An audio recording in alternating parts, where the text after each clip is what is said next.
a mid Diamond 1. I also really want to play Mugenic Starhead. I don't know why. I really It's an okay like game. It looks fun, but like the idea of it's breeding repetitive. cats and making them fight for you is low key. I don't know why it's wearing me down. I also might buy Skyrim. If you buy Skyrim, me, you, and Nolan can play Skyrim together and have Dagoth as our companion. Yes, Nolan was because Kai wanted to do that too. I don't want to play with Kai. Oh damn! I don't hate Kai. Well, I don't know. Kai's been really pissing me off lately. Why? They just always stimulate, bro. They can't just come in here and talk like normal people. They're always like. Has been on some timing with a lot of background. Ever since he started smoking, dude, Guy has lost his fucking brain, bro.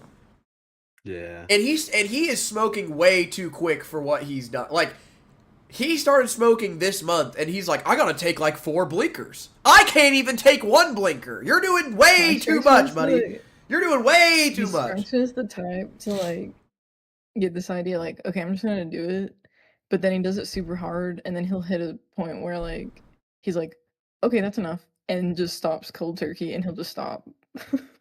I mean, that's what I do, but that's about. I think that's what, and he'll never do it again because something will happen, and he's like, I don't want to do it ever again. He better get anxious like I did, and then he'll probably never fucking do it again because that shit he fucking sucks. He was already having. Yeah, but this is the starting phases. Which I think that's I don't think that's weed, Fig. I'm telling you right now, that's him eating frozen chicken tenders for the past 20 fucking years and choosing to eat nothing else. After he was in here, like, how do I do this? And then he does it, and then it seems like he overdid it, and then he's like, now I have acid reflux. Okay. Yeah, I think he's just overdoing it way too hard.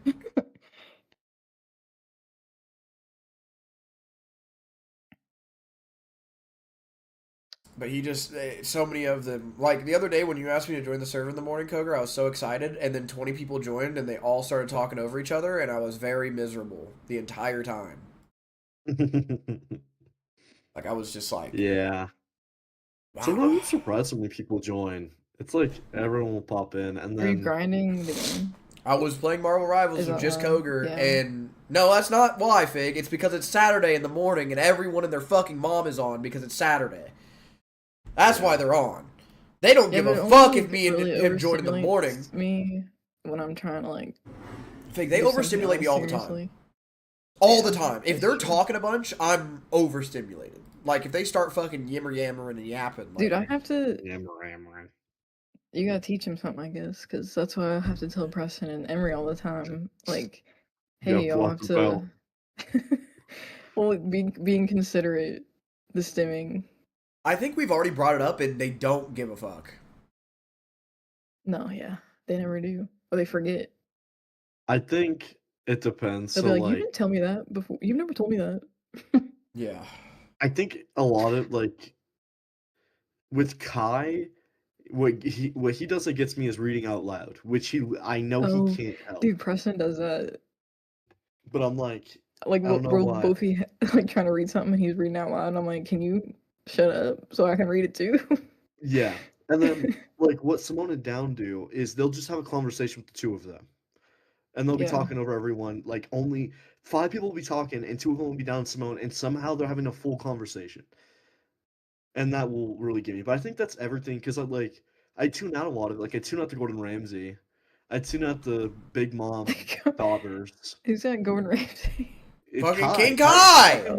Kai's fiance always watches Gordon Ramsay. Oh my god, and he's right fucking next to him on full blast like a fucking 90-year-old man watching Newsmax. Just fucking... No, the crazy thing is Kai's setup is in the living room. So his fiance is just watching some Gordon Ramsay doing some shit, and he's like, you know the perfect thing right now? If I join a Discord while Jarhead's streaming, and I know he's streaming, and fucking Marvel Rivals tryharding, I don't feel bad at all. Well, he didn't join for a long time. That's him being selfish. No, he just got bored of us. He just got bored of us. No, I don't think it's that, because, like... That's I promise you, bro, he got bored. No, he got bored. I think it's the baby. I don't. I don't think he got bored, but I think he's hesitant to join I'm not gonna argue with you guys about it because I know you both are gonna think stuff. it. But I'll tell you right now, he's not changed a lick. Besides being a little more responsible towards the child. He literally joins this server. Yes, he does. Joins this server. Hears that we're not talking about something he enjoys. Leaves. That is a 12-year-old. That is a 12-year-old. He does that a lot. You know what else he does? He'll go. Oh, my friends over in this other Discord are playing Rivals. What are they doing? Fuck us, I guess. Fuck us, I guess. Okay, no, you can't. He did it while we were playing Rivals. You're right. Well, you and Fig were playing Rivals, right? We were on Quick Play. We were all on Quick Play, and he like played 4 games with us, and he was like, "Oh, my other guys are on," and then he left, and no one said anything about it because we didn't hear it, but I heard him. Oh, I didn't hear it. Well, I don't remember. I don't hear him. I'm sure I heard him. It's time. just I don't. Wanting to play with your other friends there's nothing wrong with that. I don't think he was going for that kid, bro. I think he was going because he was bored of us. Because he's done this before the girlfriend. Way before the girlfriend. He was literally gone. You're sounding like a little insecure. Hey, that's fine. You guys can think I'm insecure and thinking all this shit. I just see patterns. I say my biggest trait that I'm the proudest of is I recognize damn near everyone's life patterns in this server. And I know that because I was also the dude who was sitting in TOPT every single goddamn day, every day, trying to learn every single bit of information. That's why me and you make fun of Nolan, because you'll ask... The baby. No, I'll just kill myself. I'll kill myself. He did this before! He did this before, and I was like, Kikai, where'd you go? And he goes, I just got tired of joining the server. I just played Rivals and stuff like that. I was like, oh, sick. And then he does the same thing, but all of a sudden he's getting a girlfriend and a baby, and... I just think he went on a fucking bipolar hit, and he was like, I'm done with games, and then got a wife, and then got a kid. And now he's like back to grinding fucking games again. I don't know if it was in that order, but... Well, he probably got to the point where he's like, okay, I'm tired of being online, but now he's actually like, he doesn't have a choice, he's stuck at home with a baby, so now he's bored again, getting back online, I guess. I'm convinced. I see people how they. I mean, he wouldn't join if he was bored of us. I feel like he may not act super. That kind of proves my point of like if he's bored of us for months, he's not gonna join. Like the last time we talked to him before this, we were big into One Piece and still talking about One Piece. He was getting annoyed of it. Like a lot of us were getting annoyed of the One Piece stuff.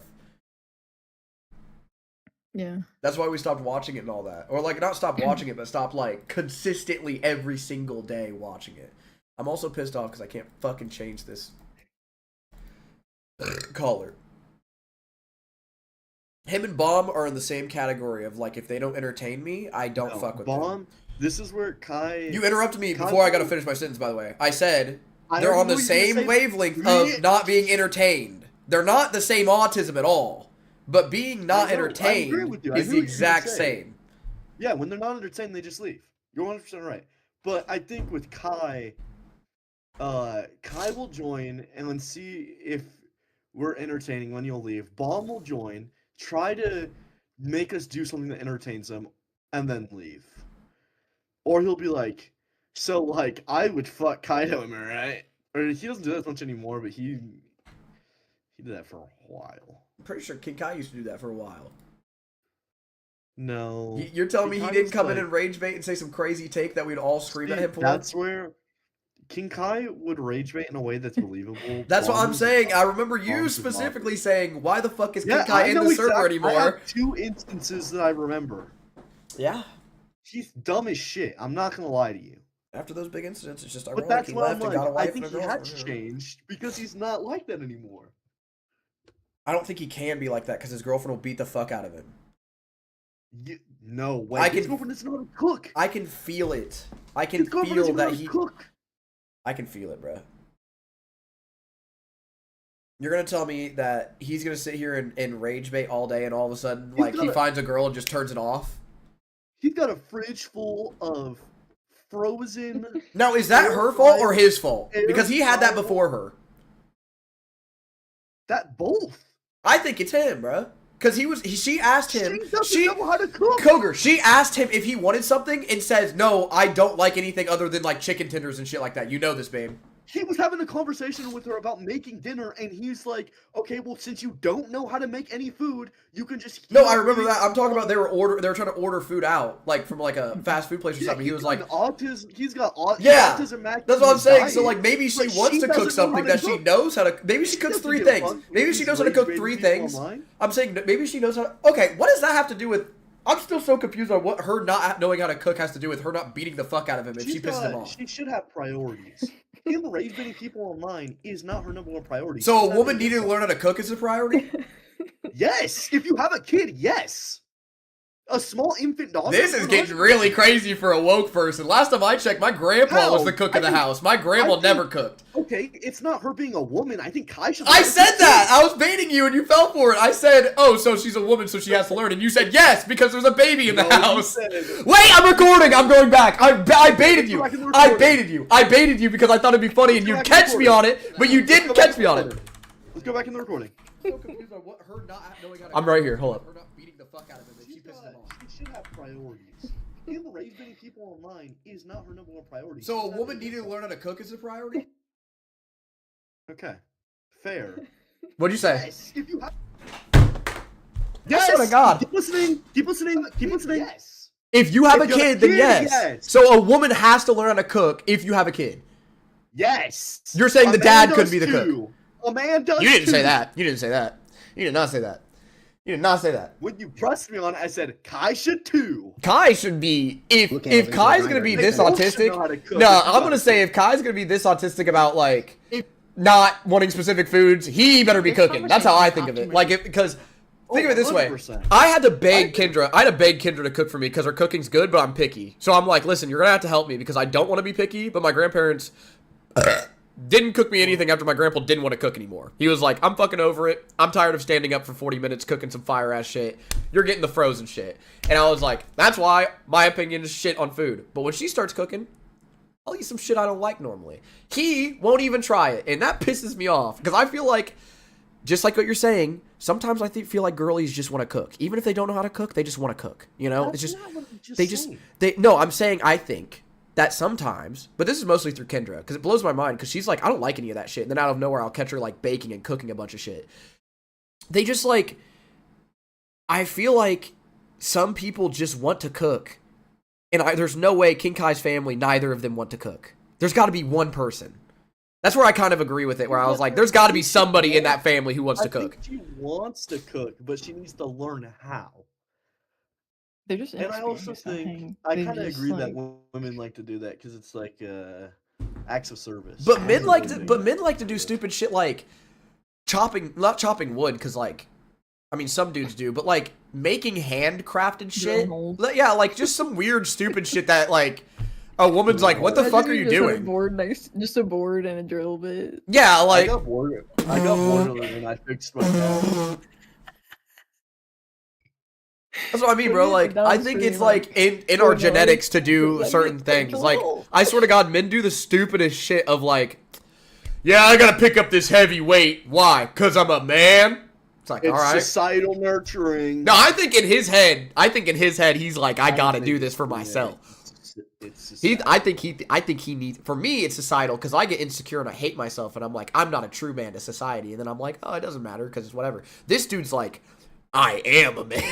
So I think it's like the fucking boulder. That's where he just is in the hot sense of societal pressure. It's not just like, oh, I have to do this to be a man. It could be like, okay, dinosaurs are pushed on, like when you're a little kid, boys will have dinosaur toys, robot toys, and little trucks and shit.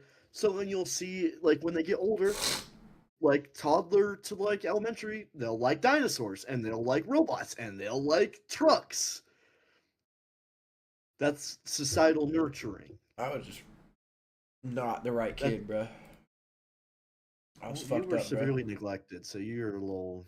I have some things in my head where I'm like, this makes me feel like a man, and then other times I'm like, this is society telling me to feel like a man. Like if I hold a sword and I wear a chest plate, I feel like a man. Whenever I fix something, I feel like a man. You said fake something? Fix something. Oh, I was like, okay, Nolan.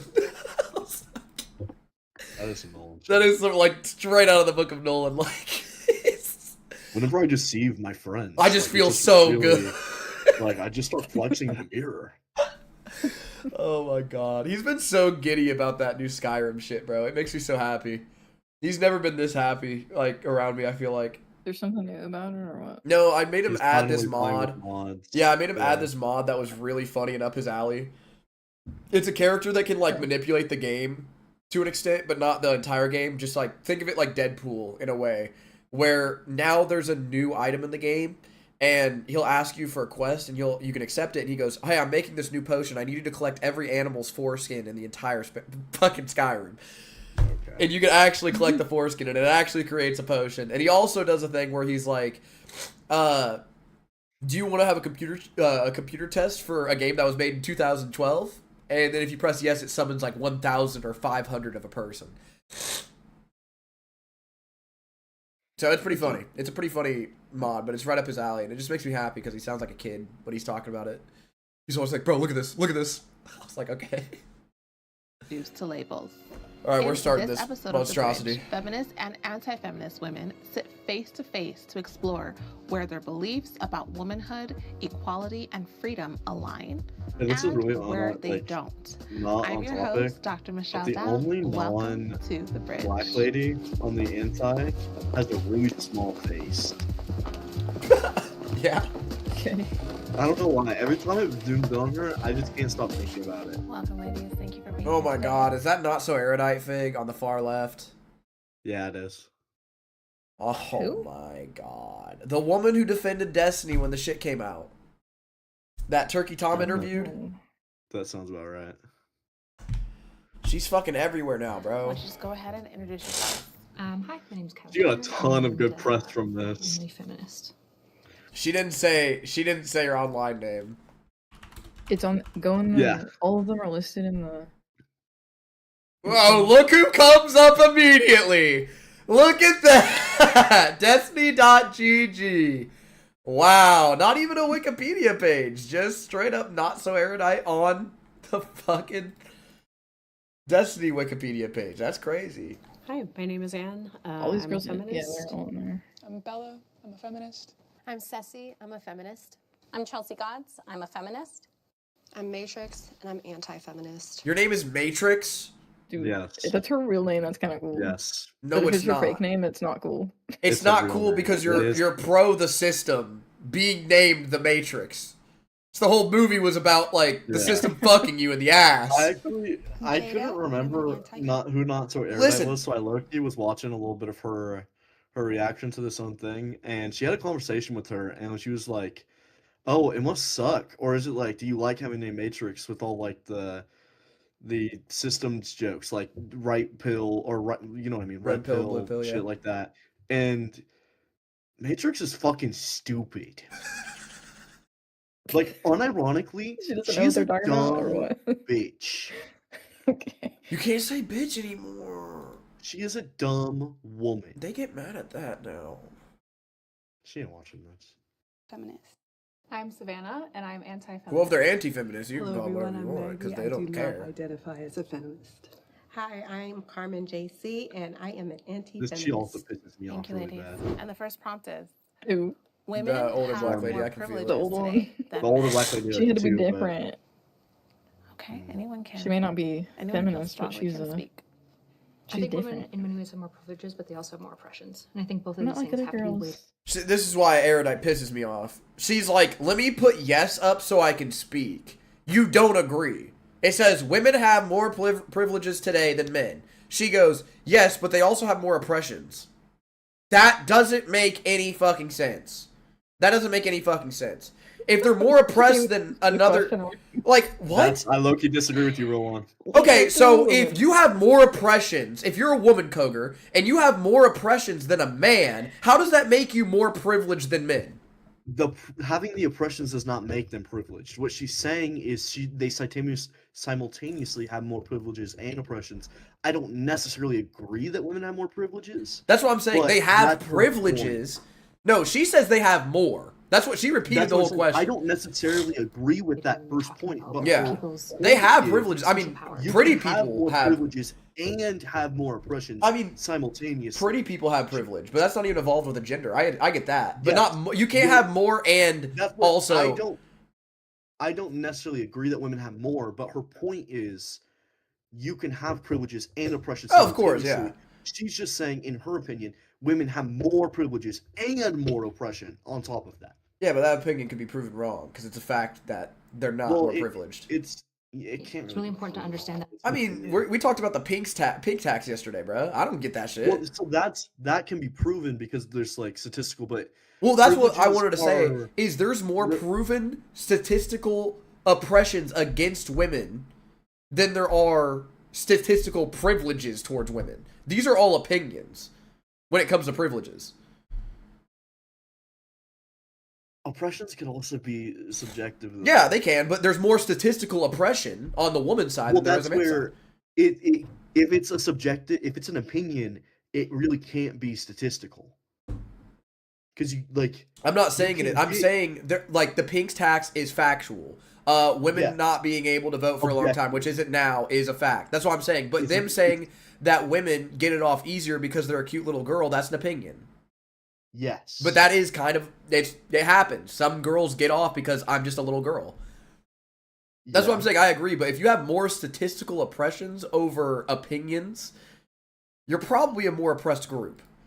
That women face significant oppressions, significant issues. And so while some of the privileges that we can identify, like courts tend to be more lenient to them, for example, if there's a situation, for example, of custody, women are going to be favored in that situation. They also have less choice with their bodies, right? They have issues where with hiring, if they try to negotiate, they'll be seen as caustic and negative because they're kind of our stereotypical presumptions of how women have to be.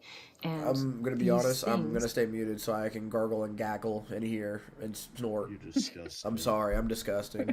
I know impact you're doing women significantly, which is why I would say they have less political power overall as well. Well, just one of those things was not true in regards to custody decisions in this country. In fact, men are more likely to receive custody of their children if they ask for it. If men seek Bro, she's stupid, first of all. That's not true. Well, just like keep talking. What's she talking about? custody California? in the United States of America, overall, statistically, they are 90% likely to receive more custody or possibly even exactly what they were asking for. I would just say that women are not more likely to receive custody of children in court. Men are. Women just are the ones who more receive custody in court. It's true. It's only 4%. Only 4% of men fight for custody of their children. And when they do, it's successful 90% of the time. So.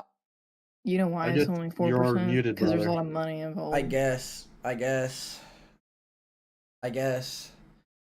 You going to court is technically asking.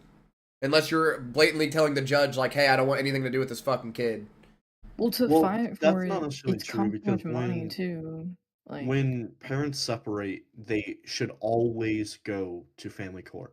Well, that's why if they don't go to court, they get arrested. They get a felony for not showing. I'm saying if you show up to court, you showing up to court is showing the effort, which is obviously the fucking bare minimum of that you probably want the child. So if you go in the courtroom and you say explicitly, I do not want this child, then you're not getting the child.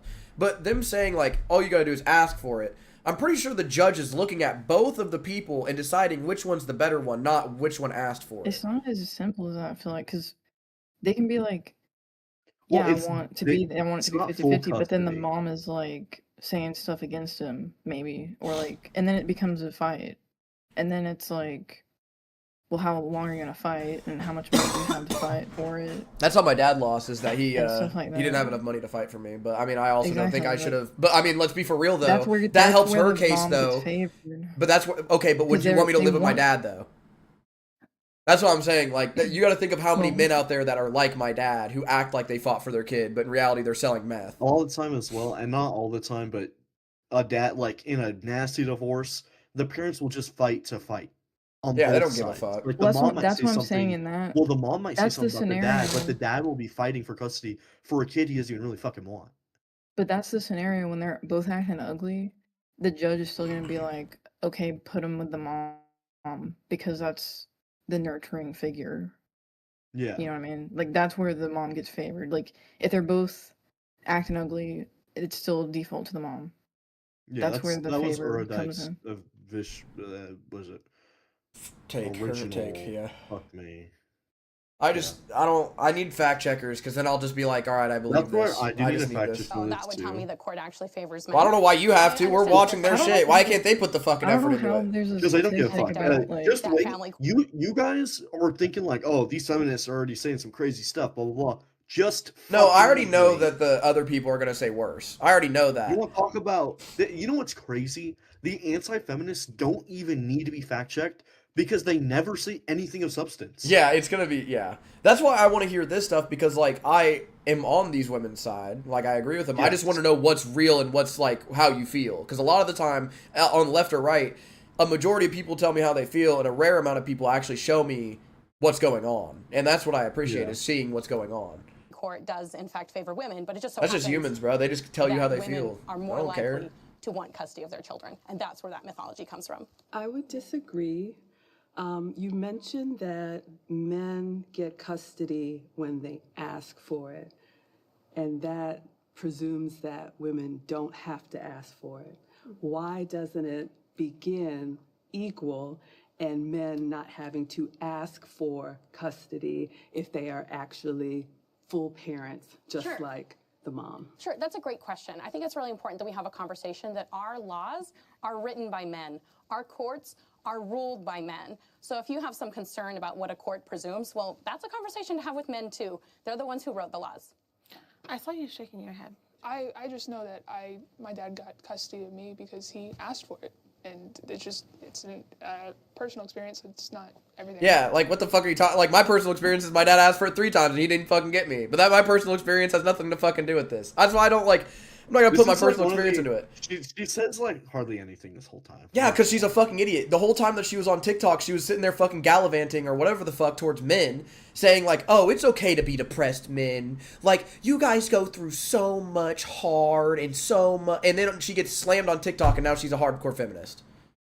Get the fuck out of my face, bitch. I completely agree that like all of the laws that we have, we can vote now, but we're still in a system that was designed by men. So a lot of the issues that we have, that men have, are because the decisions that they made. But why would you start out assuming 50-50, like that both parents want the kid? Because in a lot of cases, like, men just aren't asking, so wouldn't you want to make the assumption that, like, the parent who pursues custody is the one who, one, feels empowered to, and 2, wants to? Because I agree, like, there is a system set up where men probably don't feel empowered to ask for custody of their children, but I think that they should, first of all. But there is a problem, like, you can't just say, oh, it's fully the court system's fault. I think there is a culture that I think that this is kind of like a disingenuous talking point, because I think some men they're automatically like- think that they're gonna lose. I think most men think they're just gonna lose because they think that the judge.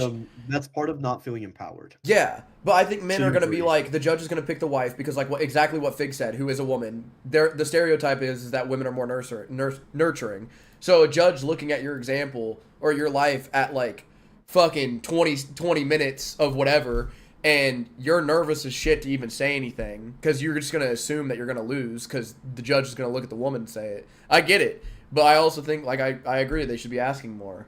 Like, don't be a fucking pussy, but you can't be sitting here being like, well, men don't ask. Yeah, because we assume that we're not going to win. Like, let's be for real. Most men assume that they're just not They're going to also win. speaking. It's a bad So you stereotype. agree- So you like- agree with her? It's a bad stereotype, but it's the first assumption of like, yeah, we're just not. I'm still pissed off at the girl to the right of Jay, like only Jay's. This girl, I'm listening to her. She's hasn't said she's anything. saying that dudes don't feel empowered. Yeah, she's Take not the saying first anything step. crazy. The girl to the right was like, men and men Chill, and dude. men. I was like, okay, I get it. Men fucked everything up, but we could still talk Dude. about it. Like, Chelsea Encourages says young- some stuff, like she low-key drops some facts, but she's very giddy about it, so it's like, okay, so that's what I want to hear. Like, I want to hear facts, but I don't want to hear anything else You're of like, here to prove them wrong. yeah. I just want you to know, Erudite is gonna drop some facts, meant no to matter just what say, you think of her. oh, well, that's a I'll never woman's change my job, mind about her. that's, She you know, speaks not my facts, but job. when you sit there and defend Destiny after doing what he did, all of your intelligence to me proves that you're a bad person. She's not dumb. She's a bad person, is how I think of her. Yeah. She's very smart, and she actually has really good political takes. But if you're going to defend a dude who abused all those women, I don't give a fuck, bro. Not, you know, if the woman wants the kid, she can have the kid. And I don't know why a court would assume that a father just wants to be a father. I was going to say, so wouldn't that culture that would put that on men be a result of feminism? Because men would probably prefer to have a woman in their household. And also, that stereotype comes from men saying that women are more nurturing than men. Men are the ones that are, and men in power tell us that, where we now feel defenseless. With these women. Engaged in divorce? Yeah. Like start divorce. Like is what you're saying. She got now I hate her. Engage in divorce? The fuck else is it supposed to mean, bitch? Like, what do you think I mean? Like what? Oh my god, you're right. I hate all of them, bro. I hate all of them now. Because at the start I was like, half the women, just keep watching. Half the women on the feminism side. You're not going to remember this by 30 minutes. I'm going to remember all of this. I'm going to hate all of them. I remembered all the specific drama for Not So Erudite. I remembered all the specific drama for Not So Jace. And you're telling me I'm not going to remember all of these people? I'll rephrase it. It's going to overshadow. It is women that actually disrupt the family, and then they get upset with the results of a disrupted family. Or they just want to keep the woman so that she's running the household. I don't know if it's necessarily I don't know. Men can't function as well without women as women can without a man. So I feel like when he hears divorce is on the table. I know this sounds kind of bad, but I think it's both. I think we both need somebody. I don't think we need a man or a woman. I think we just need somebody. Yeah. Like we need a significant other. You can't just say a woman will be fine without a man. Like I think we need someone. Like everyone needs someone, whether it's a man or a woman. Humans are social creatures. Yeah. And I agree that we need someone, but I don't necessarily think it needs I've definitely seen more women independent than men. Well, I've seen women more independent than men, but I don't see like, I don't know. I just don't see it like that. I think women still yearn for love, though. They still yearn for like that other person, that like other person in their life. You know what I mean? That's like everybody. Yeah, yeah. I think that's just your natural human social. That's what I'm saying. Like, that's why I'm thinking. Like, it's one of those things where you. This is gonna be a little gross, but like reproduction, you're gonna want to. You're gonna want to be around someone to reproduce naturally. Yeah. You're finding your mate on some like. It's going to just life a lot more, and I feel like that's really what they're thinking about. We also That's what I love about Kendra. We don't have rules. We just do what we need to do and we get it done with. Couples therapy. They also initiate seeking. If she wants to beat the fuck out of someone, let them beat the fuck out of someone. To be like basically the same rates as we see with divorce rates, right? So yes, women are divorced. Yeah, and she makes up for my shortcomings. Accepting a loveless marriage with children who are miserable isn't like this thing that we should hold up and go, see, isn't this better? It's like, actually, all of this is unhealthy, right? It's unhealthy that men have been socialized in such a way that they don't think of themselves as fathers first, that they aren't asking for it, right? Whereas in this way, this is where women have been taught for both good and bad, that you are a mom, right? And I think we default to that, which is harmful to women. But we have to. I hate pausing so much, but I also have a question for you guys. Do you think women just feel that way also because they have a literal fucking human being growing inside of them? I feel like they're gonna feel way more of a connection to this baby than a man. Say, like, don't you think this also that's what I'm saying. Like, I would love my child, but I'm not gonna like be as attached to that child as Kendra is, because Kendra literally grew. It's like a whole thing that I can't even comprehend as a dude. I kind of disagree that. I disagree a little bit. I think men and women both feel that really strong nurturing, but I think we have that because of evolution, where it's like, okay, we keep going because we care so much for the young, and when the young have children and they care for their young. Well, I think of a sexist idea for men sometimes. That's what I'm saying. I think of I think that's why I said I'm gonna be attached, but my stereotypical socialized job as a man is go out, make money, come home. The woman unironically made that fucking child. Like, everything was from that woman. I'm gonna love that child. I'm gonna feel a connection to it. There's no way the woman's not gonna have more fucking chemical, like what Koga was saying, a chemical connection with this child than I am. I just shot my load in it. Well, I think my DNA's there. I love them. I think men also feel chemical connection. Yeah, yeah. I mean, I'm going to because it's my offspring. But like, well, I think that's where humans for the longest time before the nuclear family, we were village raising the young, like we were group raising. So it's like, but what I'm saying is like that didn't have any children were raising kids, and they felt a fatherly love or like a nurturing position for them. That's what I'm saying with a dad is just carrying it to term is where you feel for it. I think humans have been ingrained to care for the next generation. I wish to think that, but that's not true because of how we're treated in the society. Well, I want to believe that. That's like the thing. That's the question of. That's the question of is are people inherently evil type shit of like I agree, but with the growing favoritism of individualism, we're no longer a community that it's okay. I care about my kids, but like this is my family that I care about. I don't really care about the Johnsons next door. Well, see, that's why I think I'm different because I care about the other kids. Yeah, but what I'm saying is like women's bodies are completely different than men. Like when I feel nurturing to Kendra, it's me going out and getting her something or doing something for her, or like you said, like fixing something makes me feel manly. Me giving her advice is like the closest thing that I can feel of being a dad, because I can when they're little kids I can hold them, I can hug them, you know, but when they get older it's not like, to me as an autistic kid, this could just be me and my kids could be completely different, which I hope, but me as a person, as I got older I didn't feel as comforted being held.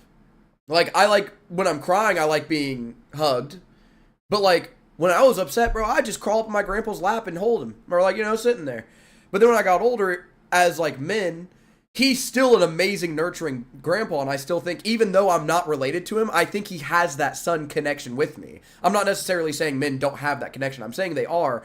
I'm saying I see men viewing the nurturing perspective completely different than women.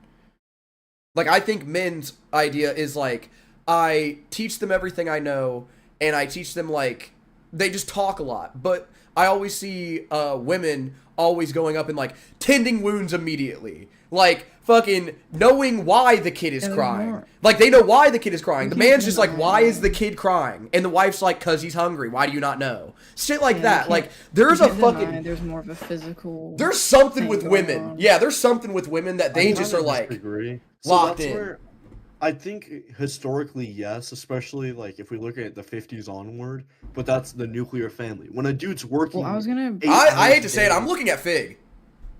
I was gonna bring up like with this whole divorce thing, like, what if like you have a baby that has to be with the mom that's like still breastfed or whatever? Like, is that what decision making they're doing in the court too, or like what leads? Then they just stay with the mom, you know, and then the dad gives up or something. I don't know, like. Well, I've seen it where like the baby's primarily with the mom, but the dad is allowed visitation because. Well, at a certain point, they're gonna have to let the dad's restriction up. Well, they would reassess it. Yeah, like it's necessary to be with the mom, but if they don't change it afterwards, then it's fucked up because they need to give the dad a chance, because then the baby doesn't need the tit type shit.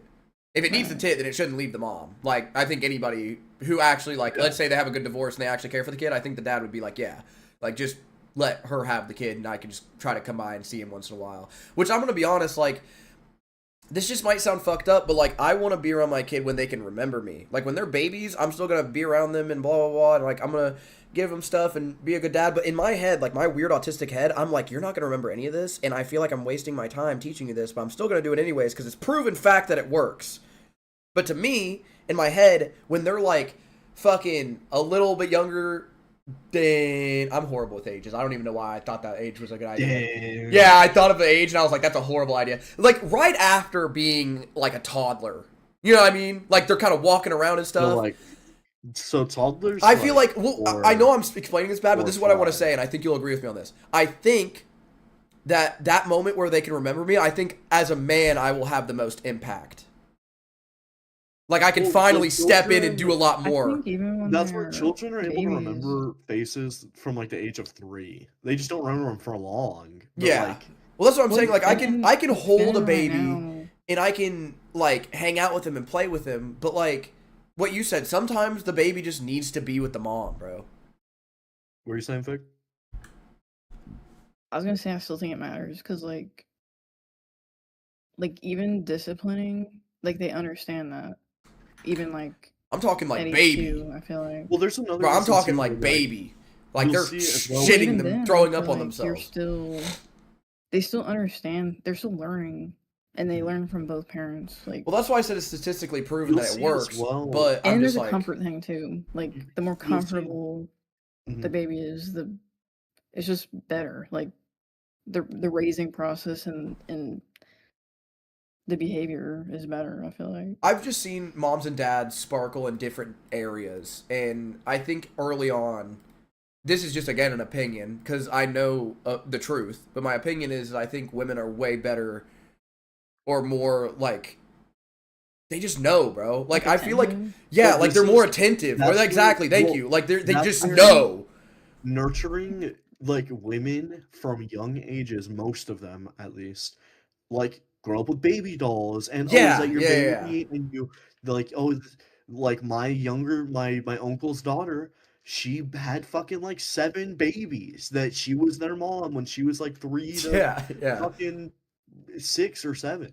I hate that. I'm so sorry. No, I know. But well, I'm not gonna say a guy's like can't be just as attentive. You know. Well, I'm saying they. Like, I'm not saying they can't. Yeah, I'm not saying to from birth. I'm saying they are, but I'm saying like I think biologically, like having. I'm not saying women are forced to biologically have to blah blah blah. Like some women could just have a kid and be like, I don't know why, but I feel no real connection with this thing. And the dad's like, that happens a lot. The dad's like, why aren't you holding it right? It's not liking that. You know, like it can happen, right?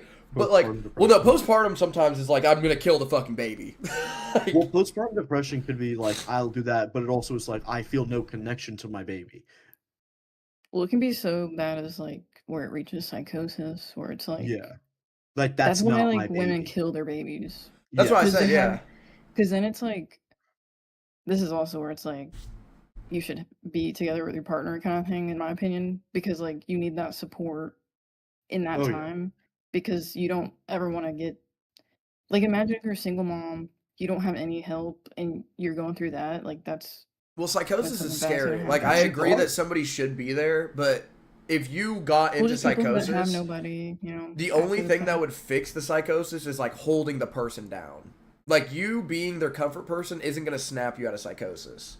Like, I agree that you being there would probably not lead to psychosis, but if there's something with the mom that has nothing to do with the father, and that she loves the father, and she still is getting stressed out, and she gets in psychosis, that's when you're like... Postpartum depression isn't always... No, I know, yeah. No, it's not like something happened and when a lot of postpartum depression is just like gaining a massive depression after having a kid. Yeah, you're just postpartum. Yeah, and a lot of them sometimes aren't even depression. Sometimes it's like weird. Like I remember a girl saying that she got like small forms of fucking schizophrenia. Like she was seeing hallucinations, not schizophrenia. That's audible.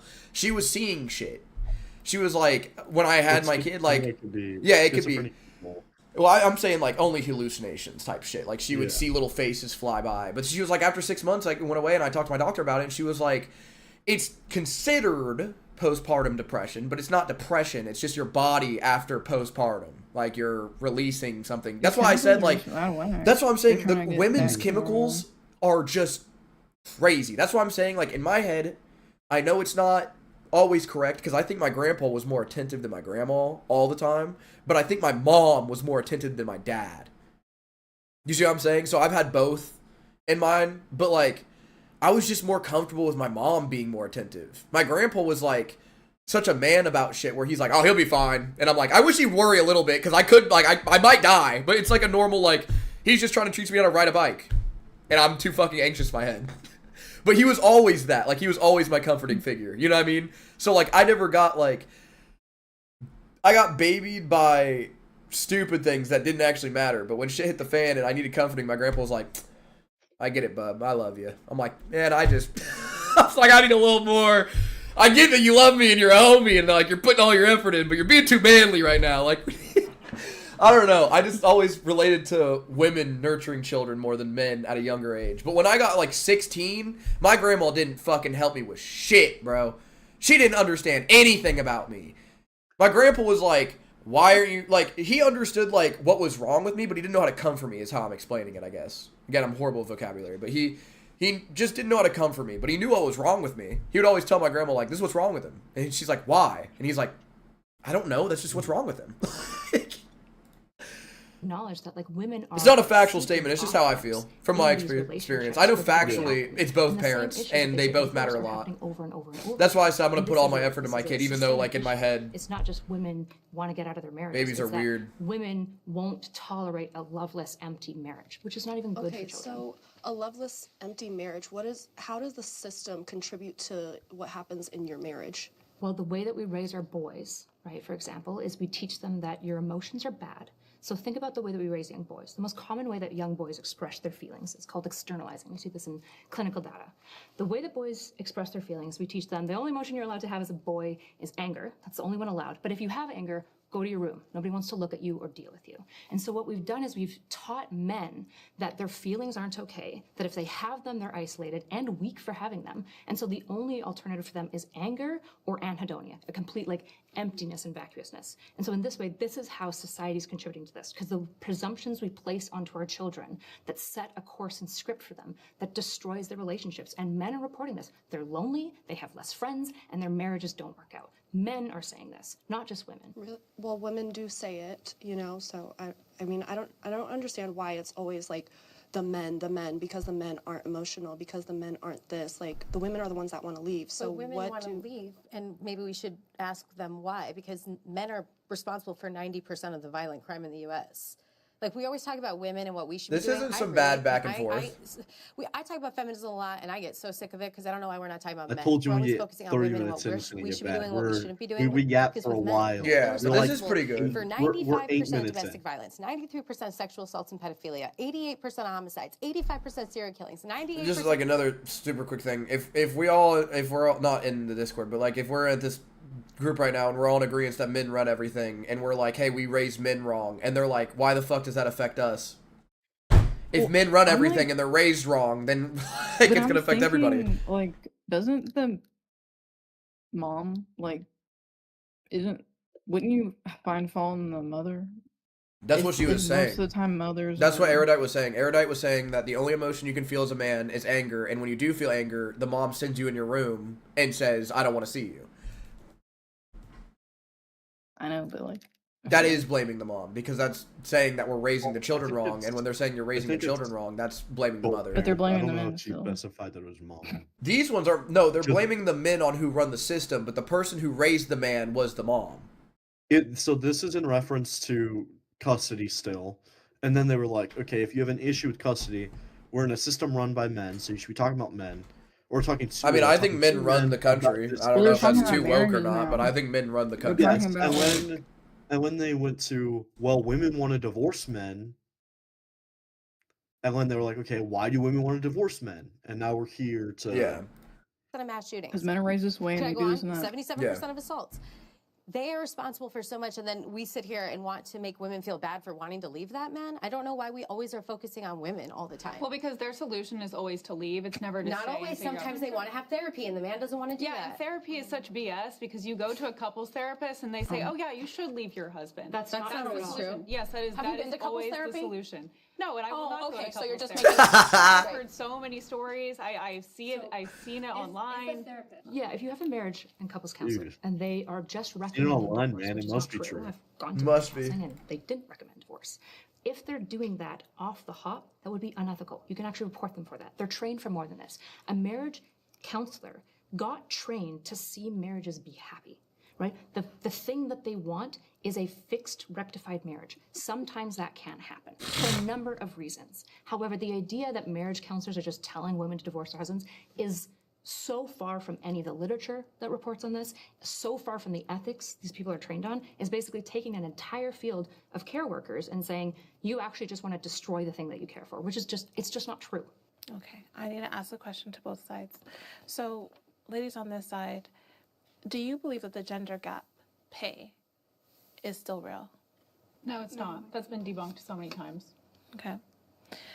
And ladies on this side, I'm sorry, I want to hear from you on this side. I think it's real if you just look at statistics. A lot of people say like, oh, well, women are just choosing different jobs. And it's like we're raised to idealize different jobs. But even then, it's like women, if you have a child, you're now also working and you have a child, you're not going to work as much. So it's like, that's to blame. The gender pay gap is huge, and the whole, I think it's like 75 cents on the dollar is just for white women. It's less for Hispanic women. It's less for black women. Like it changes. It's very real. But you think that they're choosing like hospitality jobs because they were raised that way, or because women just naturally like those jobs? Well, like let's say like nursing. Nursing used to be a male-only profession. They wouldn't let women work on women's bodies at all. became more female dominated, and now men don't even want to be in that profession, so then they lower the pay because it's a woman's job. Same thing with teaching. It used to be just a male-only job. We wouldn't let women teach. Women got into it, suddenly the pay drops for it. Well, and not to mention, in addition to things like the gender pay gap, we also now see... I don't know if I think that's just the system fucking over the healthcare. I don't think it's the woman part. I think that our system has been trying to fuck over our healthcare for a long time, and Trump is finally able to do it. That's why so many local hospitals have gone under this year. Well, Jace isn't talking about, like, in the last 5-10 years. It's talking about over, like, 60. I just don't know. Yeah. I'm saying, I think, this is a conspiracy, but I think, yeah, because they've never given us free healthcare, there's no way they've been trying to improve the healthcare system, you know what I mean? Just made it so that you can't I think consider both could be nursing true. a professional degree. Audiology is no I longer a think professional there's degree. some improvements and being making made, it harder for you to get student they're loans because always they've maxed trying out to how much you make can a get in student profit, loans. And no all matter of what. this 100%, yeah. affects women 100%. more than it affects men. Well, if you're a It's the most money to chiropractor, make profit great on job. Medicare. That's still a professional degree because that's a job that most men would seek. But if you're going to be a nurse, well, that's a job most women would seek. Now you don't get to have a loan for the amount that you need. That's an example of a gender pay gap. That's an example of like what happens when you're taking opportunity away from women and women not making as much or being given as much in a loan or whatever. Do you on this side feel that you can support women and not identify with the feminist movement? Not if you like pants. My mom went to school.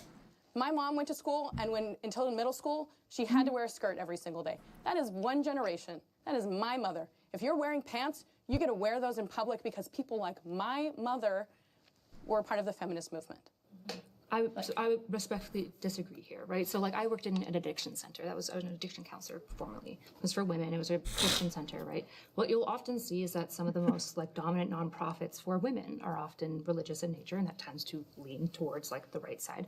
Most of the people that I worked with didn't identify as feminists. They obviously helped women. I also obviously disagreed with them on a lot of stuff. I think that when women dislike feminism, it's because they have issues with specific feminists, or they, in my mind, have like some misinfo that they believe in, right? But like, of course, you can be like a person who cares about women and not identify as a label. I would just say, come to my side. You probably do agree fundamentally with my presumptions about what feminism should be for and what it is. Anyone have anything to say about that on this side? As far as being a feminist and supporting women?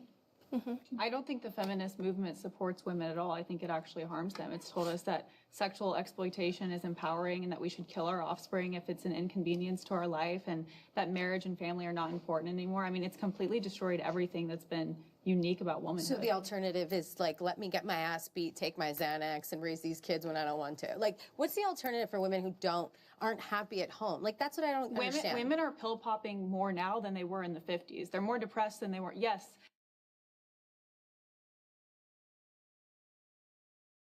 You're muted. What the fuck? I'll say it again. What the fuck?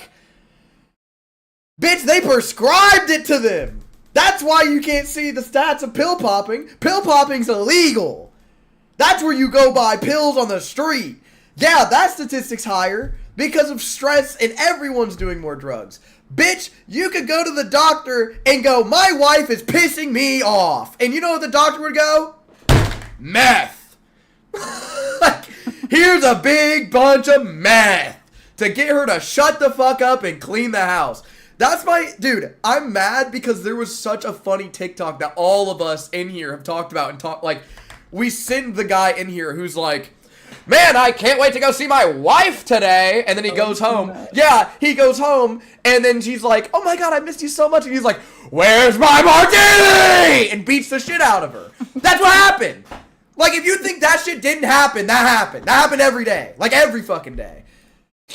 Yes, this is completely. And men are 4 times, women, yes, 2 times They more can, likely this, presence than men. I Men can't are say 4 that, bro. times more likely to They're all kill. women. I wish they were men. I wish they were men. To be on antidepressants. They can nut my butthole in their mouth. How about that, bro? I'll tell you right now, the How about economy that? controls the mood of the country. The mood of the country sucks because the economy. Capitalism is the actual enemy here, not feminism. Feminism was just a human rights movement like the civil rights movement. Black people should have equal rights. What's the difference between a woman and a black person? It's just a matter of, no, you want equal rights as a human because you should have them. I should have them too, right? It was just a human rights movement. It was focused on the gender. Well, it's because they disagree with. Well, I don't really understand that. It's because they're both minorities. Well, it's because they're both oppressed. Both of those movements.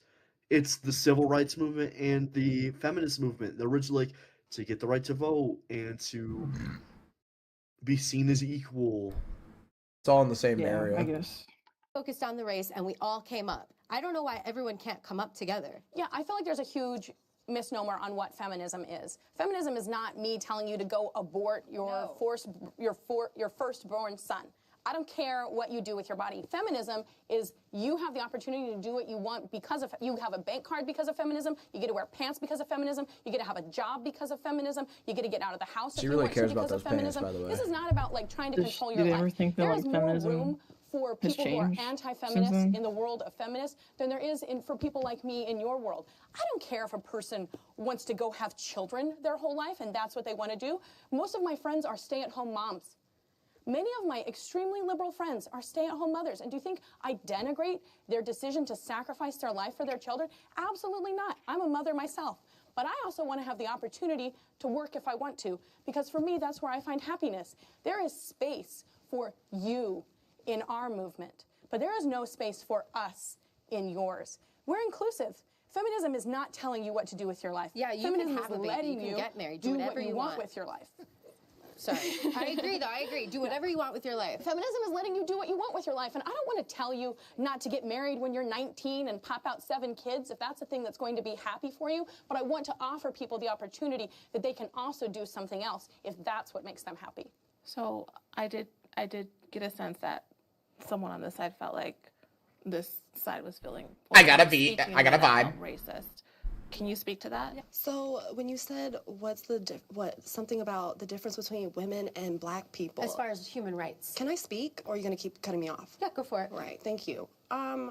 That's like one of my main issues with feminism is like even Susan B. Anthony, like she compared white women to the black man, and she felt a way that black men got the right to vote before white women, and that's like also something that I don't agree with, because white women think they're superior to black men.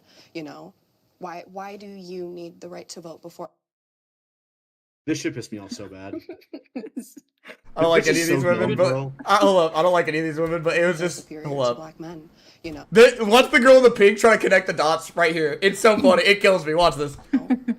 Why do you? She's like, okay. Where did I say that I think I'm above black people? And where did she think that I said that? Need the right to vote before our men. That's the question I would ask. I'm saying everyone should have it at the same time. But why do you have talking to about when it happened? I'm saying everyone is a human. It was just Doesn't you just matter your throw race or your gender. This is the thing. I feel like you should be able to live your life the way you want. That's the feminist movement. But why did you have to choice bring now. up black people? That's what I'm trying Because to say. it's a human Because you're rights performative. movement. Because black people didn't get the right to vote like women. They were segregated like women. Someone didn't read their history books back in 5th grade. That's all I gotta see. That's all I'm seeing right now. She's just trying to frame it as racist. No, yeah. This I wouldn't truly not be surprised if she didn't know this. Is this Matrix? Yes. Okay, yeah, never mind. I take it back. Matrix is dumb. Let me tell you guys something. I learned something about names, okay? Actually, I gotta ask for clarification. You guys talk. Wedge. Boots. Look at her boots. She's a witch. You're right, Fig. Witch.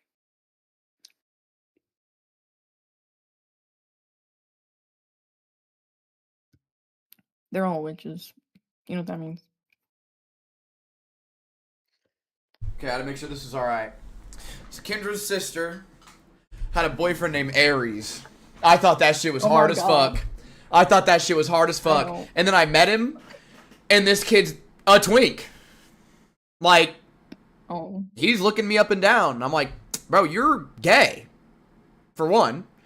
And two, why are you 2 pounds named Aries? Like, one, you're with Kendra's sister. Breaking some rules here if you're thinking I'm attractive. That's his real name. Yeah. And also a bunch of other shit she told me later on. I was like, it's kind of fucked up that you're dating a girl and you... Anyways. Second thing, though, is the fact that he was literally, like, 2 pounds, just looked like a fucking Slim Jim, bro. Just looked like a Slim Jim. They named him wrong. Yeah. You can't name a woman who's dick riding men to be named the Matrix. Comparing. Performative, babe. Okay, I'm comparing human rights. You're performative. Black people exist. Women You exist. don't have to I speak think on both it. of them Don't speak on it. Why? It's a human rights movement. That's what we're It's talking not about. productive.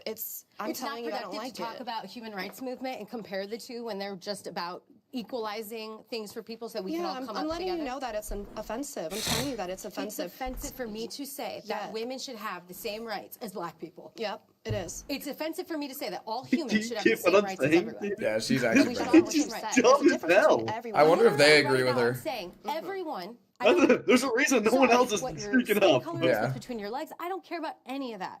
I want everyone to be able to make the decisions they want for themselves and have the same rights. I don't want you to have any less rights than me. I don't want this guy to have any less rights than me or more. Everyone should be even. That's fucked up for me to say. Okay, Could I just ask I'm just curious what's racist about the statement that I want women to have the same rights as black people? I'm just, because you said that's racist. I'm just curious what's racist about because first of all, you guys classify women as second sex, right? You guys think women. This comes from the feminist movement. We look at women and we say, oh, we're treated as second-class citizens. We're treated less than men. And so it's a little bit dehumanizing to say, for one, you want to fight for women to have better rights, and then to look at black people, which isn't just black women, that's black men, our men, that we need to be, we expect our men to be strong. And for you to say, oh, well, women deserve the same rights, black people should get the same rights as women, there's this culture in black culture where our men are constantly emasculated, right? So I'm very, very my husband's a black man, so I'm very intentional about how we speak about our black men, and I don't like that. I wasn't talking about just black men. But you need to be mindful, okay? Since you're a liberal and that's what y'all. I don't like it, so fuck you. I don't like it, so fuck you. That's what she said. She said, I don't like it, so fuck you. Is literally what she said. The issue with this whole debate right now, at least this segment, is she's just dumb and doesn't know what the fuck's going on. Yeah, no, it's not. Yeah, she don't know that it's not racist. She thinks it's racist, and she's trying to make it racist. It's trying to be a gotcha. Yeah. About you Forcing a gotcha. I didn't say anything like that at all. You're trying to misconstrue. Now you are getting my twisted. Thank you for. Did she answer your question about what offended her? No, feel like and I'm not trying to be. I know you're trying to actually understand. I genuinely which understand. part of the conversation offended her, and I think it wasn't you. She said something. No. I understand it wasn't me. Obviously, I'm trying to understand. You said the statement. Bitch. I want women to have the same rights as black people. I'm trying to understand what's racist about that. I think because you wouldn't say that about a white man. When it's the men part, I think that got added to. You don't have to say women and black people and then not speak on what about the black men? You know what I mean? I don't understand. But that's what she meant. So are black men and black people separate things? I thought they were incorporated in that group. Actually, yes. That's why I was like. Can someone speak to this? Am I crazy? Did anyone else? Did any other ladies on the set feel that same way about that statement? I think she's just kind of referring to women should have the same rights as everybody. Why do you have to single out black people or black men? The reason I see black men have the same rights as everybody right now, and women have the same rights as everyone. We're equal right now. So how far do feminism have to go before you guys see that we're equal? But you want to. I'm not talking about you guys because I don't far understand enough. as far Don't as fucking. Don't even think about it. Just got racist so quick. I feel like 14 minutes. It's 19 minutes. We're 19 minutes in. That's why as far as abortion. abortion. That's repealing the 19th. Getting rid of the women's right to vote. The 19th is never going to be repealed. I think people are trolling. Never say never. But she's right. I meant everyone should have the same rights. And I only brought up black people because of the civil rights movement happening around the same time. These were human rights movements. We all tried to come up together, which I love, and I think we all should have the same rights. I don't think that's a... Yeah, I don't think you had ill intent. I don't think you had ill intent. I'm just we need to be careful about how we speak when we're bringing in black people because we're always. You just called her. You said that what she said was racist, and then you said no ill intent. What the fuck does that mean? To black identity, we're always the LGBT, everything. It's always connected to black people, and so I'm just no. That's what I'm saying. The LGBT I don't think that you were trying to be evil about it. but I'm just yeah. When we put black people in the LGBTQ, they don't do it themselves. We just force them in there. She's being stupid. Is she bringing that up because she's like? She's saying that we group up black people. No, she's saying that we group up black people with the LGBT. Yeah. That's what I was meaning. Like, she just hates that comparison, and she thinks it's the same as what this lady just said. Yeah, I don't get it because it's like I don't really see anybody doing that. I think they say minorities and then reference LGBTQ, black people, etc., trans people. I wouldn't even bring up like women aren't a minority, so like I don't know. I get why she. I don't know. I guess I get why she brought up because of the movements were the same. I don't remember what they were even talking about when she brought that up now. She just said that they wanted the same rights to vote. Like everybody had the same rights to vote.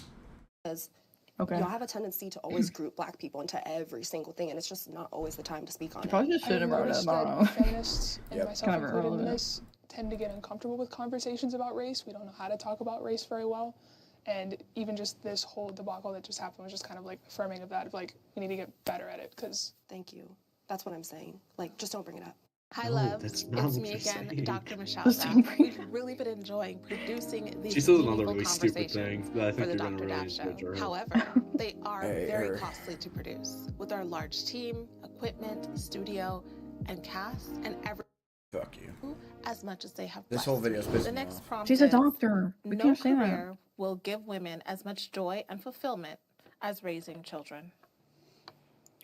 Okay. Who says that? Okay. Oh, maybe someone who hasn't spoken. Go ahead. I'm a Christian, so as much as you guys know She's all a your Christian. statistics and everything about things, it's more that it conflicts with my Christian belief so much, right? So I believe that we're here to reproduce. That's one of the things in the Bible. The first thing about men and women is that they were brought together, and then it was to be fruitful and multiply. So I think one of the most valuable things we can do as women in society is to continue reproducing and grow up raise the next generation. So that's really important. And then I'm kind of seeing how this generation is being raised in a lot of single mother households and stuff, and so I really want to prioritize bringing back the nuclear family, men in the homes and us in traditional roles, and that's my belief. So I said yes, but it's with a huge caveat, which is that both genders report greater life satisfaction when they have children. Like, children's good for everyone, and this idea that we're lumping it to women is part of my problem with this, right? So do women experience like greater life satisfaction? Yes, so do men.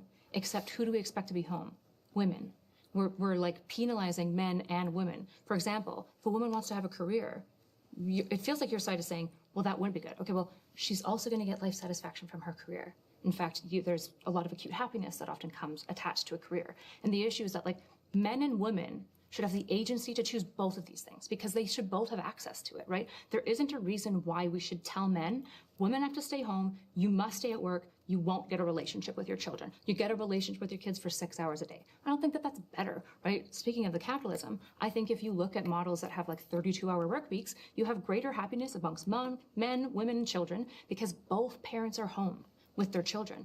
And frankly, if a woman wants to not have a child, that's fine. That's her prerogative to do, right? You can still have great life satisfaction and happiness from not having a child. I just want to say one thing because she brought up capitalism. The nuclear family unit, I love the idea. Honestly, my dad was a stay-at-home dad for a while. Then my mom was. They like switched on and off a little bit, which I loved having my dad at home. I thought it was dope. And I think it would be awesome if we could have a parent in the household. But the reality is feminism didn't stop that. It was capitalism. 1950s nuclear family unit existed because we were taxing the rich at 90%. We don't tax them anymore. Amazon and Tesla, they paid $0 in taxes. So I wish you could all be your trad wives that you want to be. I just don't know if your man will be able to afford the house to put you in the kitchen. You know what I'm saying? Like, we have to really focus on the capitalism part of it, because if you want to be able to have a woman at home with your kids, you have to be able to afford to do that. And a lot of people right now can't afford to, even if they want to. So before attacking feminism, we should be eating the rich. We should be attacking billionaires and taking back the tax money so that you can have your nuclear family unit. I wanted to speak on this one. Could you repeat the prompt for me, please? Sure. No career would give women as much joy and fulfillment as raising children. Okay.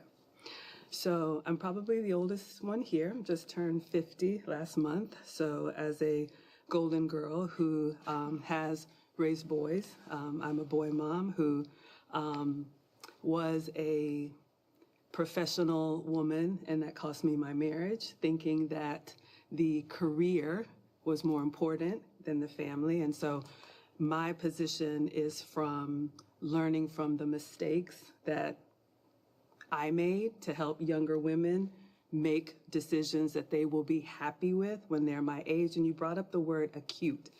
There's nothing wrong with working. And I do want to say, we are not expecting the man exclusively works and the woman is exclusively home.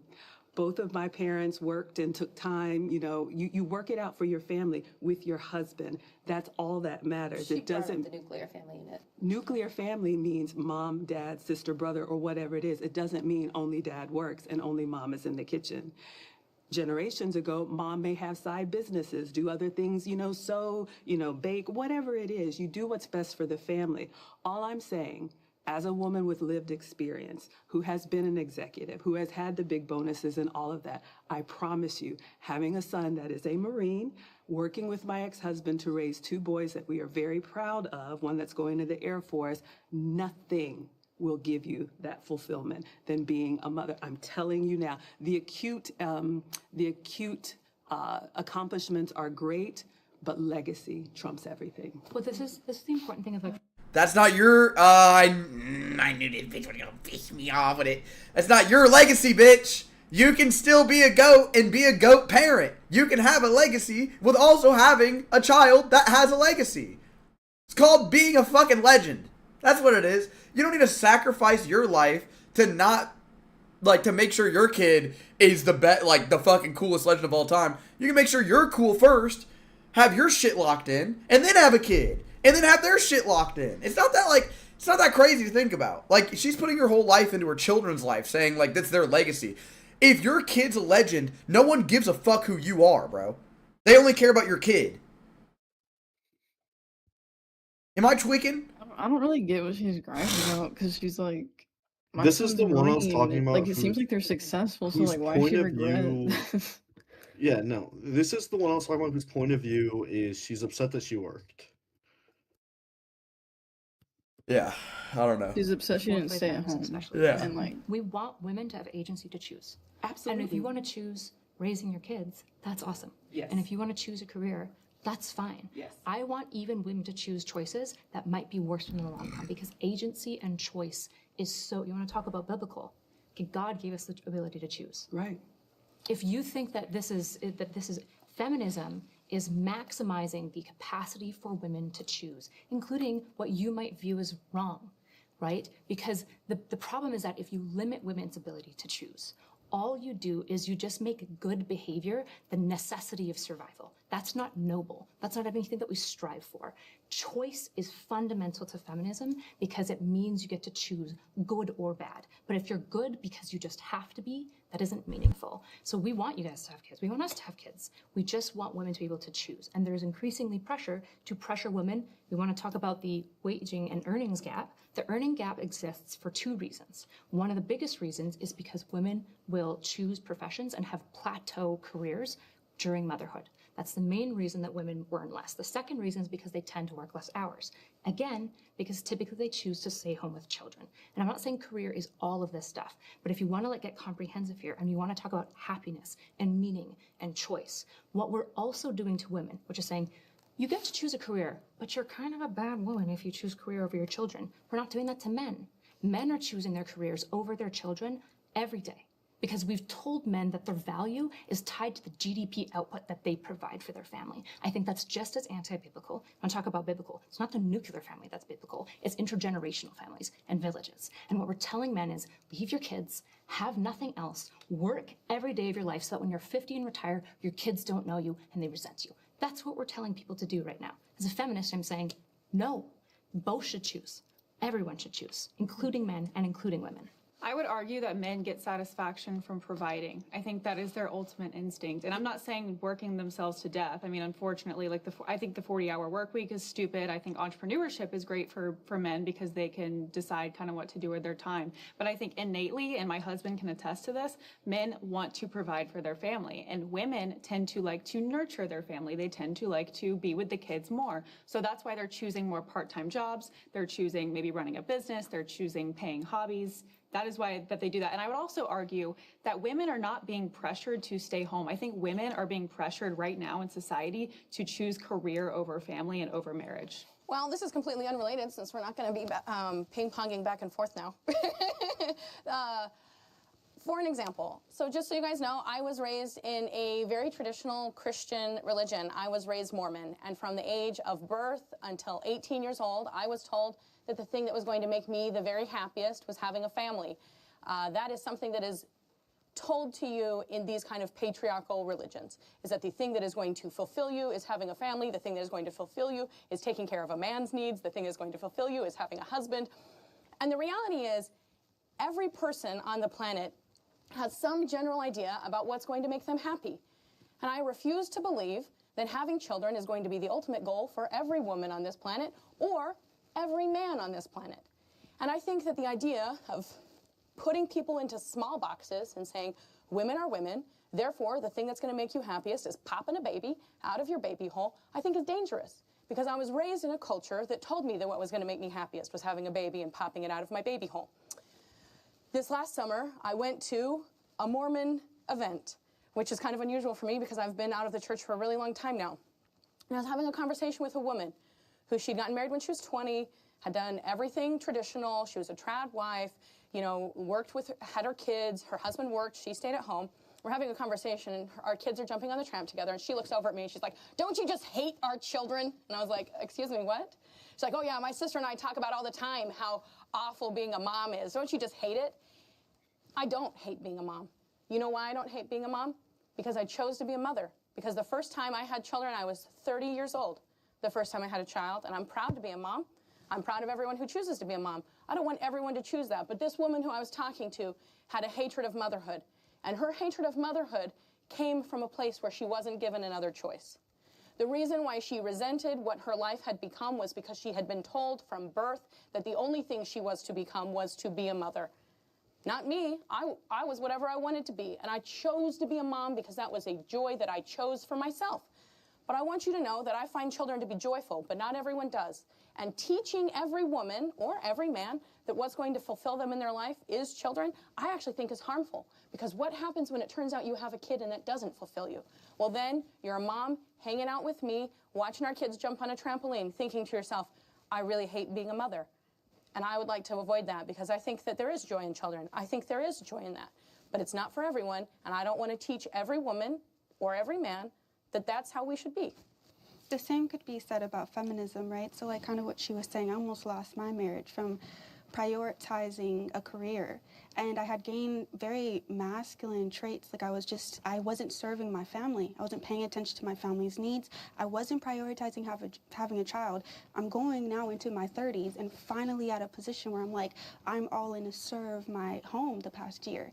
So I wasted all this time chasing after career and once again almost ended up a divorced woman. But that has nothing to do with feminism, right? Because feminism allowed her the opportunity to have a career and the opportunity to have a child, and she chose what was best for her, and she may feel that that's what ended her marriage, but I don't believe that that's what ended her marriage because her husband was involved in that too. There were two people in your marriage.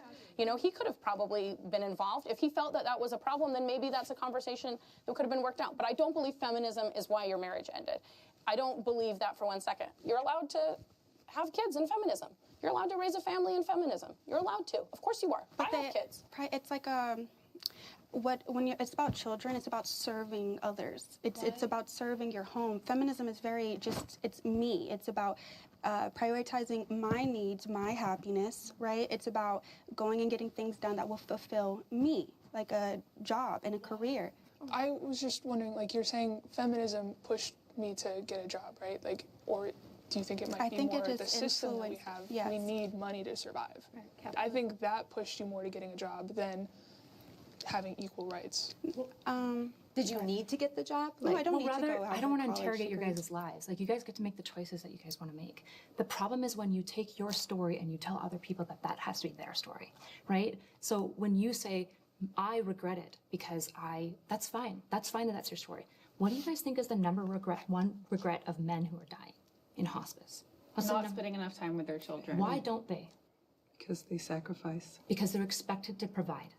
So if both are staying home, though, who's going to provide? But the issue is that both can provide. That's what almost all families are doing. So if both of them are gone, then daycare is raising the children. Well, that's an unfortunate issue that we could go back to capitalism. We can talk about issues as far as like providing UBI or providing free healthcare or allowing villages to raise children. I'm with you on these things. But the idea is what you're trying to do is saying men must provide, and you are dooming men and women to the same lives that they have reported saying, I'm miserable.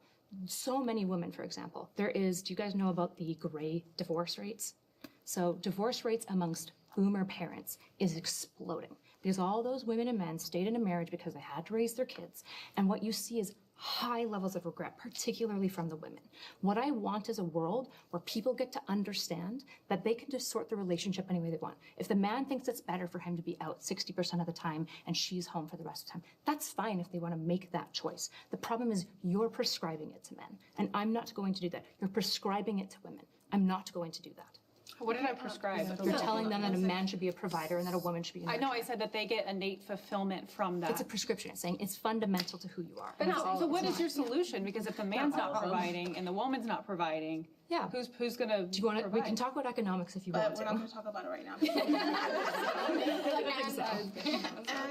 And the next prompt is, the sexual revolution has devalued women and made them infinitely less happy.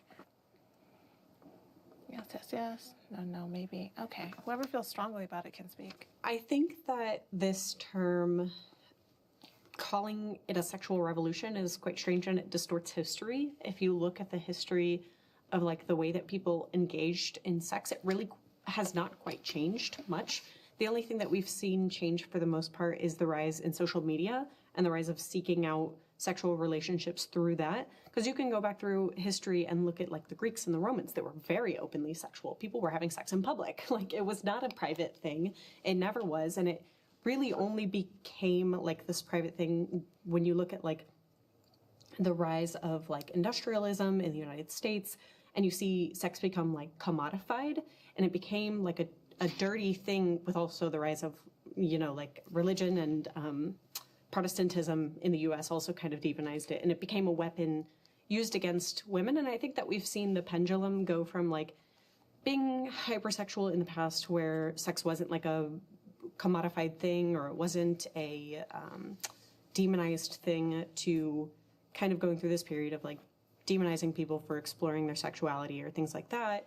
And now we've kind of come back out the other side where some people abuse it, some people don't. And I think that you have to have moderation. I've said this before, like, as far as devaluing women, I think that the problem with devaluing women who are open about their sexuality or commodify their own sexuality and take control over it is a problem with patriarchy, and I think it's a problem with misogyny. I don't think it's a feminism problem. Well, I would say that when you, like, put yourself out there to be overtly sexual, and you don't give men anything to work for, so you lessen your value. So if you want women to be valuable, then having a lot of sex with men, being just out there, not caring about how you present yourself, that is not going to make you happy. You're actually sadder now. You're not happy.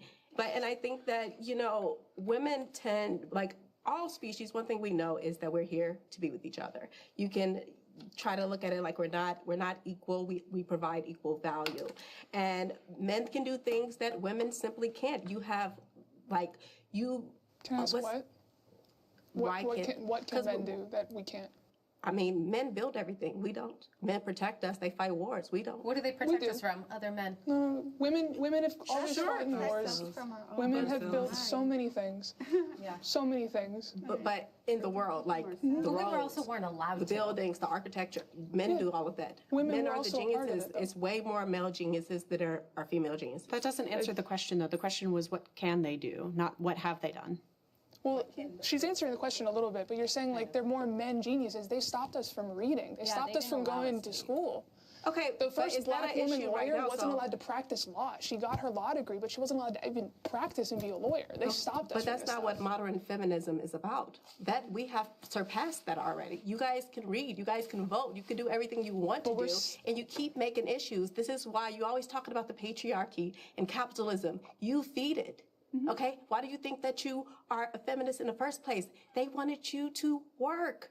That's what they wanted you to do. They wanted 2 people in the household to work versus 1, right? But you hate capitalism, but you serve it. You would rather serve capitalism than serve your man, the man that was put here to protect you. Yeah, but does your man make enough money to have to work? This is my thing. These are, if we're I talking like units, women. These are 2 people. They get to decide what happens in their unit. And reality is, some men are not going to be able to provide all that they can. Talk about pressure. I feel like feminism was good for men because it kind of relieved them of a little bit of pressure. It lifted everybody up. Well, yeah, but really it's made men so much more depressed than ever. It's made them weaker. I think they just don't like the fact that now they see, oh, women can be as good as us because now that we're allowed to have all these rights, we're why do you have to be as good as men? Why do you have to be? Because we live in their world. And I'm saying because we live in this world with them where they are suppressing us, their bar's up here. If our bar gets lifted, so does theirs. Our bar gets lifted, so does theirs. Why do women need to be less than men? Yeah. Women are not less than men. They're different from men. We provide equal value, but we're different. You can't. This shit really there's no did way piss me that off if you really got bad. a man that's your age, I'm just your kind of height, whatever, he's going to not erase understanding. him. You're not going to beat him. More times than not, they're going to dust you, which lets you know that you are not equal to them. In what sport? Not in that way. You're not equal. They're stronger. They have more logic. You're more emotional. It's just... That's not true. My sexist ideology about men is that we are stronger, but I think we have been trained through society and everything else to make them normal, average Joe, dumb as shit, but strong as bricks.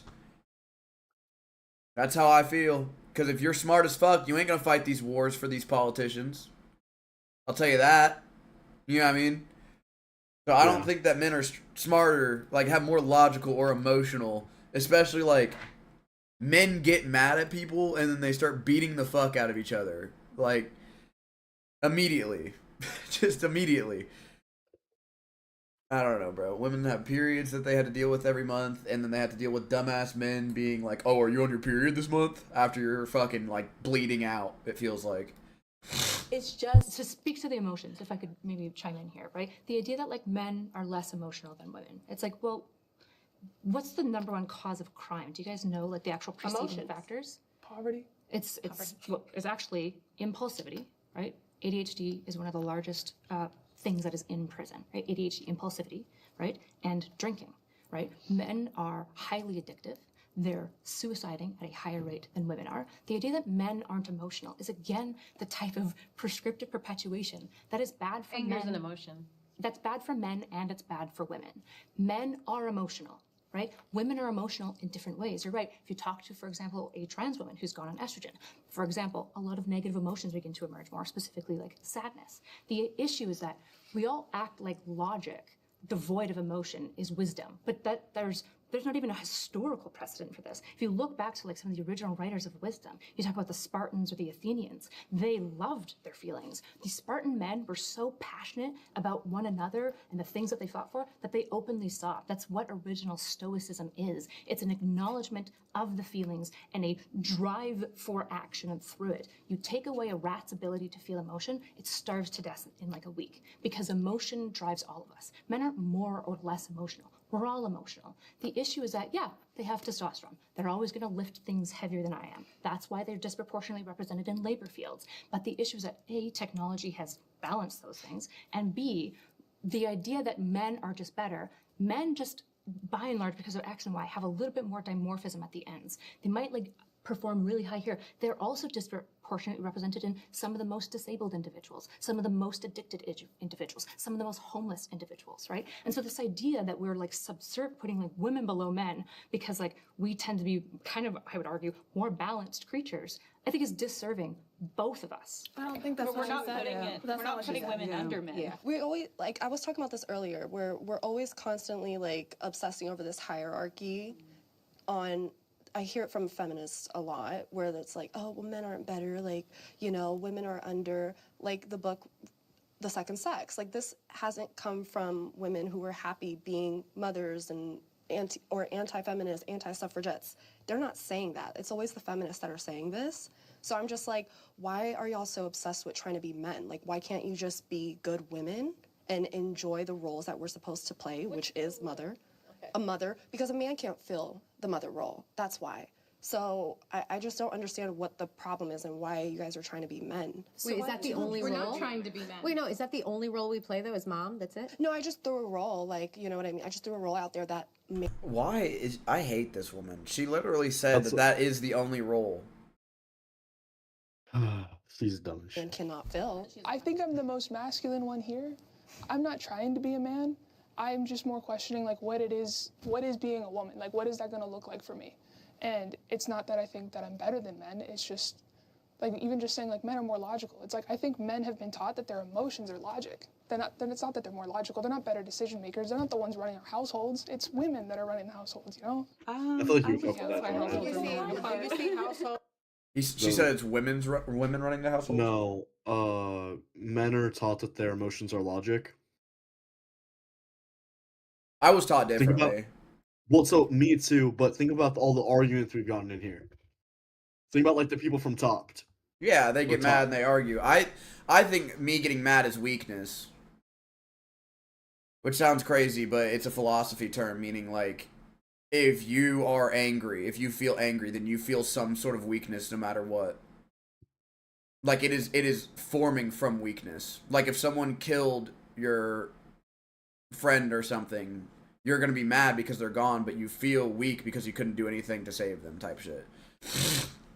So that's why I try to not be mad as much, because mad is just kind of like another form of weakness. Households that are led by women, Losing of control and shit. Single households that are led by men do a better job raising children by themselves. Ain't nothing wrong with being a little weak, led but by women can't be all the are time. creating YNs that That's are in the crazy. black community. Women do that, okay? Men provide structure. They provide discipline, and that's within the woman too. So men. Wait, did she just say women create YNs? Yes. Single moms create YNs, according to this woman. Bro, I don't get it. are the men not YNs? I know. It's really weird how a constant in this, it was just all of the women putting men on, like, crazy pedestals. And that's, Yeah, like, the main constant so far. Yeah, I have no idea what's been going on. And like great mothers.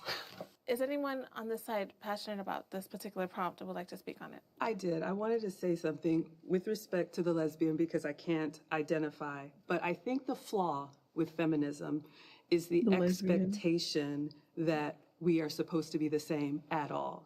I think we understand and we appreciate we are not better or worse. We are not equal. We are equal valued, but we're very different.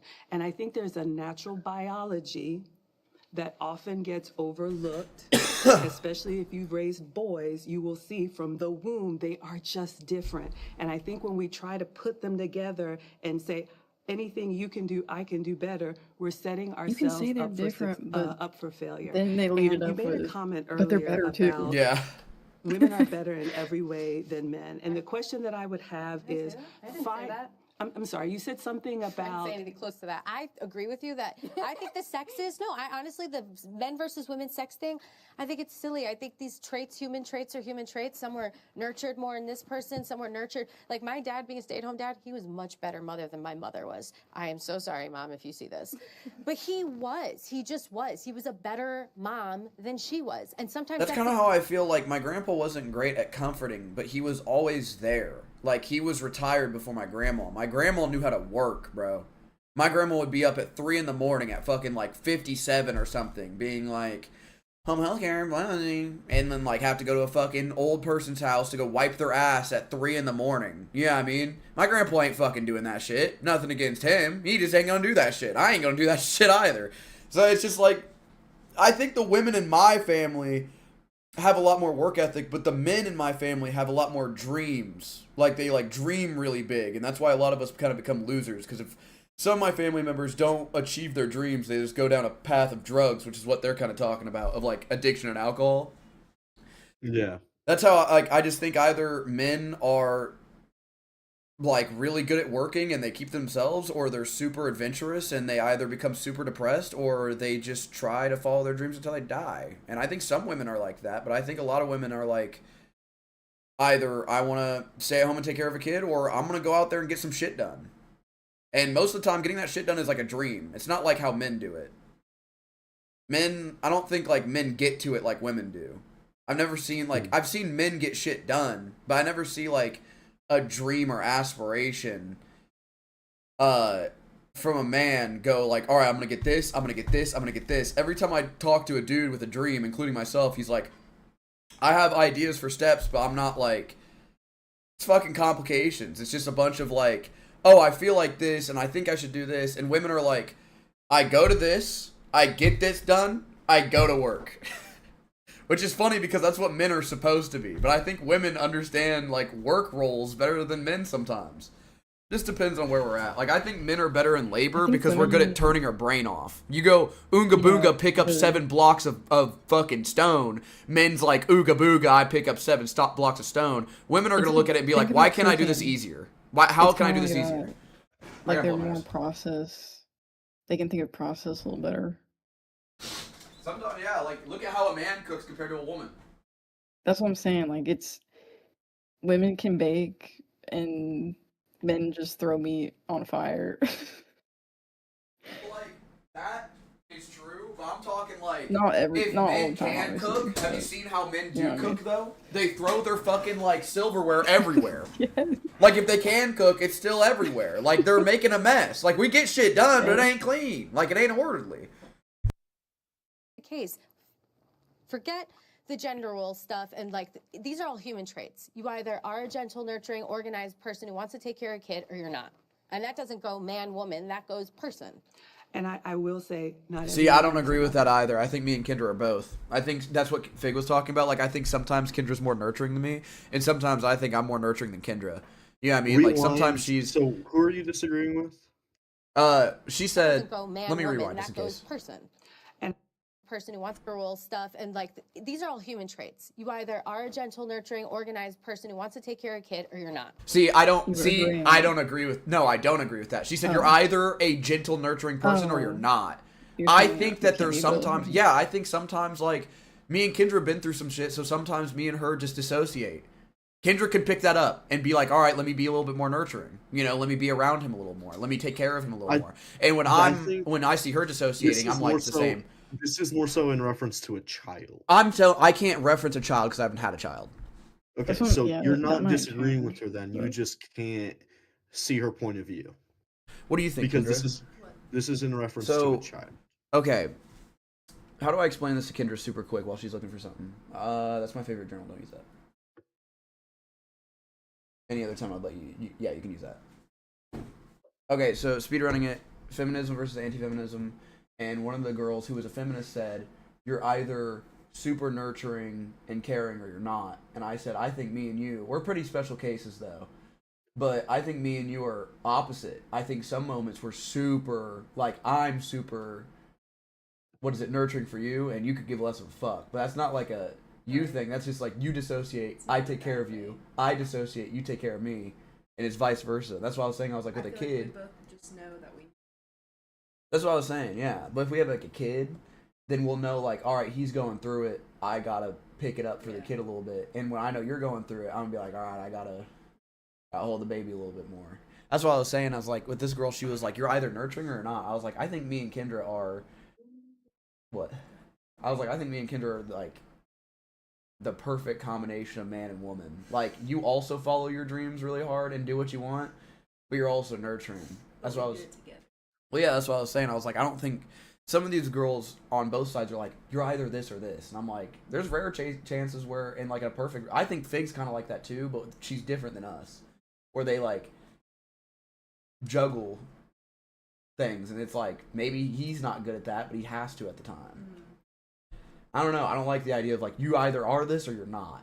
Yeah, I don't like that either, because not everything is... Yeah, because me and you can evolve. I think most families who have a child need to learn to evolve. Yeah. Yeah. Well, like, learning a child, like, not learning a child, having a child is a learning process. Like, yeah, there's no book for it or nothing. Yeah. They can't teach you exactly how to parent. Yeah. Well, they're just talking, like, genetics. Think about it. It's feminism versus anti-feminism. So they're out here like, you deserve to be a mom. Well, you know I'm a little feminist. Well, that's what I also don't. I think you're more feminist, but you're also... The funny thing is you're a bisexual feminist who wants to stay at home and do everything old-fashioned. Like, you want everyone to have rights. You want everyone to be able to fucking be a slut or do whatever the fuck you want. But you're like, me, my choice, I'm staying in the bakery and I'm baking little cakes and shit like that. That's what I'm saying. Like, you're old-fashioned, but you understand why feminism is feminism. They're, like, pushing for rights for everybody. Like, you go, girl, you wear that mini skirt. The girls on the right were like... Our whole purpose is to be a mom. Jesus Christ. You remember her too? Oh, Jesus She's on the feminist Christ. side. She's on the feminist side. There's no way. I'm telling you. I was telling them. I was like, it's fucked up. They should not be putting only JS on there. Was she not pandering to men 5 years ago? That's what I was saying. She was out here pandering to men, and now all of a sudden she's like, I know what's best for feminism. My ass. My ass. The other girl who was on here, which I'm not going to go through it, but like there's another girl on here who was defending Destiny. I'm just gonna go. That's how everybody's reacting to the video. That's how everybody's reacted to this video besides all three of us. We just watch the whole thing because we hate watch things. It's a problem, bro. We got 2 minutes. Give me a kiss. I gotta fix this. Look, it fell. Oh, I always liked that when you gave it to me, but you can fix it if you want. No, it wasn't. I made it perfect. You can fix it if you want. I'll Love fix you. it later, though.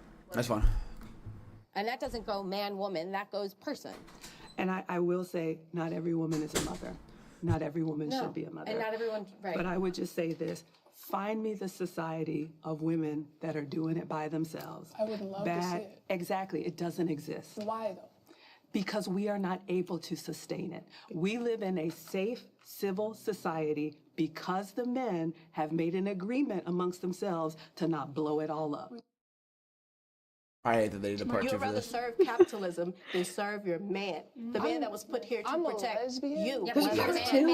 Yeah, low-key, I low-key kind of, I'm gonna watch a little bit of this, but I low-key agree with that stance a tiny bit. I don't like that she said you have to serve your man. That's fucking weird, but only Jace is serving capitalism. She's gonna sit here and talk about how capitalism this, capitalism that. Meanwhile, she's on fucking TikTok glazing fucking men for all their depressions and shit for being red pill. And making money off of them. Yeah, only Jace, you and fucking Not So Erudite. All of these fucking YouTubers are making money off of capitalism.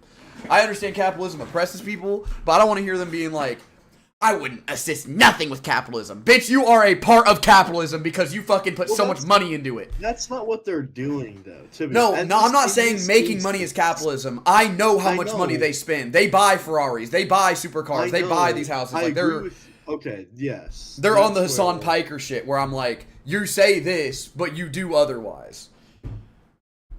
And it pisses me off. That's why I said serving a man is fucking disgusting. I don't know why she's got to say it like that. Like, you must serve a man. Like, what the fuck, bitch? Everyone on the anti-feminist is very biblical. Yeah, but I just don't like hearing the word serve. I'm like, what the fuck? Am I your slave? Like that's... Because that's what it is in the Bible. Yeah, I know. They said that women and children aren't allowed to speak in church. I brought that up to my pastor, and he almost kicked me out that day. Enough money so that you don't have to work. This is my thing. These are, if we're talking about family units, these are two people. They get to decide what happens in their unit. And reality is some men are not going to be able to provide all that they can. Talk about pressure. I feel like feminism was good for men because it kind of relieved them of a little bit of pressure. It lifted everybody up. Well, yeah, but it's made men so much more depressed than ever. It's made them weaker. I think they just don't like the fact that now they see, oh, women can be as good as us because now that we're allowed to have all these rights. Oh, they get heated in this one. Why do you have to be? Because we live in their world. This conversation is often reduced. I know, but to if they're labels. starting it off with that, I'm hoping In they get this heated. episode of The Bridge, feminists. Fuck off. Yeah, I disagree with that. I think that if we want women to be able to vote on things like the draft, which affects men. Only women should make laws about women's bodies. Yeah, most of them, most of the feminists agreed with that. How do you feel about that? I think it depends. So no, I don't. I think so only either, women should. because I think there's some women who don't agree with abortion, and I think there's some men who agree with abortion. So I'm kind of conflicted on this, and they all agreed on this.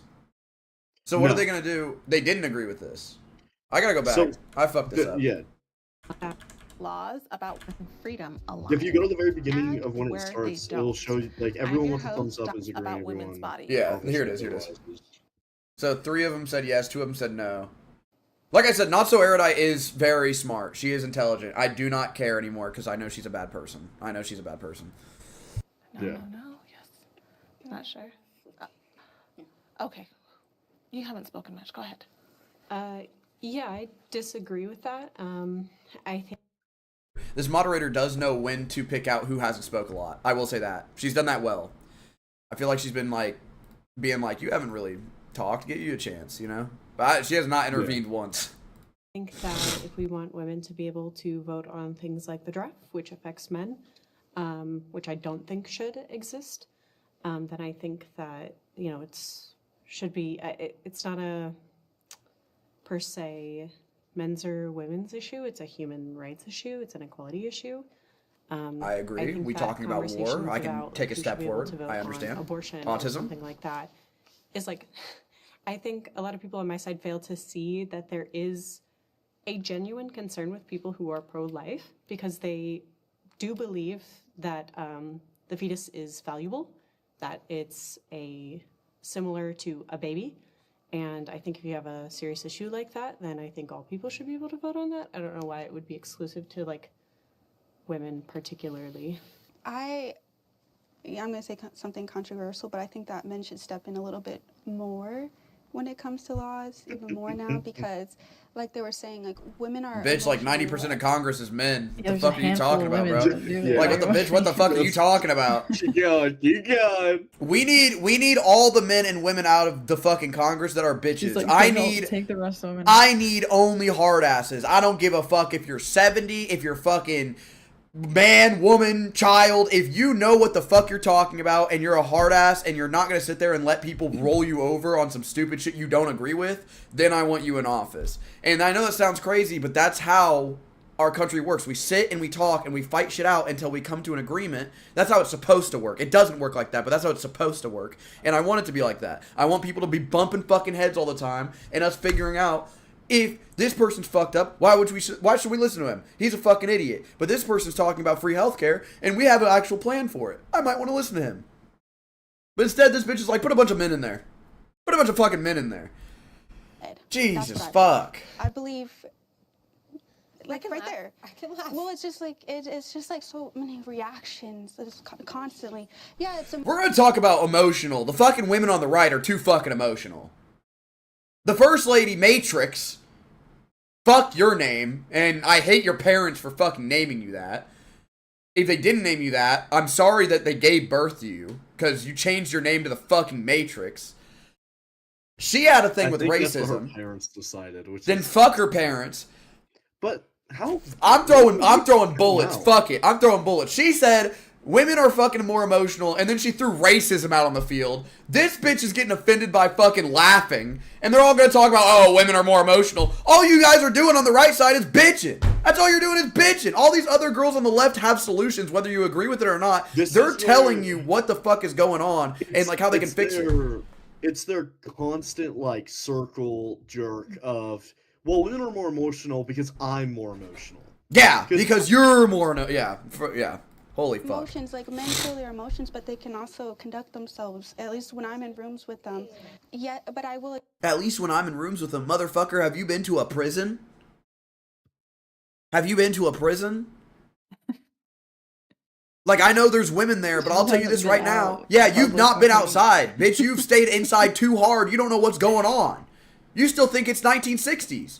agree with the violence, right? But I also say that she's like, I walked in and a guy held the door for me and said, "Hello, ma'am," and it's like, "How you doing today, ma'am?" Like, what the fuck? That's not. They're making some sort of delusional if you're a woman walking around and you're like, yes, all these men. All men can contain themselves. Yeah, they can contain themselves. Yeah, okay. Like rape doesn't happen. Like. Fillers. We see women from the media, they're getting injections everywhere, BBLs, they're putting their life on the line to get BBLs because that's the, you know... If you're putting your life on the line for a BBL, you have either a shit doctor or really bad fucking decision making. If your doctor's like, hey, this could kill you, and your response is, fuck it, give me a fat ass. Yeah, Darwinism made a book about you, bro. You know what I mean? Like that is... just have enough money to like... save them when the complications. No, I'm telling you, the doctor's like, you're gonna probably die, and there's nothing I can do about it. And they're like, fuck it, I do it, and then they die. I didn't even think they died. I just thought it was some plastic surgery. If they die, then they're fucking either one, going to the wrong doctor, or two, again, Darwin wrote a book about you. Is all I have to say. Propaganda or whatever they're putting out there, and so I just think that men should step in a little bit more.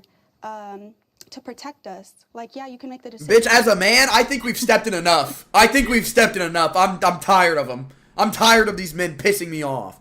I had to fucking watch a debate about a man arguing about fucking force doctrine. Oh my god, bro. Like, I don't need men. I don't need these motherfuckers, dude. To go out there and it's weird that she even brought up the BBL. Like, we're talking about. Yeah, what the fuck is she talking about? Ass, bro. Is she gay? Why is she thinking about ass like that? When they see that we're destroying ourselves. Like, in that sense. And that's just kind of one example I want to give. Maggie, you made a face. Oh, I made a face because I was talking earlier. I do agree. You should let people fail fantastically if they want to. Sometimes people have to hit rock bottom, and I say let them. And I think that's how some people have to learn, unfortunately. Mm-hmm. The reason I'm saying women should have more of a say on our bodies. I agree with that, but you're saying it for the wrong fucking side, bro. You're on the side fighting for losing your rights to vote. Bitch, you lose your rights to vote, you don't get the right back. Like, they're not gonna give it back to you, bitch. In history, men have had the only say on our bodies. They used to perform, like, gynecological operations on us in a room, a theater they called it, with just men. And, like, can you imagine being a woman, going under procedure, you're strapped to a table, and there's just a theater of men, and there's not a single woman in there dictating whether or not this is a good thing that should be happening. Like, we didn't have a say. We should have. Jace, I don't need to be a woman to tell you that's fucked up. Just wait. What the fuck? Like, that is horrible and fucked up, but why do you need to be a woman to say that's fucked up? Have a say. We haven't had a say. We should. We haven't. I think, so one of the things that I take kind of with this romanticization of the past is, if you look between the 1950s and now, almost every single marker of flourishing is up as women entered the workplace, as women entered policymaking. It turns out that all Western liberal democracies have given more agency to women, and they have consistently outperformed other countries that don't do this. And there's a reason for this, right? Which is that we're always better together. We're always better together. This idea that men are more logical than women, they just like, the reality is like the emotional landscape is like way more complicated than that. And good, wise decisions usually include emotions anyways, right? So men being less emotional would be bad for wisdom. And I don't think that men are less emotional. I think they're the same. And so I think we're more emotional. You got me fucked up. I guess what would your be? I'm emotional as fuck. I think that they feel emotions. I just think what I've noticed is that they're not so emotionally reactive, unless if we look at the studies of like men that are in prison, they usually come from single mothers. That's what I was saying. From what I've seen. I actually don't think there should be any laws on from single mothers. Again, back to single mothers. Like, my dad was not in a single mother household until later in his life, and Dude, he was I still... was raised by a single mother. Well, you're going to prison, buddy. That's what she said. Get fucked. Matter of fucking time. Get fucked.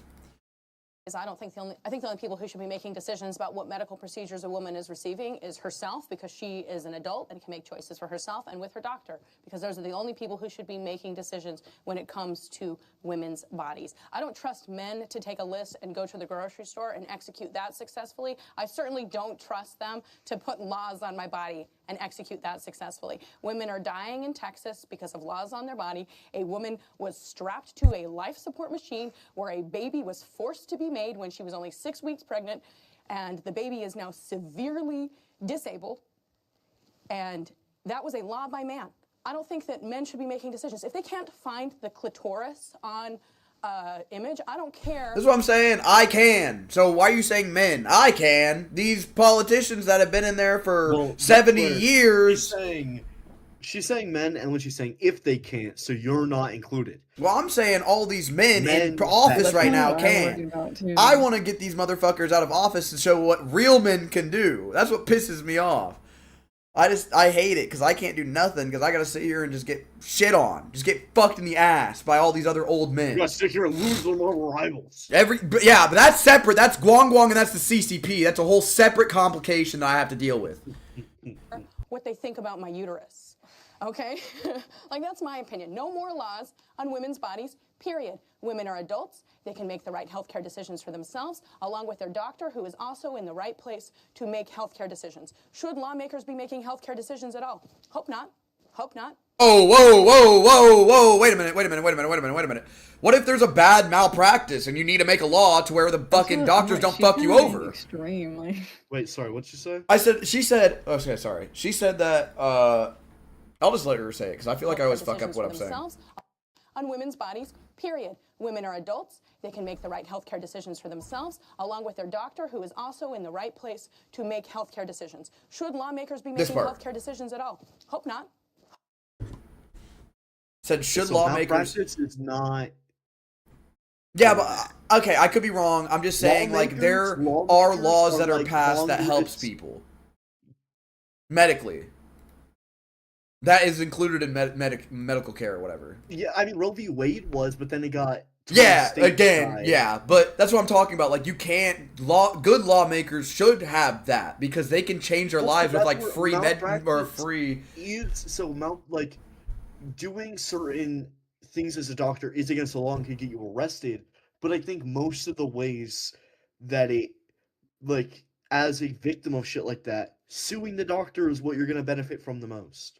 Yeah, but if there's a law against the doctor being able to do that, like, let's say they banned the ADHD medicine that fucked me up my whole life, like, they made it a law where you can't use it anymore. You see what I'm saying? Yeah. That's, like, I agree. I don't think a law person should be like, you shouldn't be able to have an abortion. You shouldn't be able to get your nipples pierced. That's fucking stupid. But typically, that's also done by other doctors. Yeah, they go to a lawmaker. They go to a lawmaker who, That's what I'm saying, though. Like a senator. Yeah, like, if a senator is just sitting there and is like, I don't think abortion should be okay, like, no, fuck you. But if I go up on there and I'm like, hey, I think healthcare should be free, and I have a bunch of evidence from doctors that show it could be, and all this other shit, you know, like, that'd be good. That'd be good. Hope not. I don't really care what Mike Johnson has to say about my baby hole.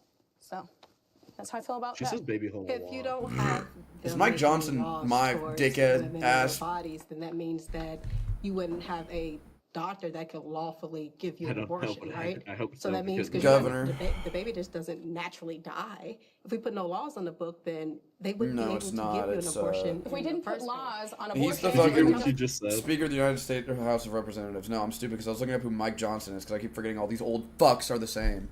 Yeah. Sorry. She just says something real dumb. That you wouldn't have a doctor that could lawfully give you an abortion, right? So that means because you're not the baby just doesn't naturally die. If we put no laws on the book, then the baby just doesn't naturally die. Is the baby a fucking McDonald's hamburger or something?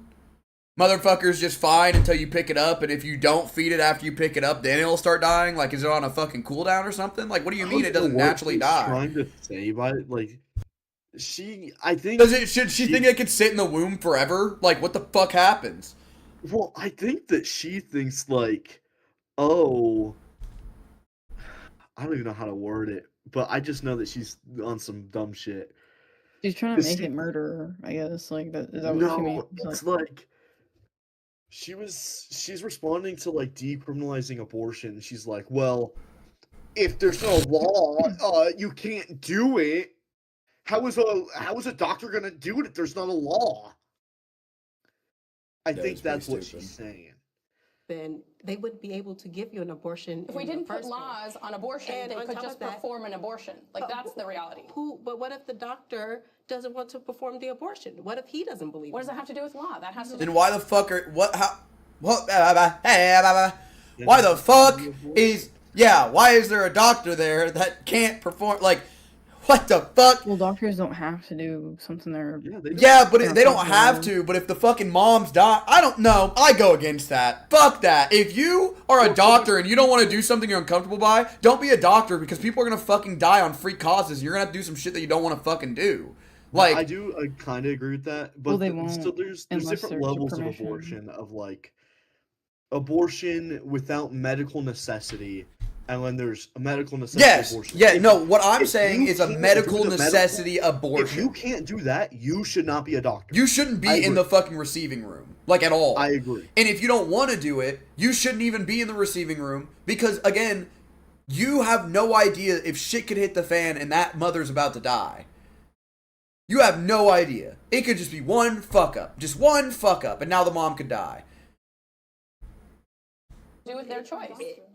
But if there are no laws on the book, then that means that nothing can be done about it. Well, that's not true, because there will still be doctors who perform that procedure. Like, I see the point that you're trying to make is... If a drug's illegal, Koger, you can't get it. If there's no law, then the drug doesn't exist. It's just not real. If there's not a law in the book. These laws are not about expanding access to abortion. These laws are about diminishing access to women's health care, which has resulted in the actual very real deaths of women across the United States, or near-death experiences of women all across the United States. Like, there's not some law on the book that's somewhere that's like, you get to have an abortion now because it's here.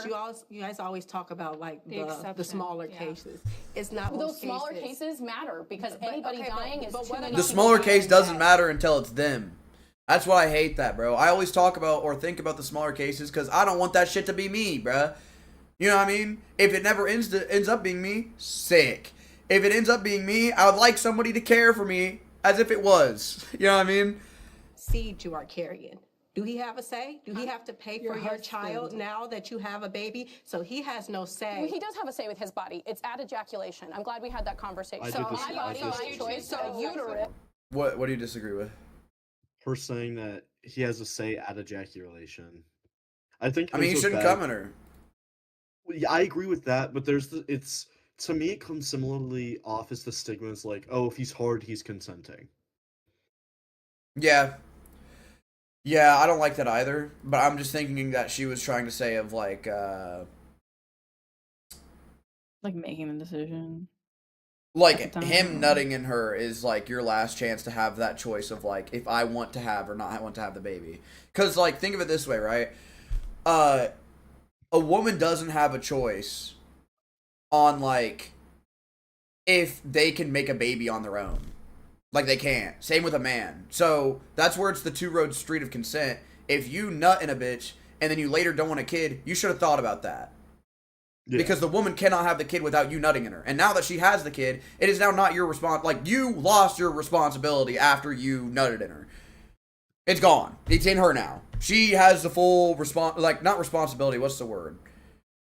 Like, choices on what's going to happen to that baby while it's inside of her body. Like, if it's going to kill her, and you're like, no, keep it in you, you're not, sorry, you nutted in her, bro. Like, you lost that choice.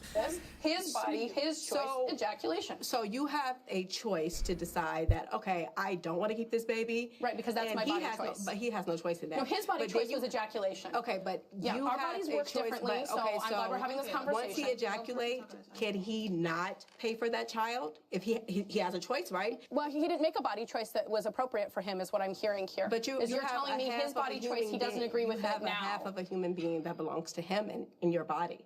So, yeah, but he has a choice at ejaculation. So it's all about me. That's did he have a body choice at ejaculation? Did he have a body choice that you let him decide? Did he have a body choice at ejaculation?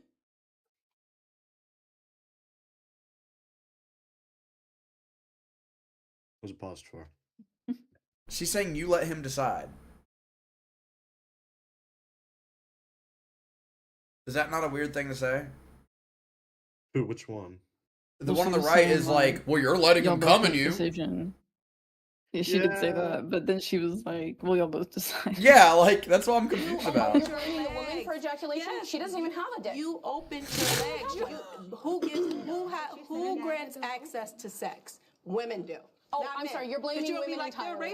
they're raping me. This is why then. I can't have a conversation, because I just told you that both men and women have a body choice because our biology is different. I let you know that men have a body choice. You agreed that ejaculation is a body choice that is had by men, and I said, great, that's their choice. And you went, well, then it's women's fault for letting them finish inside. That was a body choice, and Okay, then so he made a body choice. So now we have to decide what we do after. I don't know if this is also what you're asking. So if everyone made their body choices and the baby is here, are you saying then the man should have responsibility for that child or should not? I'm saying that if she wants to get an abortion, she wants to keep a baby and a man doesn't, then he should have the right to say, no, I'm not paying for it. Once the baby comes. Yes, he should have that right then. If we're talking about equality, why do he have to pay for your body choice? Well, his body choice was ejaculation. So we each had a body choice. But you opened your legs. That was your body choice. You said yes. Question, I just have one. The only time this argument would work is if they both were like, hey, I don't want to have a kid, and then they accidentally have a kid, and then the girl was like, no, I want to keep it. That's fucked up for the dude. Or not for the dude, but like, you know what I mean? That's like he's getting screwed. Because they both agreed at the time they didn't want to have kids, and now the woman is switching up saying, no, I want to keep it. I changed my mind. Which happens. It happens. I'm not saying all the time, but it does happen.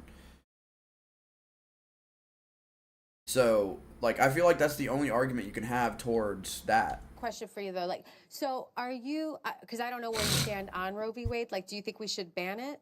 I think that. Because if you allow a man to say, I don't want to pay for it, then you're really forcing women into slavery here. Like, you're going to be forcing women to be single moms.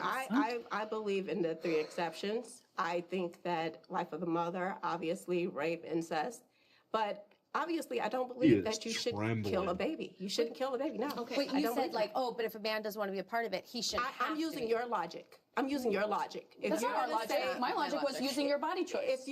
Okay, but if you're going to say that you're going to have a baby that is a part of somebody else that's inside of your body, another part of another person is inside of you, then they should have a say. Do you feel like there is no wrong reason to get an abortion? I've seen so I have 11 siblings. I'm the oldest daughter. I've seen plenty of pregnancies. I've seen my mom go through miscarriages, and I think that probably affects the way that I view like childbirth. But I think as long as a woman wants to get an abortion and it's within a reasonable time, everybody's going to have a different opinion on what the reasonable time is. I don't think it's second trimester. I don't think it's third trimester. But like before a pregnancy comes to term, go for it. But if it's like getting to the point where you can see like, it's such a hard topic. But I think it's really not. It's really not. If it gains consciousness, you shouldn't kill it. I don't know what to tell you. The moment it retains consciousness is when you probably shouldn't be killing something. If it doesn't have consciousness, then I don't really like. Is that something crazy? It gets a little difficult. Where like, what's consciousness to you? There's a good range, is what I gotta say. There's a good area. Like we can have a good guess. I don't fucking remember. I don't argue about abortion all the time.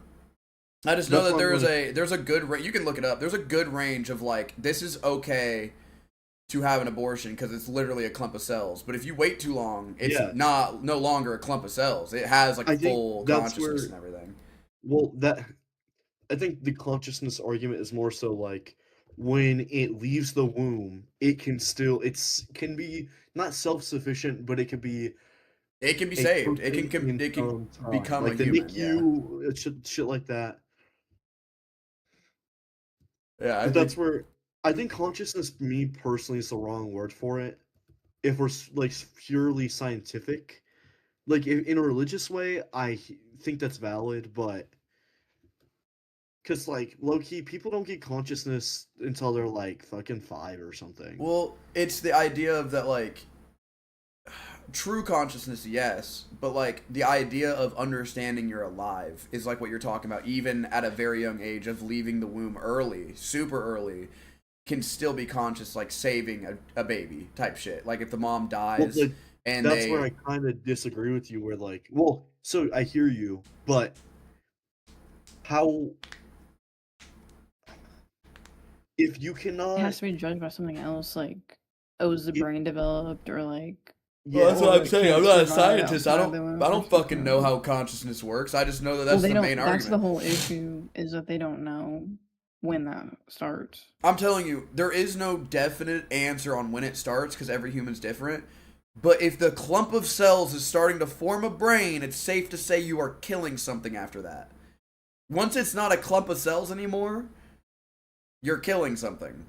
Because it's like a clump of cells is like cancer. You can cut cancer out and it's still something living, but it's just cancer. It's a clump of cells. It's little living organisms. But once it like can develop any sort of brain, even though you could take that baby out and put it in a test tube and it'll still die, even though it has like a microscopic brain, to me, I'm like, you're getting a little too close. You're pushing it. Because you should have yeeted this fucker out when it was a clump of cells. Are fine. Yeah, before a certain time. Right. Yeah. To the financial abortion, I'm actually okay with that. To this question specifically. I agree with financial abortion too, but like you shouldn't be waiting. To be conferred around 12 to 15. If you can't have a kid because you're broke as fuck and that kid's gonna starve. Well, when you say human life, what you mean is like me. Fuck. I'm just kidding. And the reality is that, like, I like being at a alive. certain point, this is why I can ask you guys this question. You've got a burning building, 2 rooms, 1,000 zygotes in one room, just recently fertilized eggs, and a baby in the other.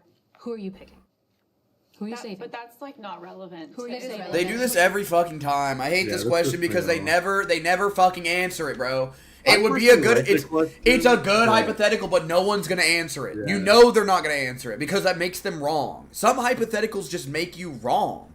That's what I was saying with earlier at work. I was like, if some evil dictator goes up there and goes, I'm killing all the poor people and kills 80%, all the people that he killed, 80% of them are black, it's safe to assume you're probably not killing poor people.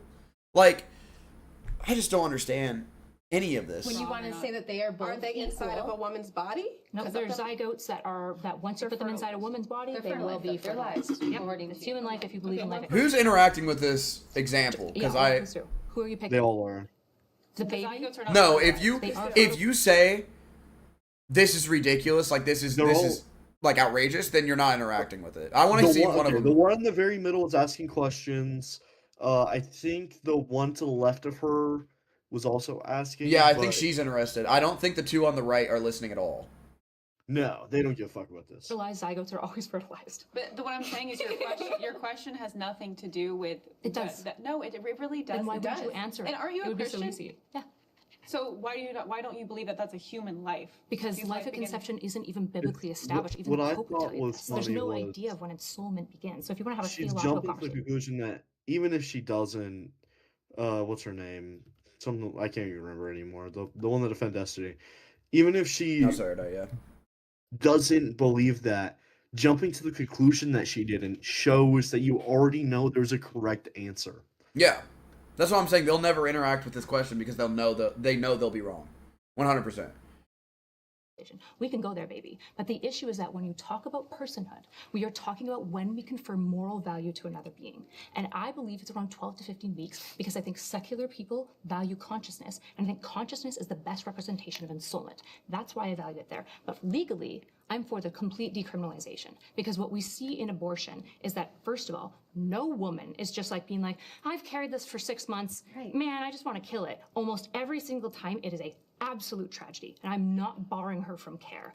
What we see in decriminalized states versus criminalized states, mothers die more, babies die more, children go into poverty, and children go into foster care. An 11% increase in Texas when they started banning abortions into foster care, which is just a tragedy. Mother deaths increased in Texas by 6% with this. Baby deaths increased by 12%. So when I'm talking about decriminalization, I'm for it all because... Wait, how the fuck are you... Wait, what is baby deaths at the... I mean, your abortion is getting rid of a baby. Well, so...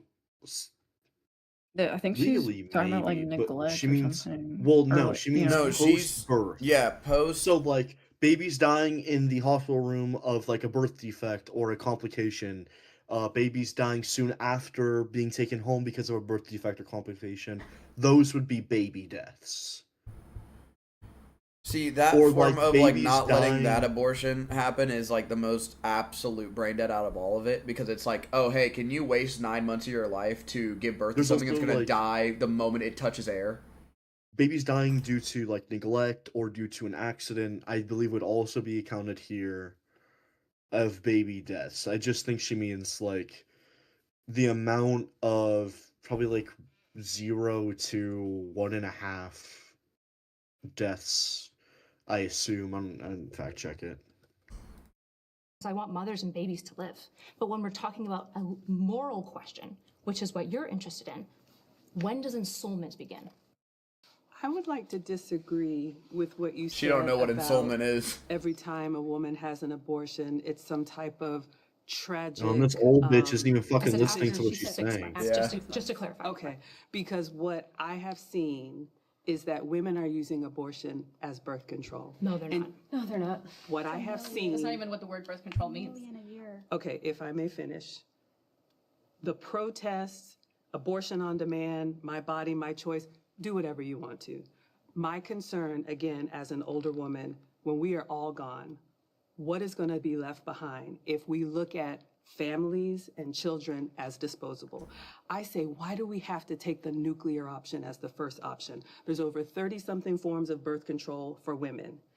I don't know how many of them were created by women when we want to talk about laws. I'm sure there were men scientists that came up with these ways that we can prevent abortion by preventing getting pregnant if you don't want to. But I would just disagree. I think women are using it as, oh, well, not always. I'm sure there are reasons that are tragic. I've never had an abortion, thank God. I was able to deliver without issue. My husband and I planned for those children. I just got the Bible in the fucking cat game. Go ahead. Do you want to know the best That is policy hilarious. for reducing abortion and increasing childbirth? The best policy is making birth free and providing comprehensive welfare care for mothers and children. This is why There's no such nothing is free. Sorry, when I say free, I mean universal health care. Okay, hi loves, it's me again, Dr. Michelle Dav. We've really as much as they have blessed. Which president pissed you off, Richard? What? That interruption? Them getting pissed off about the free thing. Because they're brain dead. Yeah. They're just brain dead. They wanna be fucked. They wanna get fucked in the ass. Like they don't want to have anybody help them. They say the government's supposed to govern us, but they don't want anything. They don't want them to govern us. They're like everything costs money. So mean. But everything costs money. Them refusing to answer her question and just harping on the free thing. That's why I knew that they weren't gonna answer. When you ask a hypothetical that actually eliminates the, like it eliminates it. You just slam it. You're like if you answer it correctly and you actually answer it. The question's over. Like, it's done. You don't talk about it anymore. That's why they don't want to answer it, because they know they're wrong. They're not going to save the zygotes. They're going to save the baby. I don't think any of them understood the relevance of her bringing that up. Yeah, they're not going to save the zygotes. They're going to save the baby. They're just going to be like, what the fuck does this have to do with anything that we're talking about? Because they cannot interact with fucking, what is it called? They can't interact with examples or, like, a hypothetical. If you can't answer with a hypothetical, I don't even want to be debating with you. People are just like, hypotheticals are fake. I'm like, yeah, because we live in a... Oh, my God. Women benefit the most from the feminist movement. Okay. I think, well, almost everyone agreed, but then not quite. Okay, why don't you go ahead and share? I don't think any woman benefits from feminism, but I do agree if we're like playing into like, I don't know, I don't really like to, because I don't like feminism, I don't really like to even acknowledge any kind of like a benefit or anything, because I just don't agree with it as an ideology. Is this not fucked up? Like, really fucked up? If you put this on anything else, it's like, let me just go very extreme. I just don't really fuck with black people, so like any advancement that black people have made, like I just don't really look at it as like what? You know what's crazy? This isn't the craziest thing they even talk about. It gets worse. It gets worse. There is that race element to it. So. Do you think being able to choose your career or wear pants or drive or vote or anything like that is something that feminism has brought about, or what do you think brought that about? Well, I just don't. If I had to choose my womanhood or my motherhood over material gain, I would choose my womanhood. I just want an answer to the question, please. No, I think it's materialistic. But don't you have all of those things now? That still does not answer my question. There's been a lot of non-answering questions here. Yeah, because you guys are going completely off the prompt. The prompt is white women benefit more. Yeah, they do. We agree. Yes, they fucking do. But white women always come up before everyone else most of the time anyway. That's just the thing. It's still, sorry to bring up race, but like white people in general. So if we're going to talk about women, yeah, did it benefit white women more? Of course it did. Because we still had to tackle. So what the fuck are they arguing about? Human rights. I see why you fight for it. So I mean, all of those. Bro, that was a sick burn. Look at her. She thought she cooked with that Human one. rights. I see why you fight for it. She did. So I mean, all of those movements are movements to get you to do things. It's not you thinking for yourself. This movement was so that we could decide what we wanted to do. Well, most of the stuff that you guys said you wanted, you have now. Now it's to the point where This is not this person's real name, bro.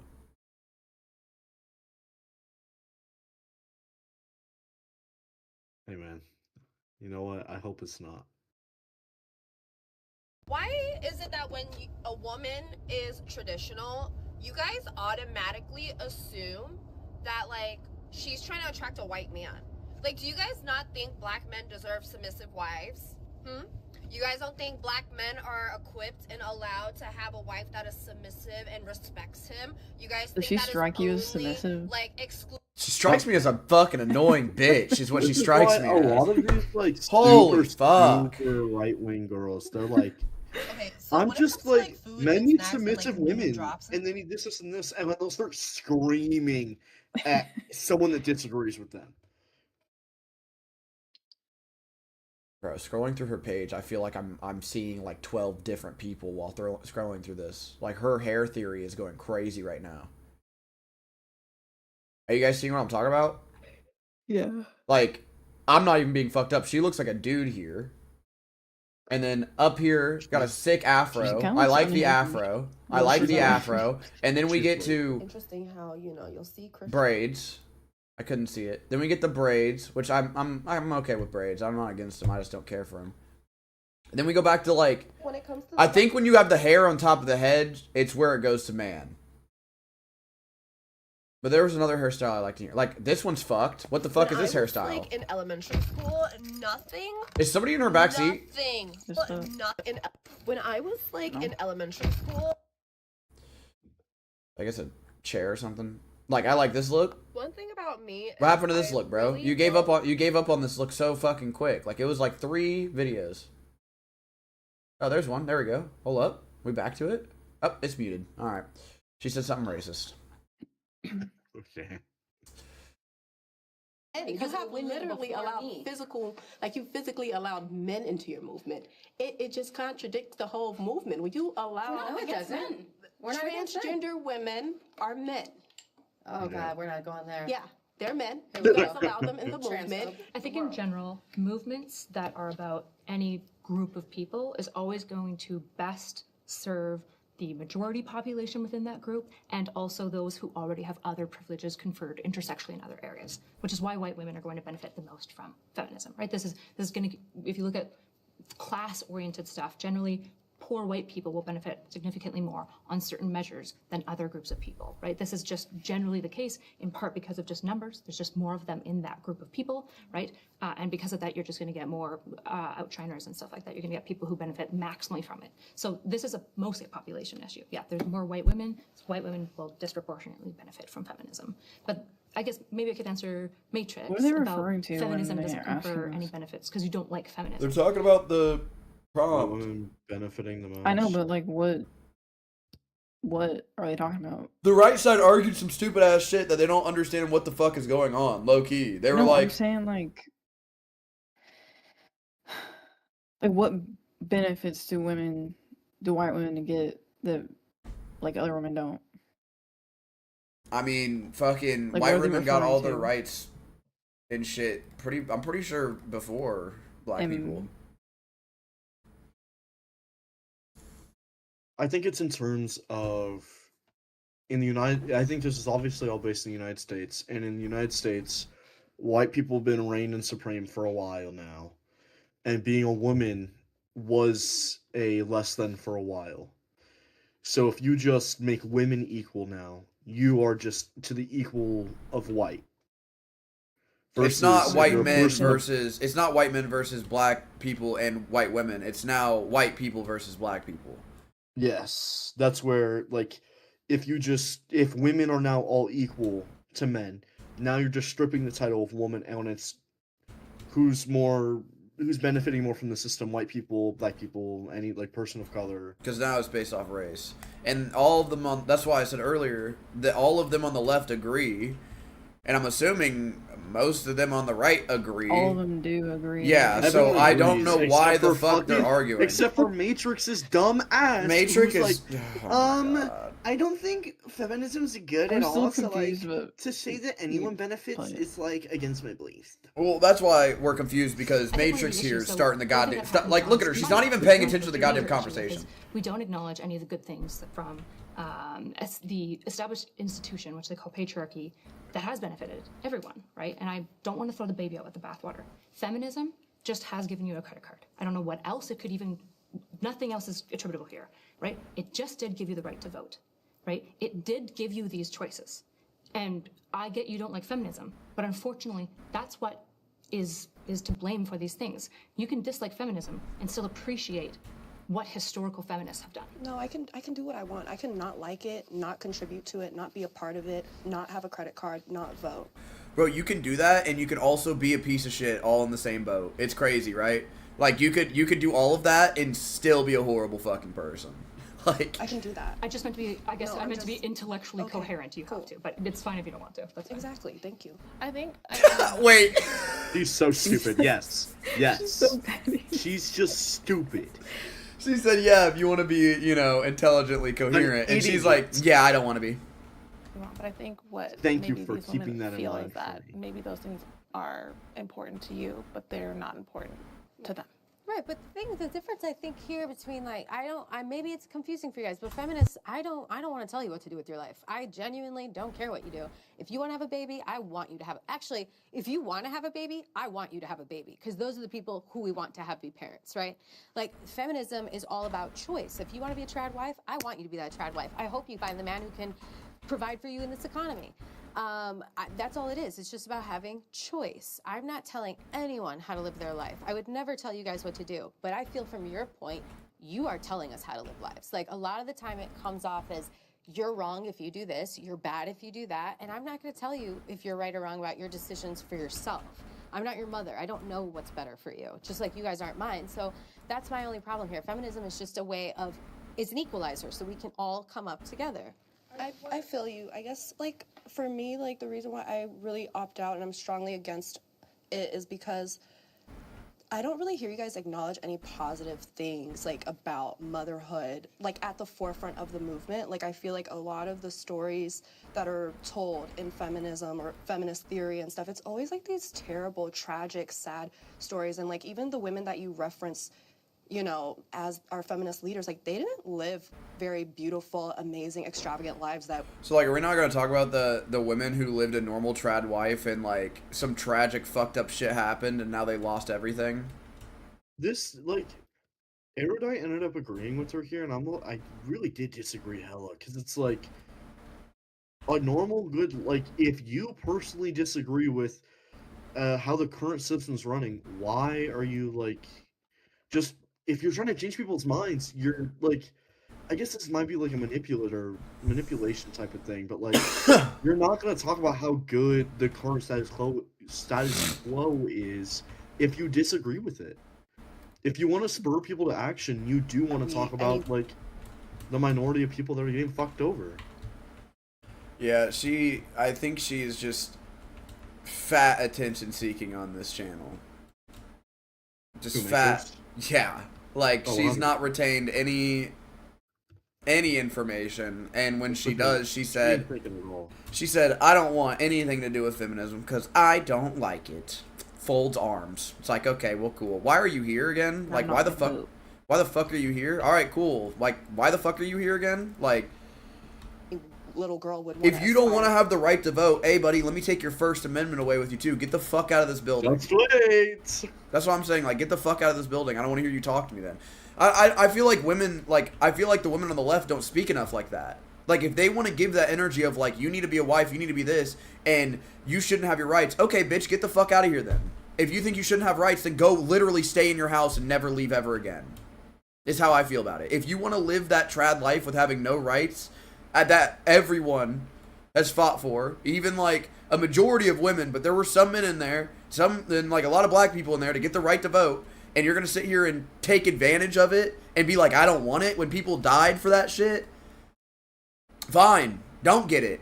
Rot in your house and never speak again. Because I don't think anybody wants to hear you speak That's after what I this. was saying about her, like, watching her TikToks, like, yeah, if she's you're talking about being submissive to her husband. Being like, submissive, then bitch, shut the fuck up and just don't say anything.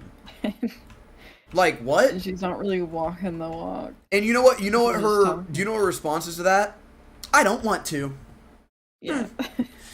I'm submissive, but I'm not going to do anything submissive. To live. And so How I close are we feel to like the end a of the lot of video? time. Half. Well, Mary Wollstonecraft, Susan B. Anthony, all of these feminists, they all had very tragic, sad, like traumatizing lives. And so even when they take like anecdotes like of other women's lives, it's always a highlight on like these terrible things. And it's like, why can't we teach women how to be happy, how to, you know, submit and enjoy that, how to appreciate what their body can do. Like, I don't understand why that is something that's shunned, because like, y'all's faces are turning. So that's what I'm trying to say is like, why is it always, why are all the bad stories amplified? That's what I'm curious about, because that's not every woman's story. That's not every woman's experience. No, you're right. You know? No good story comes from everything going right is a quote that I've heard that I think maybe might answer that. But with back to the prompt, we all agree feminism benefits. Only James is like, I read a book once and it said that, and I've been running with that for like 10 years now. And I just wanted to let you know, Matrix, it's a bar. I've been running with that for a while, and let me tell you, it's a bar. I know I act like I know a lot, and I get all my information from Reddit and just fucking cum guzzle men who are probably right leaning, but I've read a book once or twice, Matrix. I just want to let you know. People, white women, the most. How do we actually bring everybody else up? Is there any like people that disagree with feminism? Like, how do we bring everybody up? I think we bring up our community by turning towards each other instead of against each other. And I think if you look at it as a balanced approach, I'm not going to deny the fact that women can work, we can vote, we can own, we can do all those things. But I think it is foolish to only look at that and not look at the harm that feminism has caused, especially minority communities. I'll speak as a black woman. Black women get married at 1/4 the rate. And that is not helping our community because we're going against our men, and our communities are stronger because we are better together. So I think when we promote healthy families, when we promote the nuclear family, when we promote husbands and wives, moms and dads, boys and girls, that is how we get better. Feminism is not going to make us better. Feminism is actually making our community worse. I didn't know that feminism equals like not getting married at a higher rate. Is that what you guys think feminism is? Is it just don't marry? I mean, it leads to not getting married because men just don't like masculinity. They don't like So you think women if you're a feminist, you're masculine? Dude, I do not need. Let me tell you fucking straight. I'm getting annoyed. All right, I'm hearing women this, women that. Men don't have the right for this. All right, you know what I have the right for is for you to not tell me what type of woman I fucking like. All right, I don't need you telling me what type of fucking woman I want. A ton of these male red fucking pillars are like, I don't like these masculine women. No, obviously that, but also when they were like, I don't like muscular women. Yeah, Remember that? like that's why I'm sitting there like, you don't. Sick. Yeah, you don't. If you can't handle a woman with muscles, you're a pussy. You're just a pussy. Like you see muscles and you're like, I must be stronger. Well, okay, what's wrong? Like specifically talking about like the behavior of women, like the submissive thing. Like she's getting at. That's like, what I'm should be saying. submissive. I'm not talking about body weight. I'm saying I want my woman to be masculine. I want to fucking butt heads with my girl. I want to like argue Someone and talk about some shit. And yeah, I don't want no submissive bitch just folding over because she's a woman. There's a difference between like they shouldn't be worrying about like being submissive, but rather than like respecting each other. I feel like because submissive 100% respect each other's equals, but a lot of what they've been like the women on the right have been to extreme lengths talking about how women are less than men or we're different and not they don't treat them as no equals, one's bro. inferior, but then they'll just go about how men are better and how men would beat you up if they wanted to, or how men will do this, and this if they really wanted to. And it's like they're just taking like the very traditional biblical way of how that thinks a woman should act and making it even more extreme somehow. Pisses me off. Makes me angry. I mean, like you can take a look at this row of how these women are dressed. They're dressed very feminine, all of them. And then look at you guys. And I'm not. You got your dress on. I'm not even. And this is not a dig. Also, Erudite is unironically wearing a fucking corset. Yeah. Thank you, Dumpy. Like, all of you are wearing. She's wearing a suit. She is wearing a suit. Yes. You want to talk about masculinity? Get that the fuck off right now. I must see a dress that covers your ankles, bitch.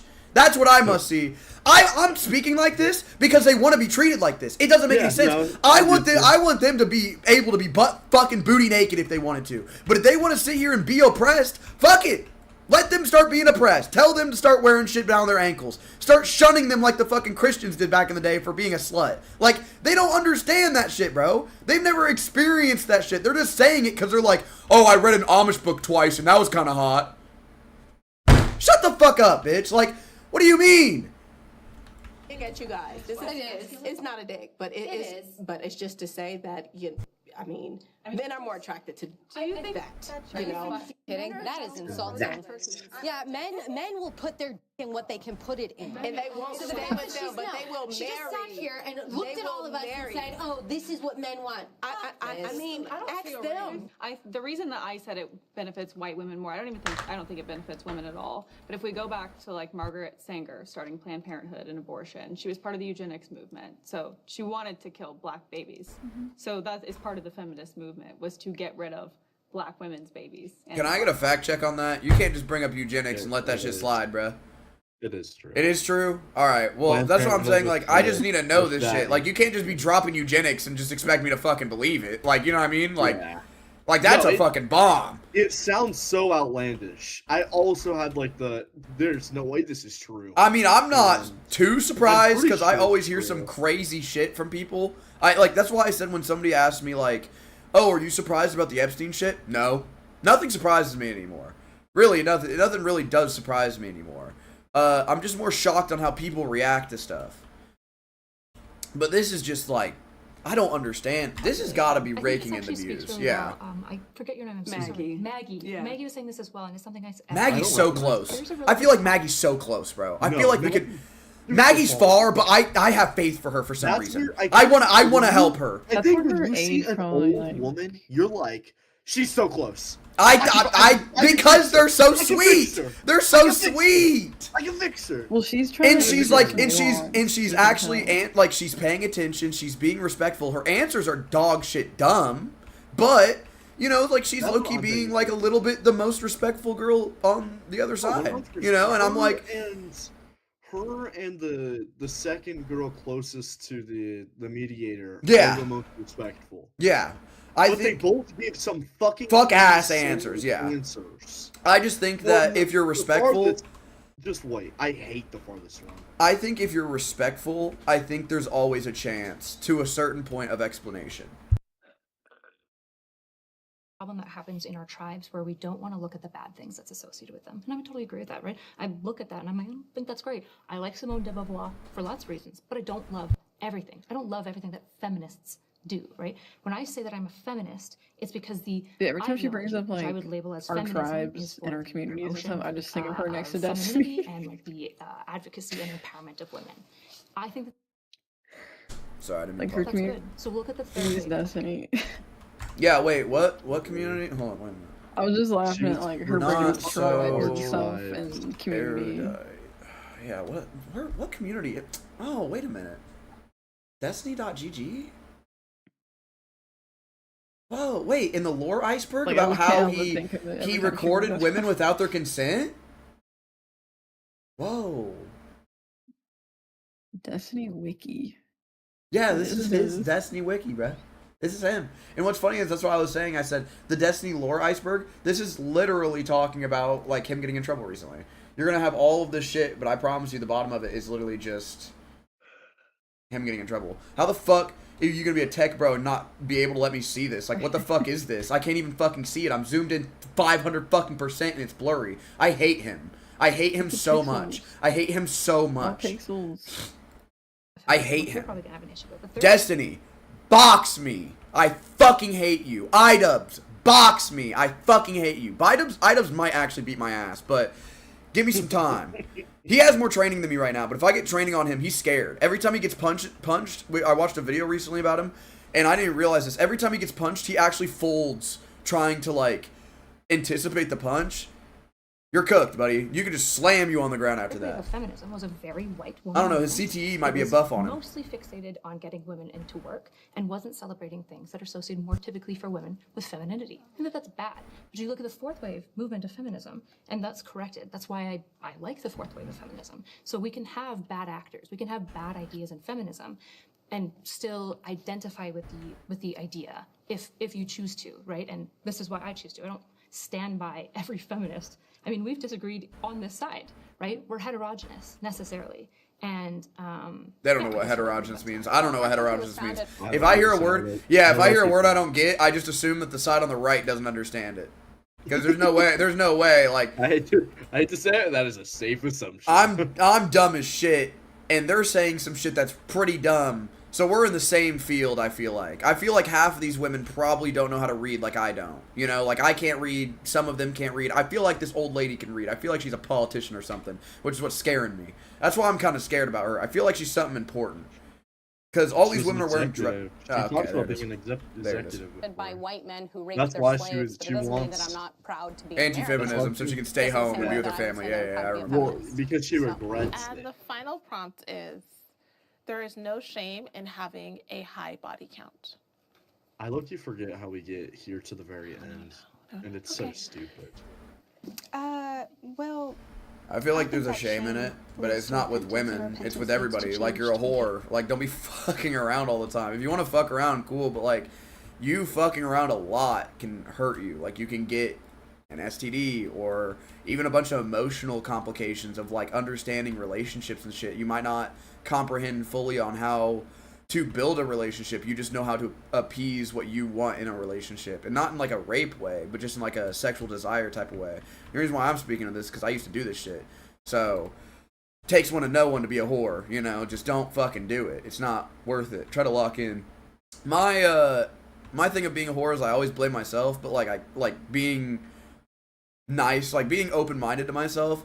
I jumped around a lot because I really wanted to find a woman I really wanted to be with, and I would do anything to do it, so I just hopped from a bunch of girlfriends and got a high body count because I really just wanted to be with somebody that felt the same way as me. So that's why I say, like, you shouldn't have a body count high, but, like, I'm not gonna fucking blame everyone for having one, bro. Some people are just looking for love like I was and just being an idiot about it. I'm not gonna blame you for it, you know what I mean?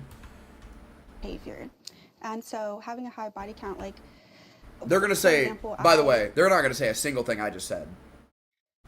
They're not going to say a single thing I just said. Talk to people in my community, in the Christian community, and I speak with people, and women that do have high body counts, they tend to struggle with like BPD, borderline personality disorder, other personality. More dick, more person bipolar, bro. Like more, like what the fuck? You get fucked more. You get more dick, more personality. With being satisfied in the bedroom with their husbands because they had so many other sexual partners. So I do think that there should be shame. I think there should be shame if men are sleeping around. I will say that. Yeah, damn straight. Poor. We should be slut shaming men. I'm glad that she did. Yeah, she did say that. I'm happy about that too. She should. I'm on her side. We should be slut shaming men, bruh. I personally don't think there should be any shame, but. Well, you know what I mean. Like, we shouldn't be one-siding it. Like, if we're gonna be shaming, we better be shaming both. Let's be for real. I mean, you think different ways. Where I don't think there should be any shame. I'm not. When I say like, I don't agree with the prompt because I don't like the word shame. Horrible. No, I don't like the word shame. You know, but I'm not proud of myself for fucking around. But it's something I learned, and I'm not regretting it. You know, like. Yeah, I don't think.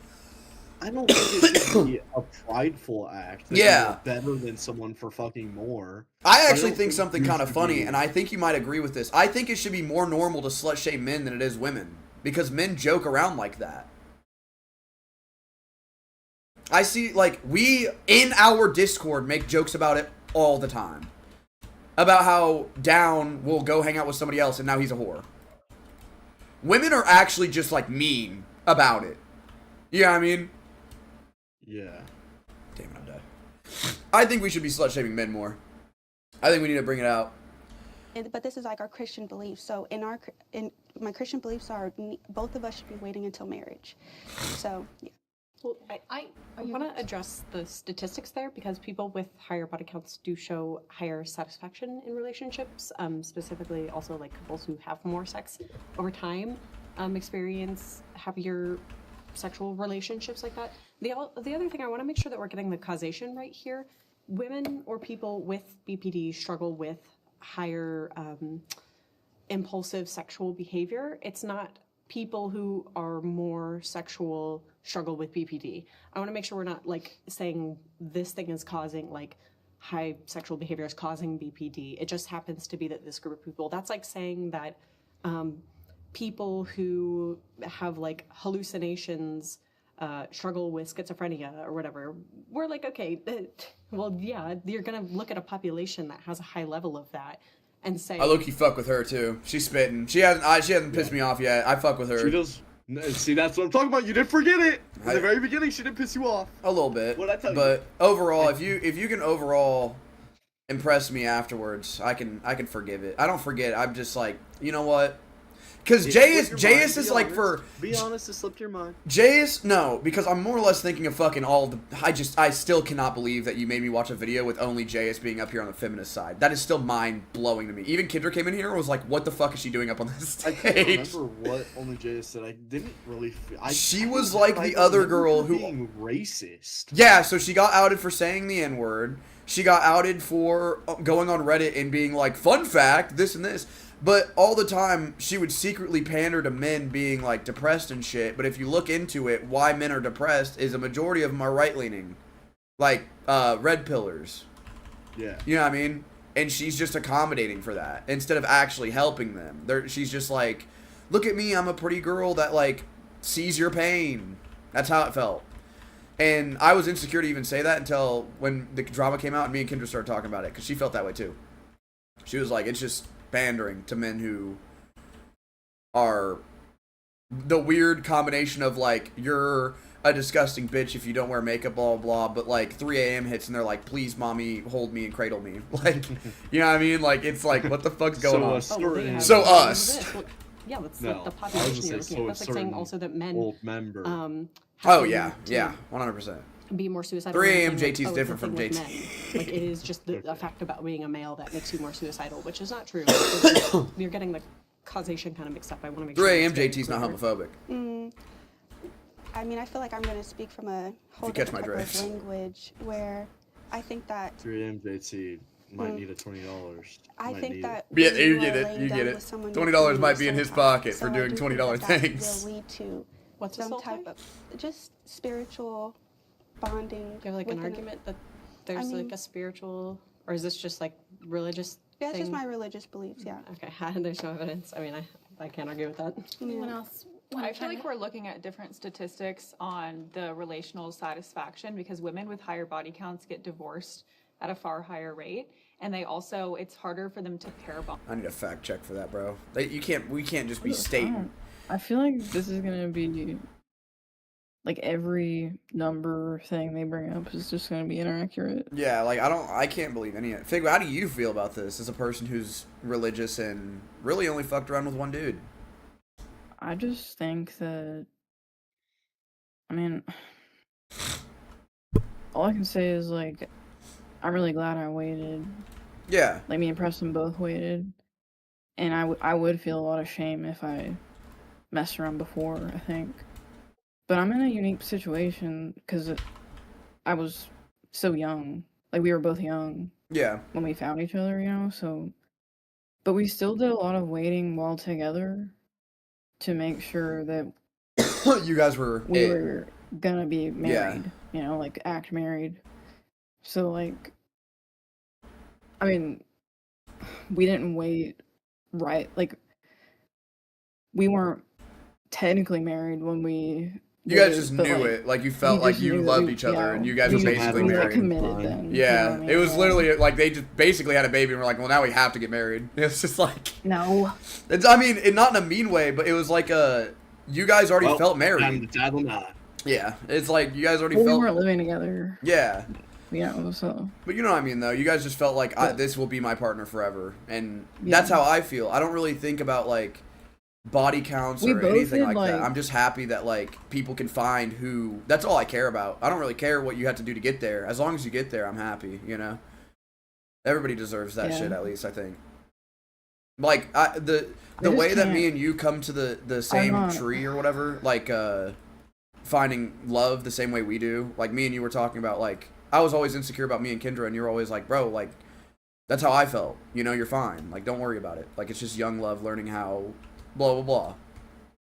Yeah. And I just appreciate that I was able to find it. It's just like a chance thing, I feel like. You know what I mean? It's not really like oh, you fucked around and now you're not gonna get a husband. It's like you can still find a husband or a wife, but like it just feels weird that you gotta run around.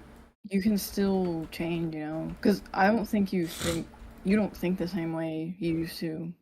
About I'm just in a completely different situation now. So like that's why I was telling Kendra is like every day. This is getting a little deep, and I'm fine with the video, but I'm a little sidecast thing for the video.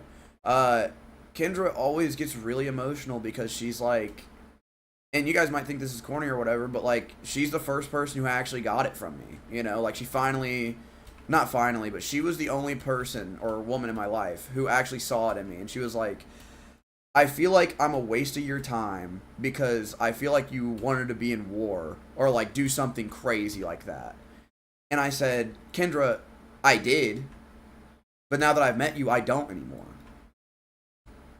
Like without Kendra, I would be the same person. That's why I'm saying I'm happy I met her and came across this like interaction of like what you and Preston deal with. Like I met a woman and I'm like, I'm not even married with her, but I feel married with her. Like I don't want to have a kid yet because I'm broke as shit, but I want to have a kid with her type shit. You know what I mean?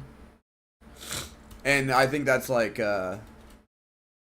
it's kind of universal, but I think it's just something that you can't just explain by having a high body count or like following a religion or blah, blah, blah. Like it's yourself. Like you have to be with someone who can, like what you always talk about, like work with your weaknesses, works with your strengths, and blah, blah, blah. And a lot of these women, and I think even the women on the left are like appropriating it with statistics. And I'm like, love can't be found through statistics, my friends. It is found through yourself and finding people. You could be a class A whore like I was and still fall in love. Or you can be a quote-unquote class A prude like Fig was and still find love. It's just how it is, bruh. Like, anybody can find love. I just don't understand why everything has to evolve with like a statistic. Like, not everything, because a lot of things do, and I like listening to them. But when it comes to something like this is not. You can't. Am I wrong? Like, do you think what do you think, Koger? Because you're a big statistic guy too.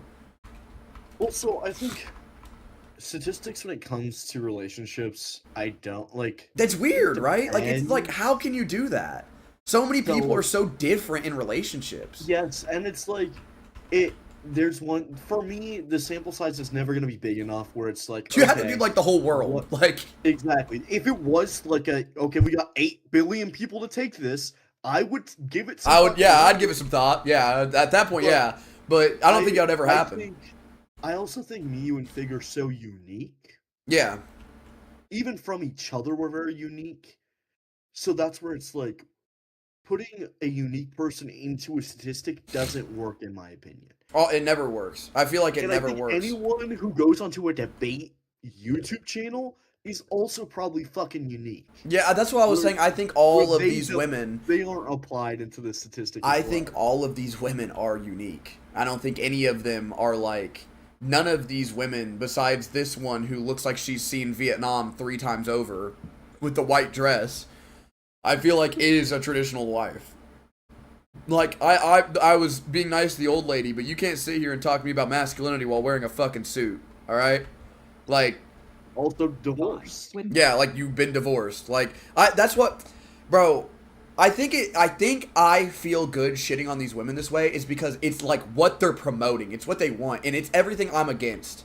You know what I mean? It's like I want everyone to have rights. Opinion about this online doesn't have a healthy relationship. Yeah, like if you say I don't want the right to vote, or like I don't want the right to like have rights or whatever. Like all these red pillars too. Yeah, like all right, let me take them from women. They don't have girlfriends. Like the only one that kills me was one time when Fig was pissed off and she was like, "Bro, take my rights away. I don't give a fuck anymore. I'm just gonna stay home and rot, bro." And I was like, "See, that's the actual answer though. Like if you don't want your rights, your next step is rotting. You're S tier rotting in your house." And that's like the only woman I've ever met where they're like, "Yeah, take my rights away, and I'm gonna do what actually happens when you take my rights away. I'm gonna sit at home and just vegetable, like fucking cook, clean, and read, and then turn my fucking brain off for the rest of my life." I'm gonna start prescribing those drugs again. Yeah, but that's what blows my mind is like you have a better opinion than most of these women, and they're just like take our rights away, and I'm like, why are you taking Fig's rights away? Like what the fuck? You know, like, yeah, what the fuck did she do? With their husbands. They've had so many past partners. So pair bonding research is really not super strong, right? This idea of like oxytocin being released and stuff like that. The pair bonding is quite weak, evidentially. Like it's just increasingly becoming an popular theory around sex and sexual bonding, right? It seems like intimacy and closeness over time predicts closeness rather than these sort of things. I guess to kind of speak to the shame piece more directly, being Christian as well, there is. I'm going to say this while they're talking because they're talking about shame, and I don't sexual shame like any of this. So guilt. I think it's a philosophy thing. I have to pause. I think it's a philosophy thing. You can't go like, oh, I think it's a body count, blah, blah, blah. Like, I fuck with Kendra because I know she's a ride or die. That's that, and I know this sounds crazy when I say that's about it, but that's about it. I don't trust anyone else like I trust Kendra. You know what I mean? Like, she is it. So when they're like, it's a type of intimacy, like, Koger, I fuck with you. Only Jay is. She's pissing me off. You're making a thumbnail for this. I'm uploading this, and this is gonna be a part of it. There it is. All right. What I was saying though is like, I think you two, and what I'm so proud of, Fig, is I was talking to people at work, right? And Jay Stu obviously said some weird shit about like, oh, you're friends with a woman, and my friend Yanni, she's very. Like, if her boyfriend had a girlfriend, she wouldn't fuck with that. It had to be, like, me and you type shit. Like, genuinely, like, you know what I mean? Like, it's, like, she's way more strict than Kendra is, and a lot of other women I've been around. And I was telling her, because she was curious, she got, like, well, I was teasing her, I was like, got a little FOMO? You want to hear the lore? And she was like, I mean, you did say something, like, pretty shocking to me. And I was like, all right, well, what do you want to hear? And she was like, well, what has she done for you that makes her, like, completely, like, separate or friendly? I was like, she went from Texas, drove her whole family to help me move 3 miles. And she was like, you know what? You should kill for that woman. She was like, you should kill for that woman because that's a best friend. But do you know what I mean, though? Like, it's that, like, you did something that nobody even near me. Help me move. Yeah, like... Well, yeah, jokingly, but nobody even around me wanted to help me move, Fig. Like, nobody, you know? And you were like, all right, time to pack my shit because I want to go see my boy and my boy's fucking struggling, you know? And I'd do the same for you. Like, shit's hitting the fan. I got a little spunk in my tank. I can go all the way to fucking Texas, but... A little spunk in my trunk, but that didn't make sense because I can't drive on a trunk. But, yeah, I was telling her, I was like, you know... I don't want to say it because it's going to make Fig all embarrassed and nervous, but I was like, best chances are she's probably going to be my best man. And that sounds weird because she's a woman. You know? And a lot of people in my life or my family are going to think I'm weird for that. But I'm like, bro, she's been a closer friend than anybody, and I don't really give a fuck if she's got tits or not. Like, this bitch, me and her will kill it for each other's family. Like, we could go on adventures. We could do all this shit that I want to do with friends. And that's all I give a fuck about. Like, as corny as it is, bro, I think of my life as, like, One Piece or an adventure, you know? Like, I want a group of people who fuck with me, and I'm like, hey, who in this group of 50 people want to go on an adventure, like camping in the mountains or something and seeing some beautiful sights? And I guarantee you 5 of these motherfuckers in here are going to go, yeah, let's do it. You know what I mean? Like, all of us have our specific traits and everything. I don't understand why, like, any of this has to be evolving with, like, a scientific core. Like, it's all philosophy. It's all how you want to... It's all you, bro. Like, I don't know. I think this prompt was supposed to be more moral, but they're bringing up a lot of statistics. Yeah, I'm like, what the If fuck? you look at the rates, for example, of vaginismus, if you guys don't know what that is, it's when sex and any form of penetration is exceptionally painful for a woman. It is 3 times higher in religious groups. As a woman who's been I'm married for 8 years. I only have a body count of 1. Came from a very Christian background. My Christian background and the tying of sexual shame that was there was so hard on my marriage. And in fact, if you talk to a lot of religious women, they're going to tell you this, right? A lot of my friends, for example, say, my virginity was so tied to my value that when I lost it to my husband, I thought I was dirty, right? Yeah, like, you can't sit there and train someone to think that losing your sexuality before marriage is bad, and then when they lose it at marriage, you can't, like, sit there and be fucking surprised that they still feel gross after they broke a moral that, like, when you make morals, you can't have them at a time frame. Like, you can't just be like, oh, yeah, but once I get married, I can do this now. You know what I mean? Like, that, it doesn't work like that. You're still gonna feel It's just weird. fault with, like, teaching. Yeah. And, because the fault with that is, like, they're not talking about it at all. Other than, like, Yeah, they're shaming it, like she was talking about, you're yeah. gonna get pregnant and die if you have sex. Or it's a sin to have premarital and all that. Yeah, they're just like, it's a sin, and then they don't So go into detail shame in general about when it comes to anything. sexuality seems most. Then they're all just prudes and their husbands are gay and they just There can clap be fucking conversations clams all the way. about impulsivity, right? About choosing who your partner is more I wisely. know what goes I'm not on in the open church. to I those was there, bro. conversations. The issue is that when we shame people for their I must have body count, missed it's something. disproportionately women, Must have right? missed If you that look at one these, and I agree Sunday. that you're consistent. But yeah, you gotta go back, bro. There's a lot of closet. I don't know if I members. want to go Get to their body counts go up to and church shame and start women for slamming giving them that clams. body count, right? This leads to worse relationships. What is a high body count? I'm curious. What's the number? What's the number? I don't That's think a it's good question. necessarily a number. I think it's I more did think so it's a the good idea question. of sleeping around for no reason and not. That's having a brain dead commitment. answer. Commitment. I also thought that was a brain dead Sure, answer. sure. And I would A actually high agree body with count the sounds shame like part more of than one. religion. I Like, think purity culture. Yeah, is for very them, yeah. dangerous. I'm saying like Yeah. anything above like 5 or 7, you're going a little, you're getting a little crazy range, bro. I think I'm on 5 or 7, so I'm safe to say I'm a whore. We all call you a whore every chance. That's you what get. I'm saying, and I deserve it. I deserve every fucking second of it. I might get a little hard from it, yeah. Okay, I didn't get that far. And it's very damaging. I might like getting shamed a little bit. Even in marriages, like you said, women That's why don't think provocative. sex is a sin in their marriage. I think that's a problem. Dude, So I think Matrix it's just not looks so like a much- I don't fucking think we bitch bring this that entire shame. time, bro. I Like, think it's more Talking so about, that dude. sexual mean mugging the other girl, people bro. Being promiscuous should I would be only jizz too, as it celebrated sounds as like much in dog our shit culture as in it my is. glass. Sure, but the prompt was specifically, is it more shameful, right? And you guys said yes. That is necessarily bringing more shame to women for this. That's necessarily doing the thing you're opposed to. Okay, well, I mean, I have a yes or no, so I'm not going to say no because I don't think that being sexually I literally promiscuous said is good for anyone. Kinda earlier. So They that's did why the I middle said- thing. yeah. So I wanna chime in here and say that I grew up in a very conservative religion that shamed you for any type of sex outside of marriage. What did that lead to?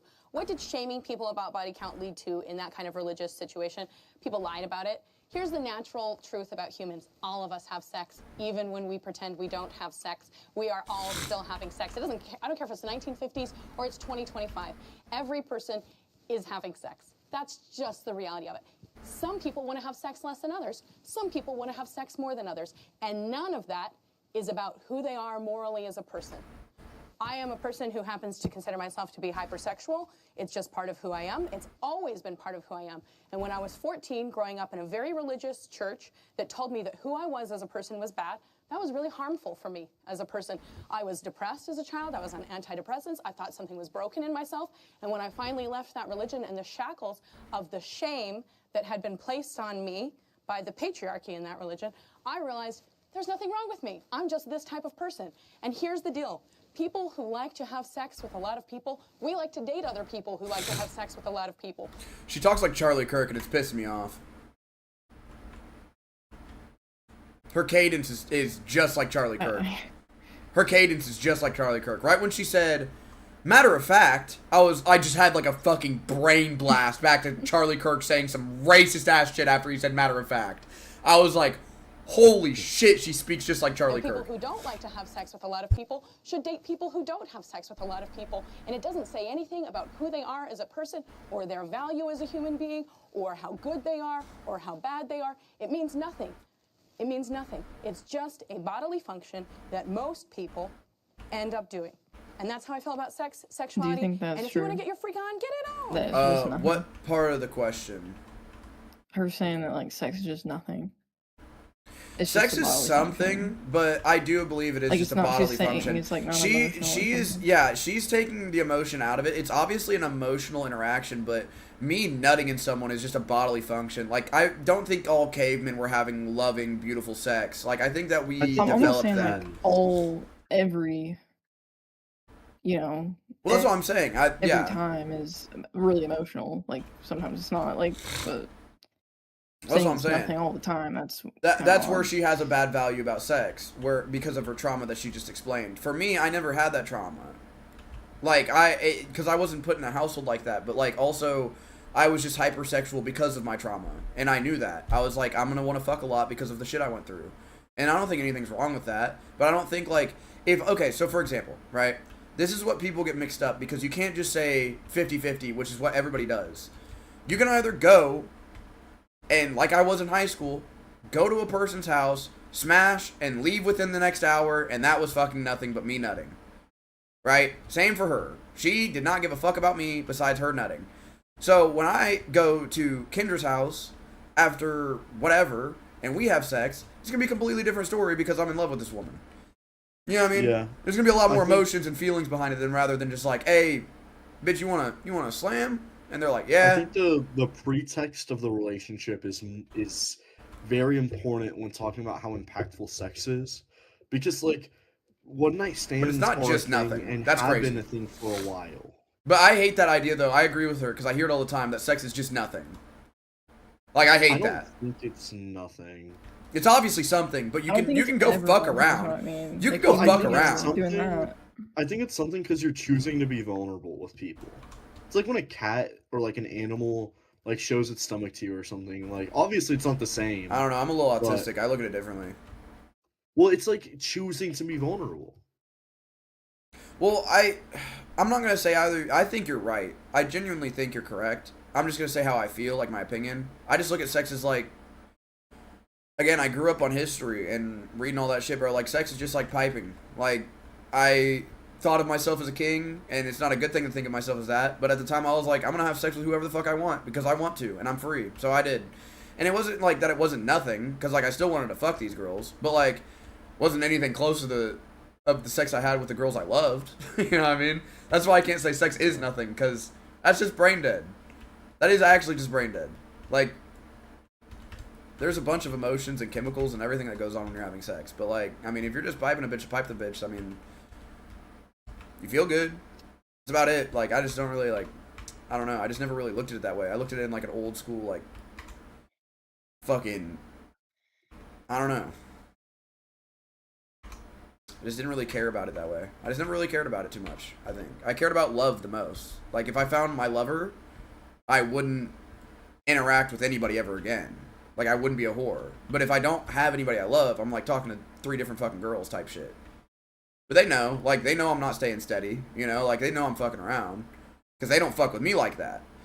But what I'm saying is like, if I find a girl, it's a whole different ballgame. Like, I'm acting completely as a different person. That's why when you said, like, I act different now than I do later, is because I know me and Kendra are going to be together. Like, I don't have to be fucking chaotic anymore to look around. I don't know why I have to be like that, but that's just how I literally don't care. I But it operate. doesn't mean anything about you morally. I think I a don't know lot why. of people are using their personal experiences to define their reality. So you say, like, you grew up religious, they told you don't do this, so obviously you're going to do the exact opposite. That's not why I am who I am. But I'm just saying. I just like getting freaky. Sure, there could be some. Okay, let's chill out. All right. Yeah, let's chill out. We don't care that much. This is the same lady that said my baby hole. Like, yeah, my baby hole. Like, yeah, like let's actually, chill out. I was like 10 times, but literally like 3 times. This is why you're not desired. It's a lot of things that is happening. I mean, I would say the amount of sex partners I have would indicate I am desired. I mean, that seems like No, I don't agree with that idea. Just because you are physically attractive and someone wants to fuck you does not mean they desire you. I physically was attracted to a lot of women, but I didn't desire any of them. I just fucked them and I moved on. I think this is where you got a different definition for desire. Well, I think yeah, like what does she mean by like desire? Does she think I'm lusting over her or something? The woman on the right, she's insinuating like that's why you don't get married or whatever. I'm just talking about like the one on the left's just being. Yeah, that's the one I'm talking about. Of, like, what the fuck are you talking about?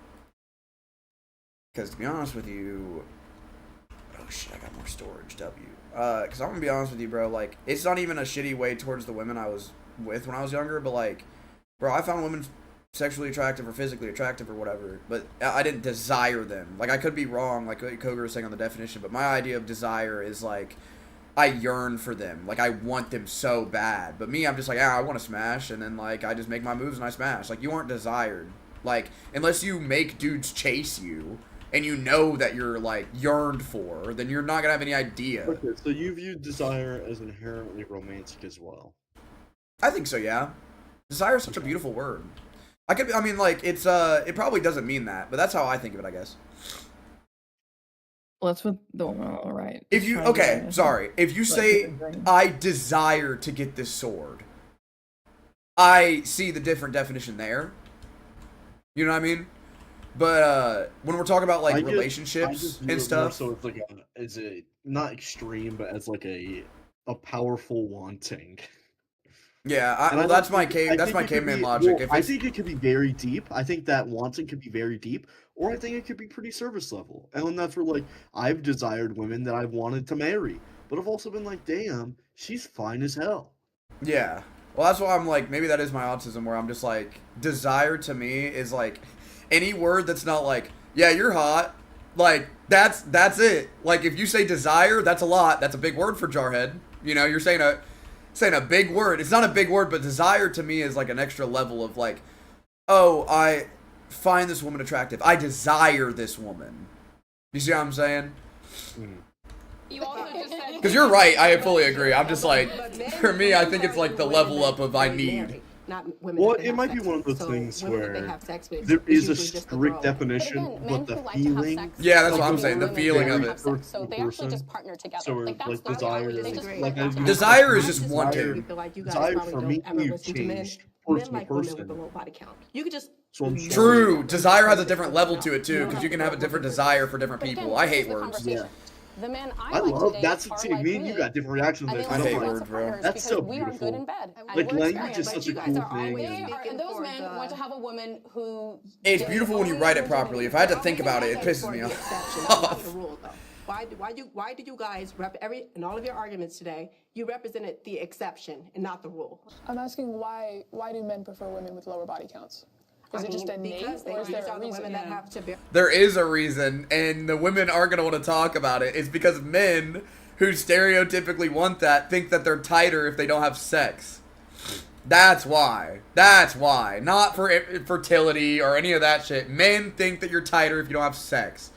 And it's stupid. It's fucking brain dead. Bear their children. Ignorance is bliss, and they don't want to. These are the women that have to bear their children. Oh, you guys seem to have a problem a little bit with men, like just comments that you're making, but yet you. I have no problem with men. I'm straight. Well, I love men. I just heard like multiple just negative comments about men. Like you that's do realize that men are responsible for 90% of the violent crimes. But you're sleeping with. Can I get in this? But we have 5 male feminists and 5 anti-female feminists. Or not male, but female anti-feminists. Can we do this? Please? I would beg for this. Because they would be like, well, I just don't think we should vote. And I'm like, alright, cool, leave.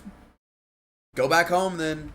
See you in the kitchen. Like, I don't understand these ideologies, bro. They're still saying this shit. They're like, you're talking bad on man. Yeah, let me talk bad on Genghis Khan. It's pretty fucking easy. Let me talk bad on Hitler. It's pretty fucking easy. I can talk bad on women, too. The fucking woman who defended Jeffrey Epstein. I can't fucking remember her name. I want to call her Gertrude, but I don't know who the fuck her name is. Ghislaine Maxwell. Yeah, Ghislaine Maxwell. I can talk shit about that woman. Like, what the fuck are they talking about? I don't know what she's trying to get at here. That's what I'm saying. The women on the right have a bad habit of putting men on a crazy pedestal. They're just fucking, like, glazing them, bro. Yes. And it's where they, I don't know how much of it is, I don't want to say a bit, 90% of the violent crime that still does not represent all men. That still would be a minority. Yeah, they're all picking. So men are awesome. Men are great. They protect you just like they assault women. They protect women. They fight wars so you don't have to. Other men, they protect you from general. I can't stand this. Oh, men fight wars so you don't. No, they don't. Women are in the service now. So there are women dying out there on the field right now as you speak, fighting for your right to say this stupid ass shit against them. Holy fuck, put me on this panel. What's this guy's name? Dr. Daff. Whatever your fucking name is, bro. Put me on this. If you want any form of entertainment, put me on this. These women don't know what the fuck they're saying, bro. And then you put two fucked up women on the feminist side. Like, god damn it, bro. Man, so enough with that. Okay, that is protecting whom? But I'm saying everybody's I'm not against men. Okay, but they're doing it to protect their. Saying, oh, I'm anti-man. I'm not. I didn't say you were anti-man. Men. A lot of them. I didn't say you were anti-man. I'm pretty so sure tired that of we feminists all being labeled love as men. anti-man. A lot We're of not. them. In fact, I think That's feminists help hilarious. men because we're trying to relieve a little bit of pressure off of them. Like, But they're I'm not asking you anti-man. that. They would rather you just respect them. They would just rather respect. They don't care about none of the things. Why is this bitch speaking for me? Let her keep talking. I know you're gonna hate her in a I second. don't put them on a pedestal. I don't treat them like they're princes. I'm not like, oh, what great, amazing dudes. I like men just fine. I'm unfortunately straight too. Question on this side, for especially for those of you who love men, right? Oh my god, the media pissed me off. Can you tell me some things you love about men? Yeah, some of them have great sense of humor. Some of them are super helpful and funny. And I mean, I like men the same reasons I like women. These are all just human traits. You're funny, you're smart, you're good looking, you take care of me. I have girlfriends like that. I'm not bisexual. But we're not talking about friends yeah, or girls. We're talking because you said that a lot of people think feminists hate men. I want to know, without talking about women, only talking about men, what do you like about men? About their uniqueness of being. I'm asking the men lovers. See, I guess. Yeah, not those two on the end. That one of them's been married for 8 years. Because like when I like a man, they're funny, they're smart, they're good looking. But I could describe a woman with these terms. Okay, so you don't think that there are things about men that are unique necessarily? Well, I mean, I'm born straight, so I can't say like I choose to be attracted to men. Like this is how I was born. You know what I mean? Right. So like I can't tell you what that's about, but I can say that I like men because they're funny, they're smart. Some of them, they can protect me if I need to sometimes. Like I understand why you like men, but I think you can all understand that they have traits that are not good, right? Like, you have men you don't like, right? You know that not all men are great. And I want to know what you like about men too, without PG. PG, right? So I would say a lot of my good friends are men. I think men are smart and funny, just like she was saying. I think that I'm sexually attracted to men. I think they're pretty much the exact same as women. But if I were choosing like to hang out with someone one-on-one, I'd probably pick a woman because I'd probably be safer because they probably Can I give you this answer of I don't like know, have sex with me. As They did not answer this like question. why do you like women? Like they're giving the typical male answer, are they not? Yeah, like They're why do you like pretty. your girlfriend? They're Oh, just she's pretty and she kisses To be me. fair, can you give me one trait about a man that is unique to men? We're dumb in a good way, bruh. You know how many women I met that are dumb in a good way? No. Yes. I hate to say it, but women that are dumb are not ever dumb in a good way. I disagree. You can't be dumb in a good way and be weak. Like you have to be 100% fully boosted testosterone brain dead caveman. That's the only good trait that men have that are unique specifically. Because there could be buff women, but you don't get that little testosterone boost of full fucking caveman, bro. I don't share your opinion here. You should be sharing. I think I'm correct. I think men are. I don't think that's beautiful a men's caveman. thing. I think that your trait is not man specific. But then you're like, well, it is man specific because the testosterone. Because it's me, bro. It's my testosterone. For answering like that, I was just making a joke of like they're just answering like, oh, they're just pretty. Yeah, I think they're pretty same, but it was a silly. I think there is an answer, but I can't give you an answer. Yeah, I think there is an answer, but there's no way for me to answer the question. I think they're the same. Well, the answer is only decided by how you feel about the role of men and women. Like, if you think they're truly equal, that's how you would respond, I think. Yeah, because by personality. I think it's by personality, but I think that men and women have different traits. But there's a than each other. typical role, I think, too. I think. I just think that I can't name it off the top of my head. That, like, again, I'm not gonna sit here and do a fat amount of research to be like, yeah, well, men have this and women have this. For 2 hours until you give me a good trait about only men. Motive. Only men?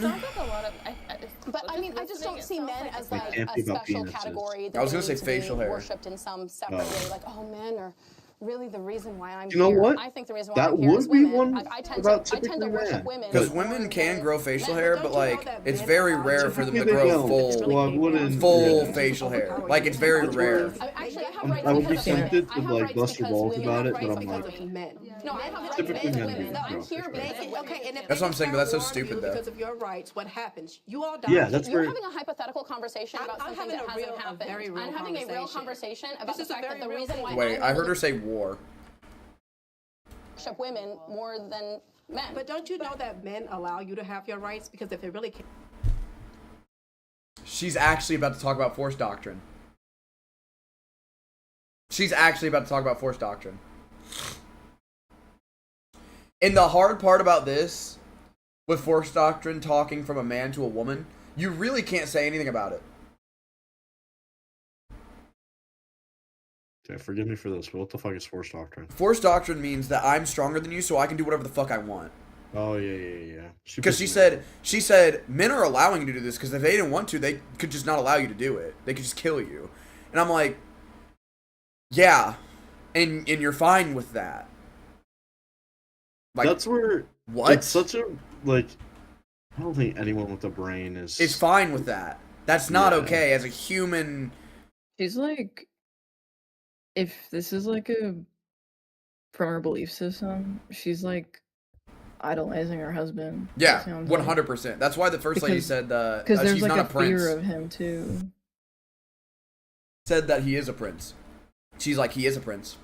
came down to it, Oh, they can just overpower you and take all of your rights. Actually, I have rights because of women. I have rights because women. Because she's have kind of rights treated him because like of God, women. you know, No, I have rights like oh, you just take it because away, I'm here because- or and you Okay, should and fear if they that. declare war on you because of your rights, what happens? You all die. Okay, you're having a hypothetical conversation about I'm something having that a real- hasn't a happened. very real I'm having a And then now the sides have switched. A hypothetical has been thrown on the field, and you know what they say? I'm not going to interact with this oh my god, if you don't interact with it, you're going to look dumb every time. The reason why I'm able to vote is not because of men, but because of hard-working women. And who allowed it? A few good Who men. allowed these things to happen? few good men. I don't know what hypothetical you're talking about. I don't know what she's referring to. She's saying that men are the reason why you have the right to do anything. So she thinks that's a hypothetical? She said hypothetically, what if they declared war on your rights? What are you going to do about it? Oh, okay. And she's like, I'm not going to entertain for that hypothetical. Why do you think there are no woman civilizations? Because men will take them down. If you create gender into class, then men are also pedophiles and rapists and criminals, by your logic. You realize that, right? Yes, but guess what? That is the minority of them. That is not a minority. We literally got an office full of these motherfuckers right now. We got an office full of them right now. It's fucking breaming through the roof out of these motherfuckers. You're gonna say the minority when half the fucking Epstein files is 90% of the fucking congressmen we have in office right now. God damn, this bitch is dumb. Does she have IDubs and CTE? Does her boyfriend beat the fuck out of her? Because what the fuck is she saying to me right now? That's a minority. My ass! My ass! Some men who are the minority. You heard things. the minority. Most men are not because criminals. I am not treating gender like a class. Right. I understand that police officers and soldiers are more often men, but that doesn't mean that. Okay, wait. She said most men aren't criminals. Are men not committing more crimes than women? They are, but I think what she's saying is the majority of men aren't criminals. That's what she means by most men are criminals. She's pissing me off because I can get stupid about it. Men who are not those things suddenly get to be like, actually, I'm doing forced doctrine too. No, you've got a small group of young men who are given fiat authority by a bunch of state men to enact rights that all of us agreed on. That's how democracy works. If you want to treat gender like a class, then you have to say men are soldiers and men are rapists. And I think this is not true. Some men are rapists and some men are soldiers. Well, it just sounds like, I mean, like, so if a man tells you to do something, you're going to do it. Do you, I mean, are you a woman if he's who falls my in husband, line? absolutely. Yes, If he's your serve him. husband. I'm here to If you said serve. if he's your husband. Yes. Yeah, that makes sense. But let's talk about just some random... Hold up, let me,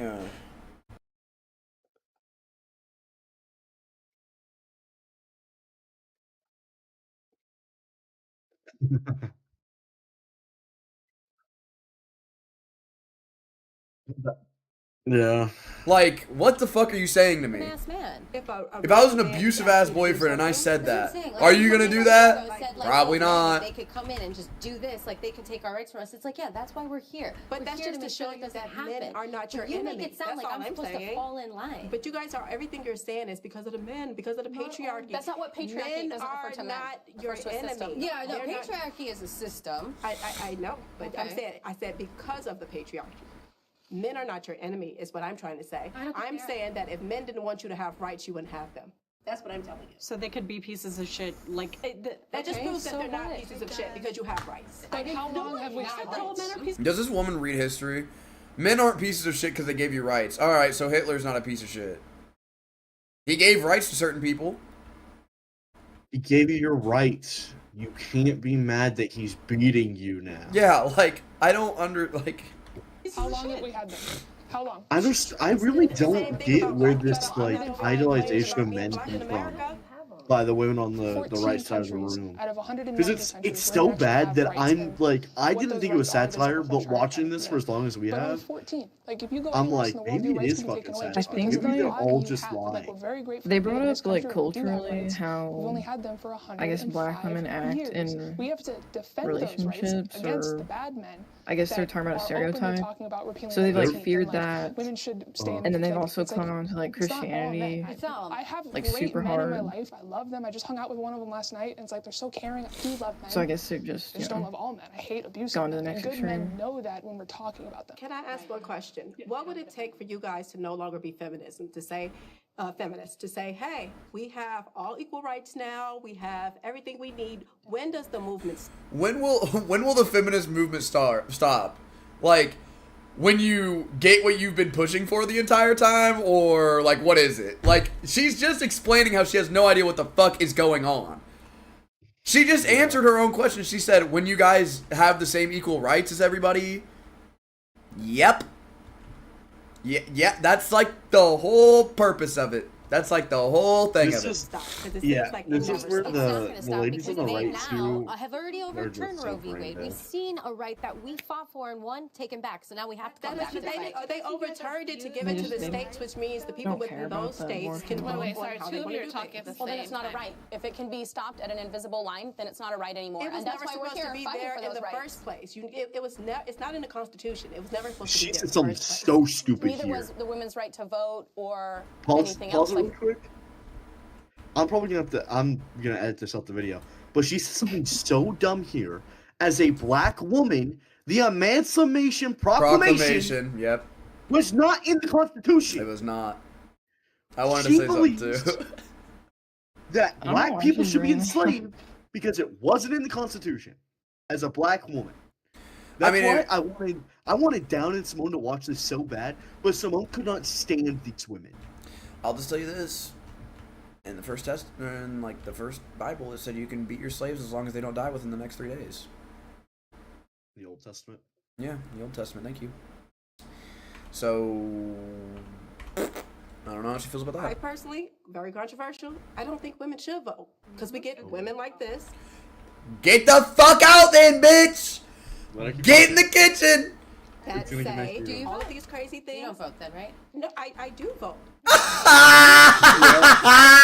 Yep. Such a fucking pussy. I have to because men allow her to vote. So that's why she votes. No, you're using your voice to tell But if they take away from her, she'd be gone. That's why men are more logical. To cancel out these feminist votes. That's what it is. She knows she shouldn't be voting. You just do things, but she can't help it but fight against the feminist monster. I'm going to say this right now, and I hope this gets on camera. And let me say this: being on the side of a woman's right to vote is never the wrong side of an issue. Every person here is a human being. Voting is a human right. I won't sit here and have a conversation about repealing human rights and pretend that that's a normal conversation to be having.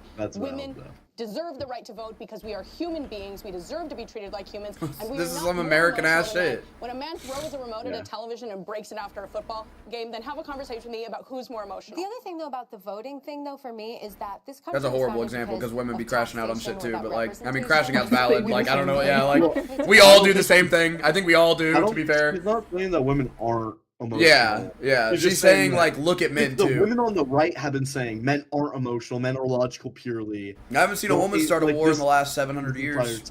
Type shit. Dude. I'm saying 700 years because I don't know anything before that. I haven't seen a woman start a war then or now. Last time an important woman. No, I'm not gonna say it actually. But Joan of Arc was a goat. That's what I wanted to say. I was gonna something very historically inaccurate. Taxation without representation. Yeah, you don't have to work either. That's the point. Your man will pay the taxes. That is exactly the point. You won't work. What world? Okay. I don't know. I actually wanted to answer your question. You asked about body count. Coming back to body count, which was the last prompt, and you said, why do men want a woman with a low body count? And the answer is because we're not equal. And again, this is going to always be some dumb shit too. And the flaw of feminism, because you're going to be fighting. This sounds like low key because we're not equal. That sounds like some pro-slavery shit right there. That sounds like some pro-slavery shit right there. We're just not equal, so like we don't deserve to have the right of bodily autonomy. Like what? That does not exist. I'm not saying better or worse. I'm saying we are different.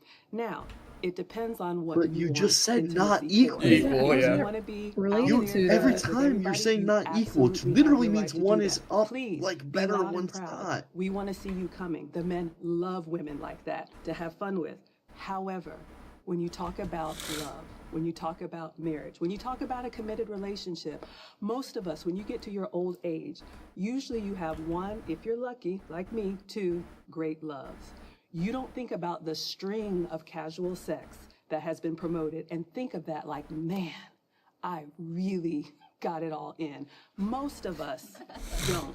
You're free to do that if you want to, but I'm just saying, as we age, what's going to really matter is the relationships, the marriages, the families, the relationships that meant something, the intimacy that meant something. You can do as much as you want to with whoever you want to, but I do agree the way casual sex is promoted now, it is hurting us. It may be fun in the moment, but it's going to hurt us, and we're all going to pay the price for it. Thank you so much for being. In a conversation about body count isn't just casual sex. Like having multiple long-term partners, you could have like, by the time you're 30, if you since high school had like 6 year long relationships, your body count's 3 now. Yeah.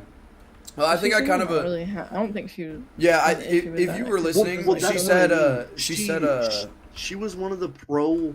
Yeah. Shame high body count. I don't think she knows what the fuck is going on. Like I said earlier, because she then said in that sentence, she's auntie. That's the issue. Yeah, she then said, she's 20 years too late. She said, if you want to be promiscuous and run around, that's fine. But the advertisement of casual sex is hurting us, which I can kind of see. Because if you don't have good role models in your life, like me, that will catch up to you. But I had good role models in my life where my grandpa like talked to me and like told me I wasn't a fucking freak and all this shit. You know what I mean? But like if you have no good role models and you're fucking around. I think she was right about like you don't look back on casual sex. Yeah, you don't. You don't. Yeah. I don't think I can't like, dude. I made a joke today because Yanni was pulling another FOMO and she was curious because she was talking to me about her ex-boyfriend. She said like, do you have any people like that? I said, yeah, I call her she who shall not be named. And she was like, well, what's her name? And I deadass couldn't even remember it because I've said she who shall not be named for so long that I cannot remember who the fuck she is anymore. And that's kind of a W. And it just gets to that point. It just gets to that point where you just kind of like, you get older and you only care about like Kendra and your people around you and all that shit. And you're like, bro. I was catching Pokemon back then, bro. I don't remember my first Pokemon I caught. You know what I mean? Like, you don't remember shit. You just don't remember shit when you're young.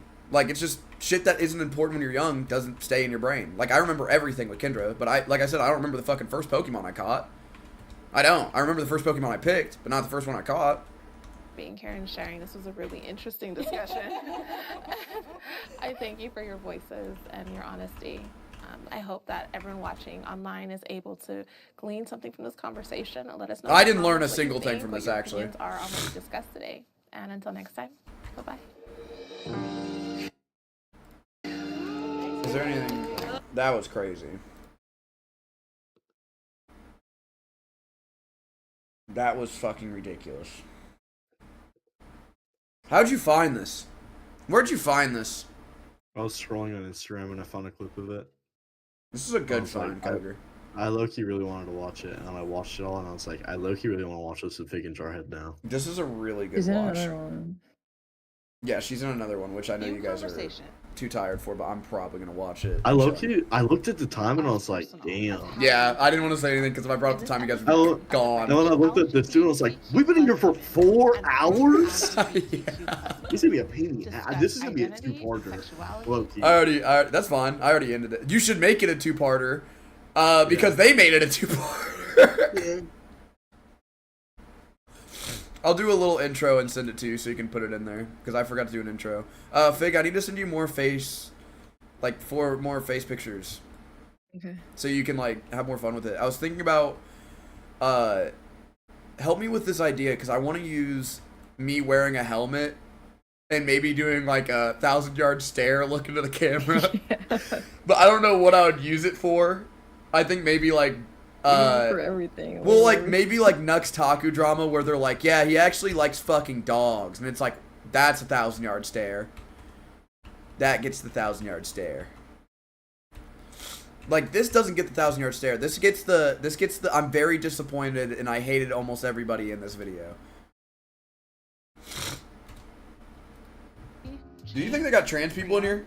And what it means to live. Oh my god, they got this fucking Metrics bitch back in here, bro. Metrics. Why would you bring her back? Oh my god. No bro. one likes She was her. former LGBT. She's a former She looks bitch. like it. She looks like I'm. Yeah, that's what I'm gonna do.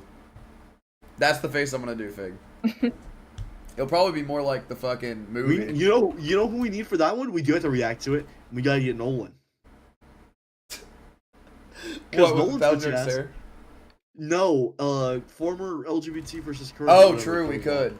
Because I sent this and I said, because I also wanted Down and Simone too, like I said. Ellen Nolan was like, why didn't you at me? Why not me? I'm a feminist. And then he just never fucking responded, so I know his bitch ass never watched it. He strikes me as the opposite, I'm not gonna lie. He hates women. When he's like, one time he was in here and he's like, this was so long ago, but he's like, I was hanging out with my pregnant sister. And I was like, his sister? Your sister? Okay, but listen. His sisters are fucking crazy. He was disgusted. He was a youngest son with a lot of older sisters that are crazy. Like, yeah. So he doesn't want to do anything to deal with them. 2 or 3 sisters. I remember one being like super Republican and like against him.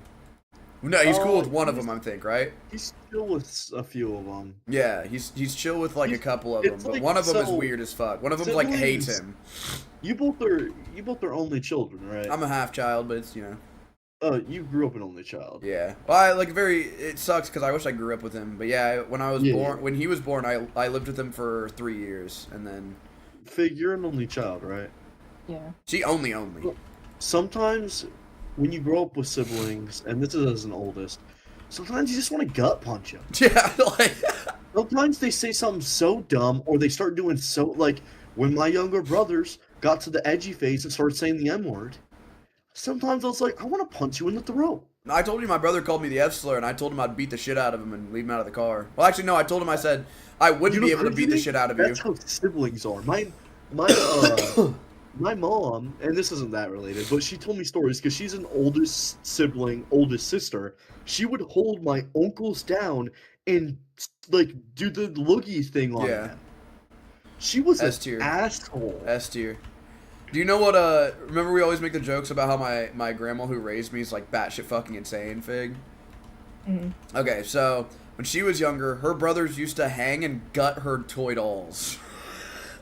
That's some sibling shit. It was crazy. There was one time they messed with her piano, and she beat the fuck out of them for the piano. The piano was the last straw for her, which I thought was hilarious. I just know Nolan was getting his ass kicked when he was a little kid. Oh, yeah. His sisters do not play. His sisters, well, I mean, it's not just the sisters, bro. We're talking about Nolan D. I'm going to hit something because he's green. I picked the best dialogue choice because it was the third option. Nolan D. rage baiter. So he's trying to, I know he was trying to rage bait one time and he got caught in the crossfire. Well, with his sister. Yes. You know he wanted to worm his way in and start more strife. And he's like, fuck, I just got involved. And he's fucking hanging upside down. He's deep in that shit from a tree somewhere. You can't get intertangled. That's why I think, that's going back to what we were talking about, I just think women are inherently, I think that women are inherently smarter because Nolan's dumbass was like, yo, let me rage bait these women and walk away. That's not how that works. That's not how that works. Women are inherently smarter. I think men are inherently more prone to head damage. True. That is a good point, which I think makes us dumber. I think I just feel dumber than women sometimes. I go up to women and I'm like, you just got it together. Like, Kendra had it together, bro. I think women inherently know that the brain is important, but men have to be taught that through concussions. I'm telling you, bro, we are meant for brute, caveman, stupid shit, bro. It is in our genetics. I don't know what or how to explain it, but we have to be explained that our brain is important. That is not a normal, like, we should, that shouldn't be normal. I'm just saying, dude, we got the NFL. I agree with you. And we're still like, dude, that's what I'm saying. Men are willingly like, yeah, let me slam into each other going fucking like 12 miles an hour of 400 pounds of pressure slamming into each other. That's fucking brain dead. You don't see women doing that. Women do it. They'll get up with like a tier 3 concussion and yell, hell yeah. Yeah, that's what I'm saying, bro. I'm telling you. I cannot prove it yet, but we, as humans, women evolved, we kind of stayed similar to cavemen. Ooga booga smack thing. Ooga booga make money. Ooga booga I'm bigger. I think it works. I love my caveman ancestors clocking in for their 9 to 5. I'm telling you, bro. Like they make money, bro. Like they're sitting there and they're like, for Walmart, I guess. It's the idea of that like cavemen had to do repetitive things over and over again, like pick up stick, move stick here, drop stick here, pick up stick, move stick here, drop stick here. Is what I'm thinking. Yeah, bro.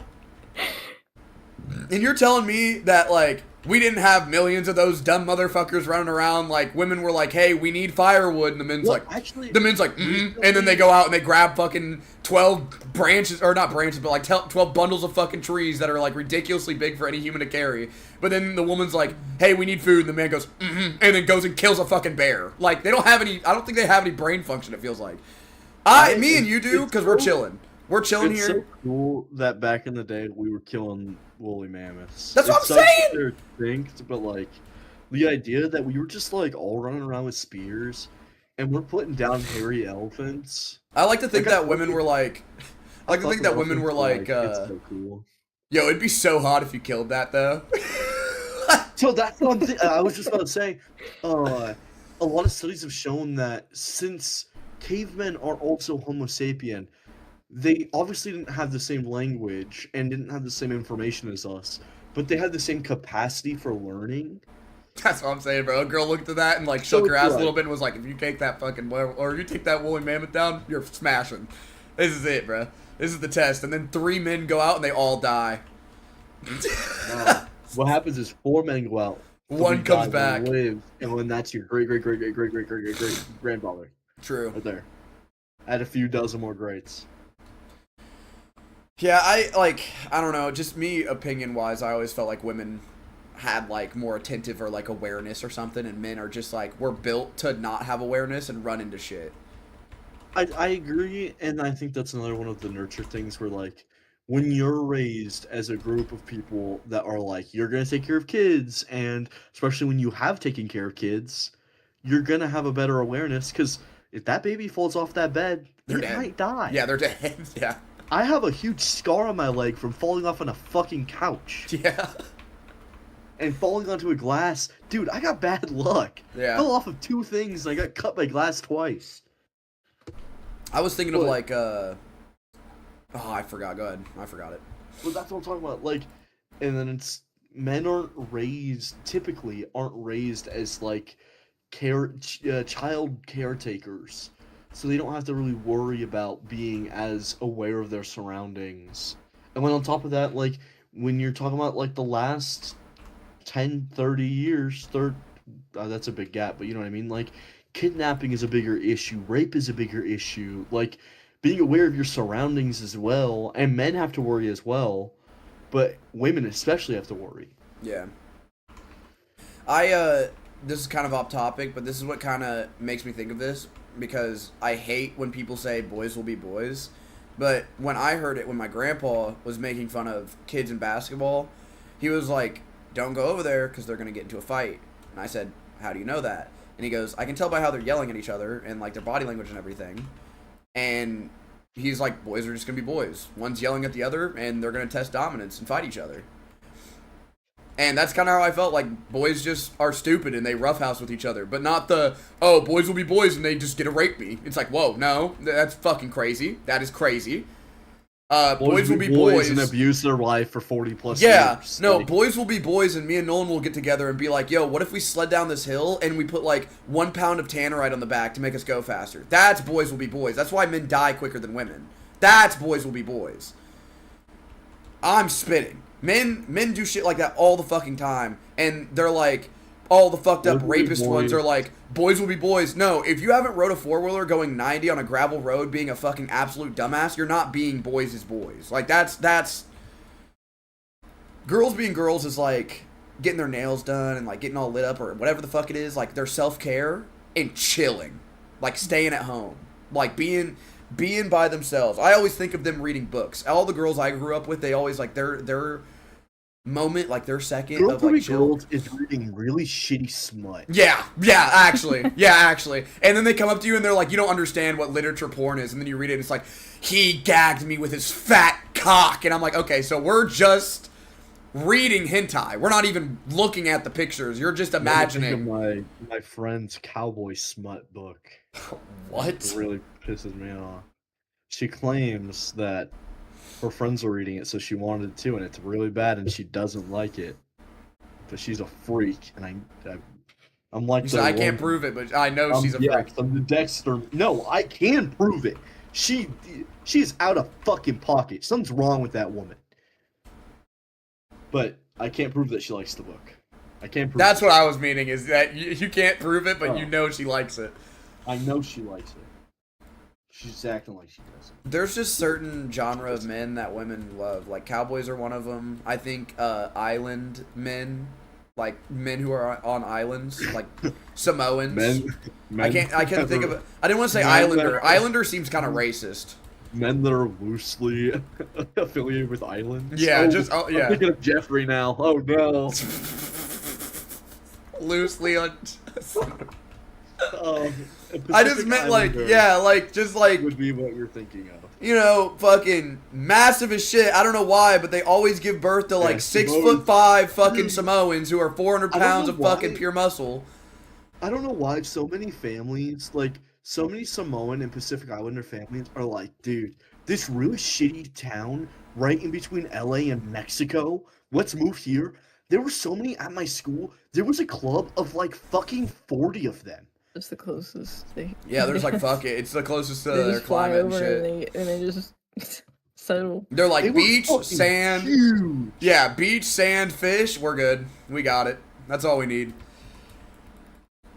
That's their like. That's their comfort thing. That's their well, it's still close enough. You know, they can go there if they wanted to. I feel like that too. I need to have areas that's like relatable. And is he big as shit? Yeah. Yep, that's what I'm telling you, bro. They're all big as shit. I don't know if he's technically Samoan. He's from like a small island off Hawaii. Girls only like smaller guys if they're princes. What? Girls don't like twinks unless they're princes. They don't like skinny cowboys. They like big old buff cowboys They like big old buff Islanders. They like big old buff this, and then when you get a prince, then you get a prince, and they're like, oh, they get a prince, an Islander. What the fuck are you talking about? Every other woman I talk to, they love the books. This might like whatever you're talking about. Jarhead's fantasies. I think Jarhead just wants. No, I know a bunch of women who think islands are super attractive. They love their hair. They love the culture. They love like so many things about them. I grew up around them, and I've never heard like. Yeah, when you grow up around them, it's a lot easier to not hear people say, I fucking love Islanders. But when you live in the middle of the Midwest and you've never really seen one in your life. Do they love the Islanders? Or just the thought of like. Bro, I'm talking about a cowboy smut book. What do you think I'm talking about? The more we talk about Islanders and call them Islanders. I said that women only like certain things that are like just in every single smut book. It's like a buff cowboy or a buff Islander or a buff hockey player. And that's my joke was the only time they don't have buff motherfuckers in smut books is when it's like a king or a prince and then they make him look like a twink. They make him look like Griffin. I'm not wrong, bro. I hate that image so much. I don't know why, like. It's true though. I have no attraction to that like owl. Like, and people that are like. What, smaller guys? My bad. Just like Griffith. Like. Griffith is a disgusting human being that should have been rotting in the pits of hell. Well, I just like I don't even he like is the idea attractive. of girls being like, oh, he's attractive. Like. If you think he's attractive after Femto, if I go up to a woman and I show them a picture of Griffith and they're like, yeah, he's hot, that's valid. But if you've seen Femto, okay, then you should die. You should die. That's how I feel about it. You want to fuck someone who raped the main character's love life and also is tormenting infinite amount of souls for almost all of eternity. And you're like, yeah. No. He's not, you don't even have the face anymore, bitch. Femto doesn't have the face anymore. I didn't like him before that, because... I did, because they made him a complicated character. If your personality is any sort of bad, I have trouble, like, finding... You don't know he's bad until the end. That's so real. That's the problem, though. You don't know he's bad until the end. No, I still, like, felt... You catch a vibe. I hate to say it, you only felt it because Berserk's so old. When I reread... Yeah, you knew it. That's what I'm saying. When you actually, like... turn your brain off and don't look to any clues of Griffith being evil. He actually did everything in self-sacrifice to make the Band of the Hawk better. But that's what he doesn't understand is he will sell his own soul and his humanity to get what he wants, which is also fucking everybody else. That's what I'm saying. Like, I don't think there was. He literally fucked a king, ruining his own image of himself to get power of the Band of the Hawk so they can be in the army. He did that for them. The only time he switched is when I'm telling you, it's not at the beginning. He loves Guts at the beginning. Casca hates Guts at the beginning. Casca is jealous of Guts at the beginning. Well, that's where he was still, like, worried about him. You can tell he was worried about him. But he wasn't at the same time because Casca, I hate to tell you, like, they were still it's the opposite. She was worried about him replacing her, and Griffith loved him. He was going to replace Casca with him. That's why I love it, because they ended up flipping. She loves him now because they end up loving each other and they like work out perfectly, and he hates him because he didn't give up himself for him. That's what he wanted. He wanted everyone to give up like he did. He wanted the entire group to do whatever they needed to do to become what they needed to be, and they wouldn't do it. That was the whole meaning of Guts saying, let's duel for the last time. And he showed that he doesn't need Griffith anymore to follow his dreams, and that shattered Griffith. That ruined everything for him. And that's why he became, like, an absolute fucking... I want to say kleptomaniac, but that's not what that means. Like, a fucking absolute psycho. Just went around, fucked a king, went around, fucked the king's daughter, and then said, yeah, well, you're mad at me for fucking her because you wanted to fuck her, and then gets sent to prison, gets all of his tendons cut out, and his face fucked up. And then at that point, he's like... yeah, I'll just kill myself because Guts is a bitch and Casca don't love me anymore, even though I was using her for some weird power dynamic. He was like, I kind of love her, but I'm secretly gay in the closet for Guts, so like I don't really know what's going on. That's the only weird thing for me that I had never understood was like, do you love Casca or were you like closeted and were like, or were you both? I don't think he ever loved Casca. I think he did like. I just think his relationship with Guts was perverted on his end. So I don't know if it was romantic or what. Well, there was nothing like sexual to him. That's the thing is Guts was his freedom. Guts was his ticket to his dream.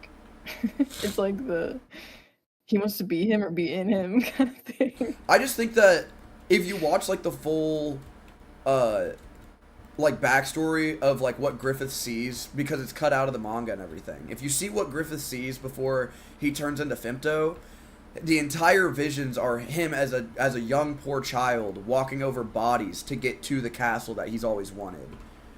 And on that way, he finds Guts, and when Guts leaves, the castle's gone. Showing that Guts was the key to his dream. And when he didn't treat Guts properly, or when he... I don't know why, like, to be honest with you, I think it was just Guts himself. Guts was like, this isn't me. I've never fought in a group. I've never liked fighting in a group. I've always been me, by myself, with my group. Not his group. And that's why he left. And Griffith couldn't handle that. That's like, he did everything he could for Guts and his group, and now he's quote-unquote betraying him, but in reality, that's what I'm saying, it's a big philosophy book, bro. Like, there's so many mixed emotions behind it. It's not just envy or jealousy. There's millions of emotions going on in that book, talking about how, like, Guts, secretly, like, at the first part, wanted to be like Griffith. They fucked with each other at the start, where they're like, yeah, fuck it, let's go and be the Band of the Hawk, let's be this. And then, when he got more and more fame, he was like, this isn't me. I'm not finding any happiness in this. I just think Griffith was more, like, intentionally manipulative in the beginning than... They were obviously still, like, trying to figure out what they wanted, I guess. But Guts more so than Griffith. Like, Griffith was already, like, making moves to... in a manipulative sense, you know? Like... I mean, yeah. I fully agree that he was being manipulative, but I just don't think... like, selfish shit. I just think that, like, if you watch it from the start, he was very... Like, they do it on purpose to make it a surprise when he flips. So, like, I can't sit here and say, like, he was being evil to the Band of the Hawk, because they want you, and they want you to feel like he actually cares for the Band of the Hawk, for the impaction of the eclipse to actually hit a full, like, explosion. Because if you, in the entire time, as the reader, are anticipating this person to fuck over the entire group and he does it, you're not going to give a fuck. But if your intention of the person is, well, this dude's tight with Griffith... Like, I knew something was up when, like, what's the purpose of the Band of the Hawk other than just getting on top, I guess, for Griffith? Well, it's not just for Griffith, it's just for power. The Band of the Hawk would be powerful. In the group. Yeah. Like, they could inherit, like, that's how... Yeah, it was just for power, though, you know? Well, like, it's a power for... Like, be good. Them, yeah. It's a power for them. Like, people that are bad. They wanted to make the Band of the Hawk strong enough to where they could make their own kingdom and protect it. Or at least Griffith did. And they followed that idea. But then, like I said, when... It's more of the idea of... I can't think of a character that I can... Maybe... I can say Handsome Jack, but you guys don't know who the fuck Handsome Jack is. But, like, at the start of the game, he's very egotistical and, like, oh, I can do whatever the fuck I want, and there's nothing you can do about it. I'm top dog. I'm basically your god. I remember my favorite line of him saying, I mean, you could just kill yourself right now. Like, you could just speed this up for me and just kill yourself so I don't have to do it. And halfway through the game, he's calling you going, don't fuck with my shit anymore. If you fuck with it, I'm nuking your plant. Like, he's losing his mind because he's losing power. He's losing... Like, that's why I'm saying Handsome Jack was evil. But I think like, what happened through Berserk is what made Griffith flip. I think he was on a crossroad, like a forked road his entire life. And one good or one catastrophic event is what's going to send him down one of those roads. If Guts didn't leave and they all stayed in the Band of the Hawk, I guarantee you they would all have a castle right now and Griffith would be king. And they would all be chill. But the fact that Guts became his own person and was like, I want to do what I want to do and you can't stop me. Bad? That's like, I don't know. I'm saying what's bad about it is him losing Guts, meaning losing his dream, which loses his mind, which makes him a bad person. Yeah. That's what I'm saying. Originally, I really don't think Griffith was a bad person. You can see with some of the things he does, like with him fucking the king, you can see the guilt or like shame in his own face that he did not want to fuck the king. Which makes me wonder if he loved Guts or not, because it like shows so much shame of having sex with a man he didn't care for, which I wonder is whether it's because he's straight and he didn't want to have sex with a man, or he didn't have sex with a man that he wanted to have sex with. You know what I mean? But either way, it's a sacrifice that they took. That's like him doing bad to get power kind of thing. Like, well, if he didn't do that, they would have been nobodies. They wouldn't have been accepted in the kingdom. They wouldn't have been hired as mercenaries. They wouldn't have been going on great battles to become a name. Than any other. But what is he doing? What is he doing wrong? Getting who? Griffith. He's just giving his body away to give it an opportunity to become someone to where he never has to do that again. He's sacrificing himself so the future doesn't. Like, it's just this bad cycle to be in. Yeah, but if you are the sacrifice, which again goes by all of Berserk with the brand of sacrifice, if you're sacrificing your morals to get your group into a higher area to know for a fact that you're going to take care of people and never allow something like that to happen again, then it's not bad. You're stopping the cycle. I'm not saying, like, I don't know. I'm not. I just think you have crazy intuition and you knew he was evil off rip. I think even if you didn't know it, I think you knew it. Things, but I just see all the little things to me make me feel like Griffith was, like, he wasn't evil. He was just a young child that was desperate, like no different than Denji. Like when he got that Behelet, that necklace, he was a child. He went up to a merchant and they were like, "This Behelet will give you the dreams of your life." I mean, he obviously was desperate, but then it's like, well, everyone is desperate, you know? Like, what makes him... He's more desperate than his dream than anybody else. Guts, obviously, is not that desperate to achieve his dream. Dude fucked off and joined, like, 7 mercenary groups. Well, I think Guts went through certain things that, like, just made him question himself. Like, he couldn't, like, be confident in himself.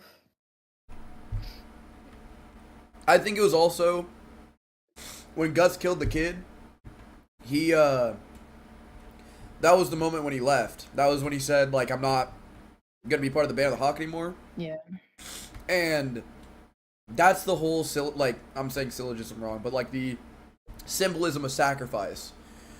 Griffith sacrificed a lot for the Band of the Hawk, right? And Guts gets added into this group where he's sacrificing some things, but he doesn't really care because of how he's raised. You know what I mean? He doesn't really give a fuck. But then he kills a child, and then he realizes that he sacrificed a part of his morality to appease a group, which is the Band of the Hawk. And I think that it's not that he didn't want to appease the group. He loves everybody in the Band of the Hawk, including Griffith. He just remembered in that moment, because it was like, if I was by myself, and if I was not with these people, this child would not be dead. And that's it. Because he was getting pressured to do that mission or whatever. But I think, if I'm correct, I'm pretty sure Casca was pressuring him to do it. Because I don't remember exactly, Griffith was with the king and stuff at that point. Like, he was up there talking politics with all the higher-ups. They were all trying to make moves, and they were really, like, all being rushed, I think. Yeah, it was a big, crazy event, and it just shit happened. Griffith was... I remember thinking, like, dude, he probably had this idea of, like, oh, he can just, like, have sex with the princess or whatever, or whoever she was, and, like, get what he wanted really quick. But he was trying so hard to, like, do it this way, like, send Guts in and stuff, and it still, like, got messed up. I think it was all, as cringe as it sounds, I think that was all just sacrifice, bruh. Guts sacrificed, if you really think about it, besides him killing that kid, what has Guts sacrificed? To his own fruition, like his own will. Was that kid. But Griffith sacrifices fucking everything. Autonomy, I guess. Yeah. But like Griffith, he's just been following orders because he didn't know what to do himself. Exactly. Yeah, and then when he realized, he's like, I don't need to follow orders. Like I've been not needing to follow orders. But what I'm saying is with Griffith, he is sacrificing constantly for this group, and when Guts leaves, and all those sacrifices are for nothing because, like I said, without Guts, you're not following those dreams. You know the dreams are done. Without Guts, you're done. So, again, Guts left, and that's when he fucked the princess. The only reason why I know that is because when Guts left, he had the duel. He fucked the princess, and I know he fucked the princess not for power because he had that plan a long time ago. He might like to marry her maybe, but like he was gonna try to be diplomatic. Yeah, like diplomatic, and that's what I'm saying. Once Guts left, he went full crazy and off the deep end. Like fuck it, I don't give a shit anymore. I'm sacrificing everything. So he snuck into her room, fucked her. The king walked in on it, and you know what you would do to get out of trouble? Not say, "Oh, you're mad at me for fucking your daughter because you want to fuck her first." That's the one thing you don't say to get out of trouble. You know what I mean? So that's when I was like, there's another thing of sacrifice. Yes, but he's sabotaging himself because Guts doesn't need him, bro. Well, he sabotaged the whole group. The group's gone. They did not want to like they were around, but they weren't doing any missions or anything. He just left and did that shit. So like imagine the surprise of the Band of the Hawk. Like I don't even think they got the surprise because all they got was from somehow they got a notification of some way being like, hey, Griffith is being tortured in this dungeon chamber and almost dying. We need to go get him. And Guts was like, yeah, I need to go save him. We don't know how that fucking happened, but it happened. I don't remember how it happened. Like some fucking messenger pigeon or some shit flew by. And then he goes down there and does it. Right? So this is right after the fight. So this big diplomatic shit happened because none of them knew what happened because they had to go down there and get him. Remember? Then when they got him, he fucking kills himself and summons hell. So they don't even know that they're fucked over there in the kingdom because they die. That's the great. I didn't even think of that. That's the craziest shit too. They learned that Griffith switched on them when he killed them. That's the craziest part. They didn't even realize he switched on them when he fucked the daughter. They don't know nothing because he didn't have a fucking tongue to tell them. Literally. That series, Fig, all I gotta say is beautiful. I like that I can talk to you about something and there's 9 different meanings of each passage of each different fucking phase. You know what I mean? Beautiful. I love it. Yeah. It's all in your interpretation of the book, just like, what is it? Just like, Cowboy Bebop. Every time I watch Cowboy Bebop, I learn something new. I like, whether it's a detail about a character I didn't know or a philosophy lesson that it was trying to teach me. I loved it, bro. And we got Koger over here shaming me on animes, and you ain't gonna talk nothing about Berserk. I've maybe watched 5 minutes of Berserk content, and it was entirely fan-made. Can we watch the Berserk movies in here? I will never watch Berserk. It's too much for me. What do you mean by too much? Know, it's just too much. Like gore and fucked up shit? The movies are... I'm telling you, bro, it's way over talked about. I'm telling you... When I first got into anime, I was like, I'll watch anything but Berserk. If you want to stick to that rule, that's fine, but I'm telling you, it's kind of like Dandadan, where I haven't watched Dandadan, but all I hear is about the perverted shit. None of the goods, like, I also Berserk has, like, no good adaptation. Yeah, so the 3 movies that came out are good for... Those 3 movies are really good for pre-Berserk. So, like, this is called the Golden Age, where the Band of the Hawk and all of them started. But the book starts off with Guts after the Band of the Hawk and all that shit happens. Okay, so it's a good prequel, but... Yeah, the movie sets the tone on why Guts is the way he is when you start reading the manga. And then if you read the manga, you'll just get to the Golden Age, which is in the middle of the manga, and it'll explain all the backstory. But I'm telling you, bro, like, there are insanely fucked up scenes in it. But I promise you've seen worse, for 1. And for 2, like the movies, it isn't, like, it literally... Well, the movies are just like the book. There's not constant rape in, like, the only thing that's constant in that is gore. And you read Chainsaw Man, so there is no problem with gore. But the rape is, like, I remember Casca getting raped from the Vimto scene. I remember this weird horse scene. I remember, like, the horse being a demon that was, like, a human in, like, a weird horse form. And he gets fucking split in half, I'm pretty sure. And then there's fucking wild. One of the most fucked up characters I've ever read in my life. And he gets fucking brutalized. But after that, it goes into diplomatic and, like, slavery, corruption of the world, and him going through and killing the demons that are secretly kings and shit that nobody knows about. You're missing one of the best romances by not watching the movie. You said bromances? Romance. Well, both. I think he's missing a bromance, bro, because he's going to sit there and think of Griffith. He's going to think of Griffith, and I promise you, he's going to see Judo and think Judo's one of the best characters he's ever seen in his entire life. You're going to put Judo right next to fucking Kobe. You would put Judo right next to Kobe. You would. No, don't. I'm not. I do know you. I promise you, you would put Judo right next to Kobe. He deserves it. Any person who's a Kobe fan, go ask them if they've watched Berserk or know any of it, and ask them if they put Judo up to Kobe, and I promise you they would. I ain't never even heard of Judo. Judo is such a good character. Like, fuck League clips right now. I'm saying, like, I'm not saying well written. Like, Judo reminds me of Kobe to the core. A young kid who has high aspirations and is just only a heart pure of gold.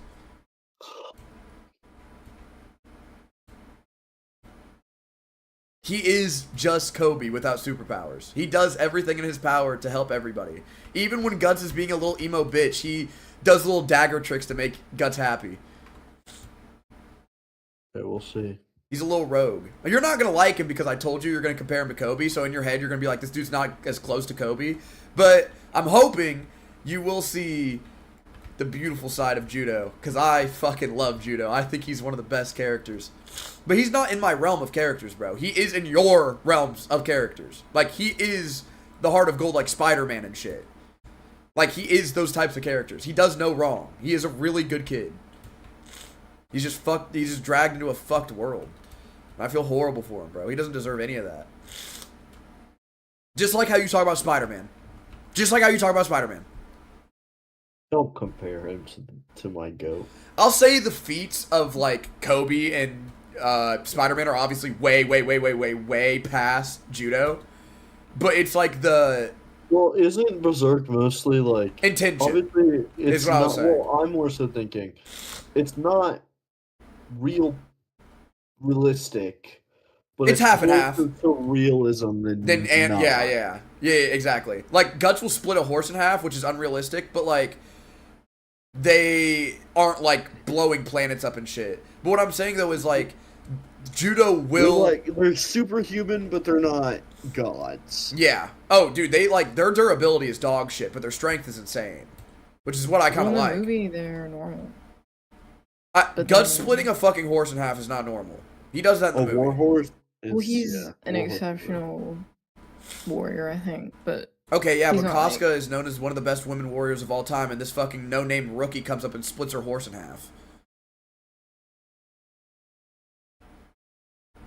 He is an exception, but like... But he's not like... Well, he could be a rookie and still be super strong, but unless... But he does become supernatural after yeah. How I view it is, unless Guts is the strongest person in the world, if he's able to cut a horse... Okay. He basically is, yeah.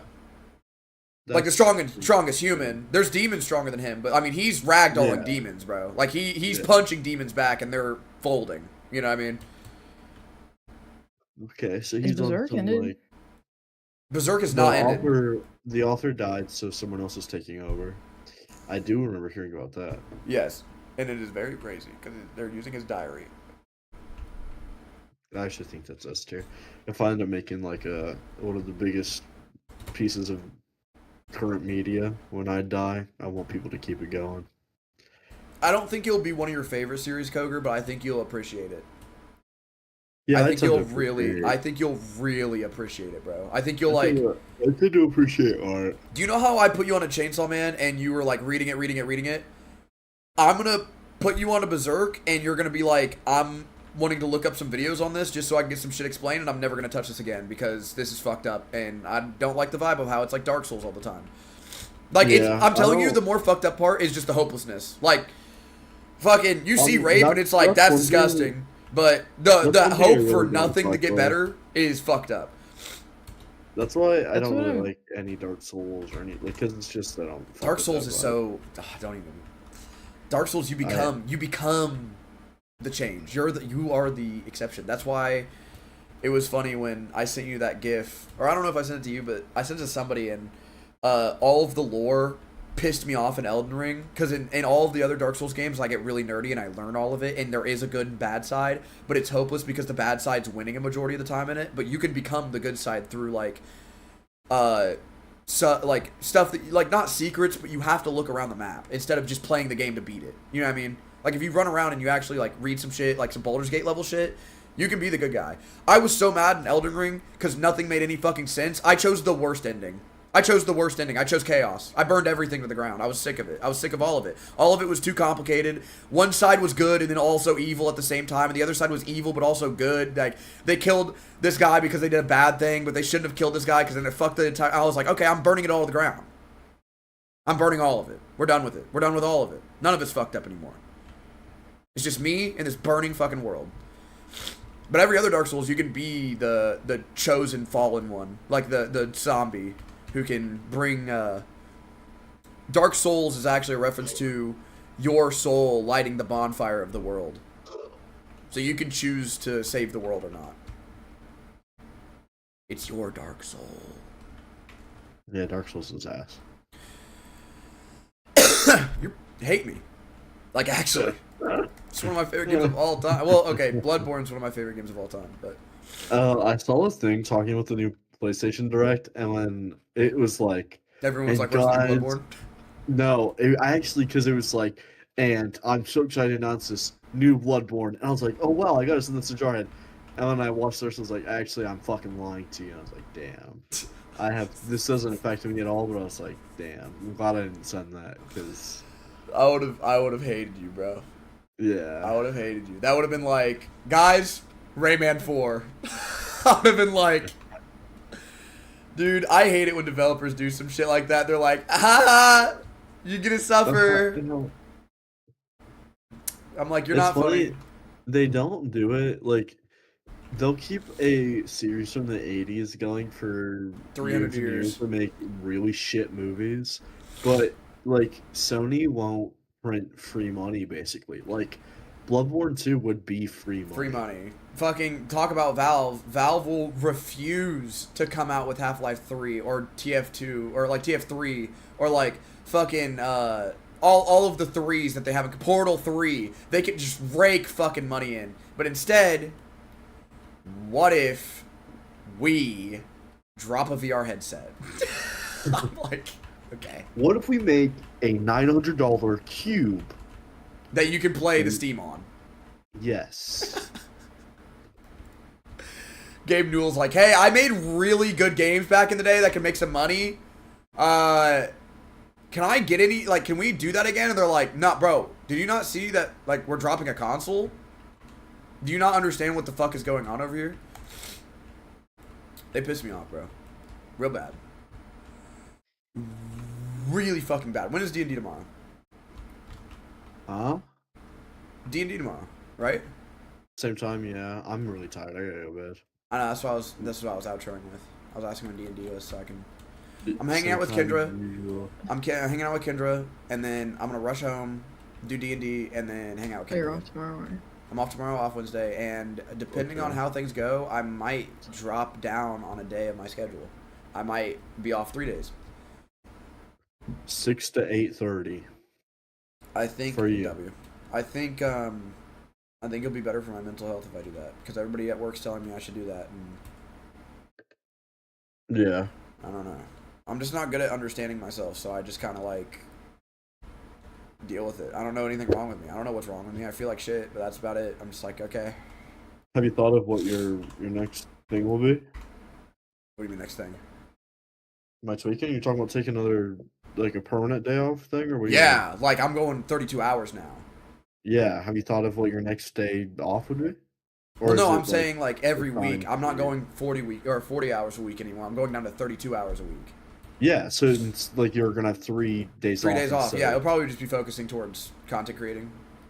I'm gonna kill myself. Have you like? I assume you get to choose which day it's gonna what be. day? Probably Thursday.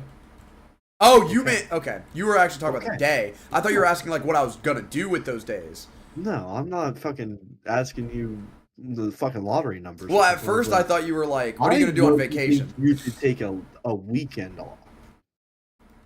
I know it would fuck up your, like, a 3-day weekend cool idea, but, like... I can do that eventually. If you take a weekend off, I think you'll be able to see Down and Nolan way more often. Okay, well, I only have Tuesday, Wednesdays off because nowhere I've ever had a job at will ever let me have the weekends off. Yes, that's so fair. So I always do. I promise you, Koger, you go in there, and, like, I mean, you obviously had the interview, but you go in there, and they're like, what's your availability? I'm like, can I have Tuesdays and Wednesdays off every week? And they're like, yeah, that's fine. And every time, they'll just go, yeah, that's fine. They want you to take Tuesday, Wednesdays off. Like, on my application, or not my application, but the online segment, I did do Tuesdays and I might have done Wednesdays only. Wednesdays and something else. Thursdays. A lot of people do Wednesday, Thursday. Yeah. I need to call him tomorrow, actually, because... Yeah, call him tomorrow and see, like, hey, I'm just checking up on my interview, like... Yeah, it's just weird, though, because the hiring manager didn't interview me, so I'm like, hey, person I've never met that you've heard a story of me from assistant manager. It just shows initiative. Yeah. You fuck with me or nah? You fucking with what you heard? You gotta call him Friday and pull the J. Rick will be like, hey, it's fuck with me Friday. You fuck with me? You fuck with me? And he's just like, you know what? Come to work, man. Get an apron. Come on. Come on. Okay, I'm going to bed. Alright, good night, guys. Thank you for doing the video. I'll send you pictures tomorrow morning, and it'll probably just be the 1,000-yard stare, and you can use the old face for the new one. Okay. Give me some ideas, both of you. Give me some ideas for, like, stupid faces I can do for my thumbnails. I literally cannot have I don't have any thoughts in my head. I know, I meant tomorrow. Okay. Alright, good night. Good night, guys. Good night. Alright, good night, stream. I'm going to bed also.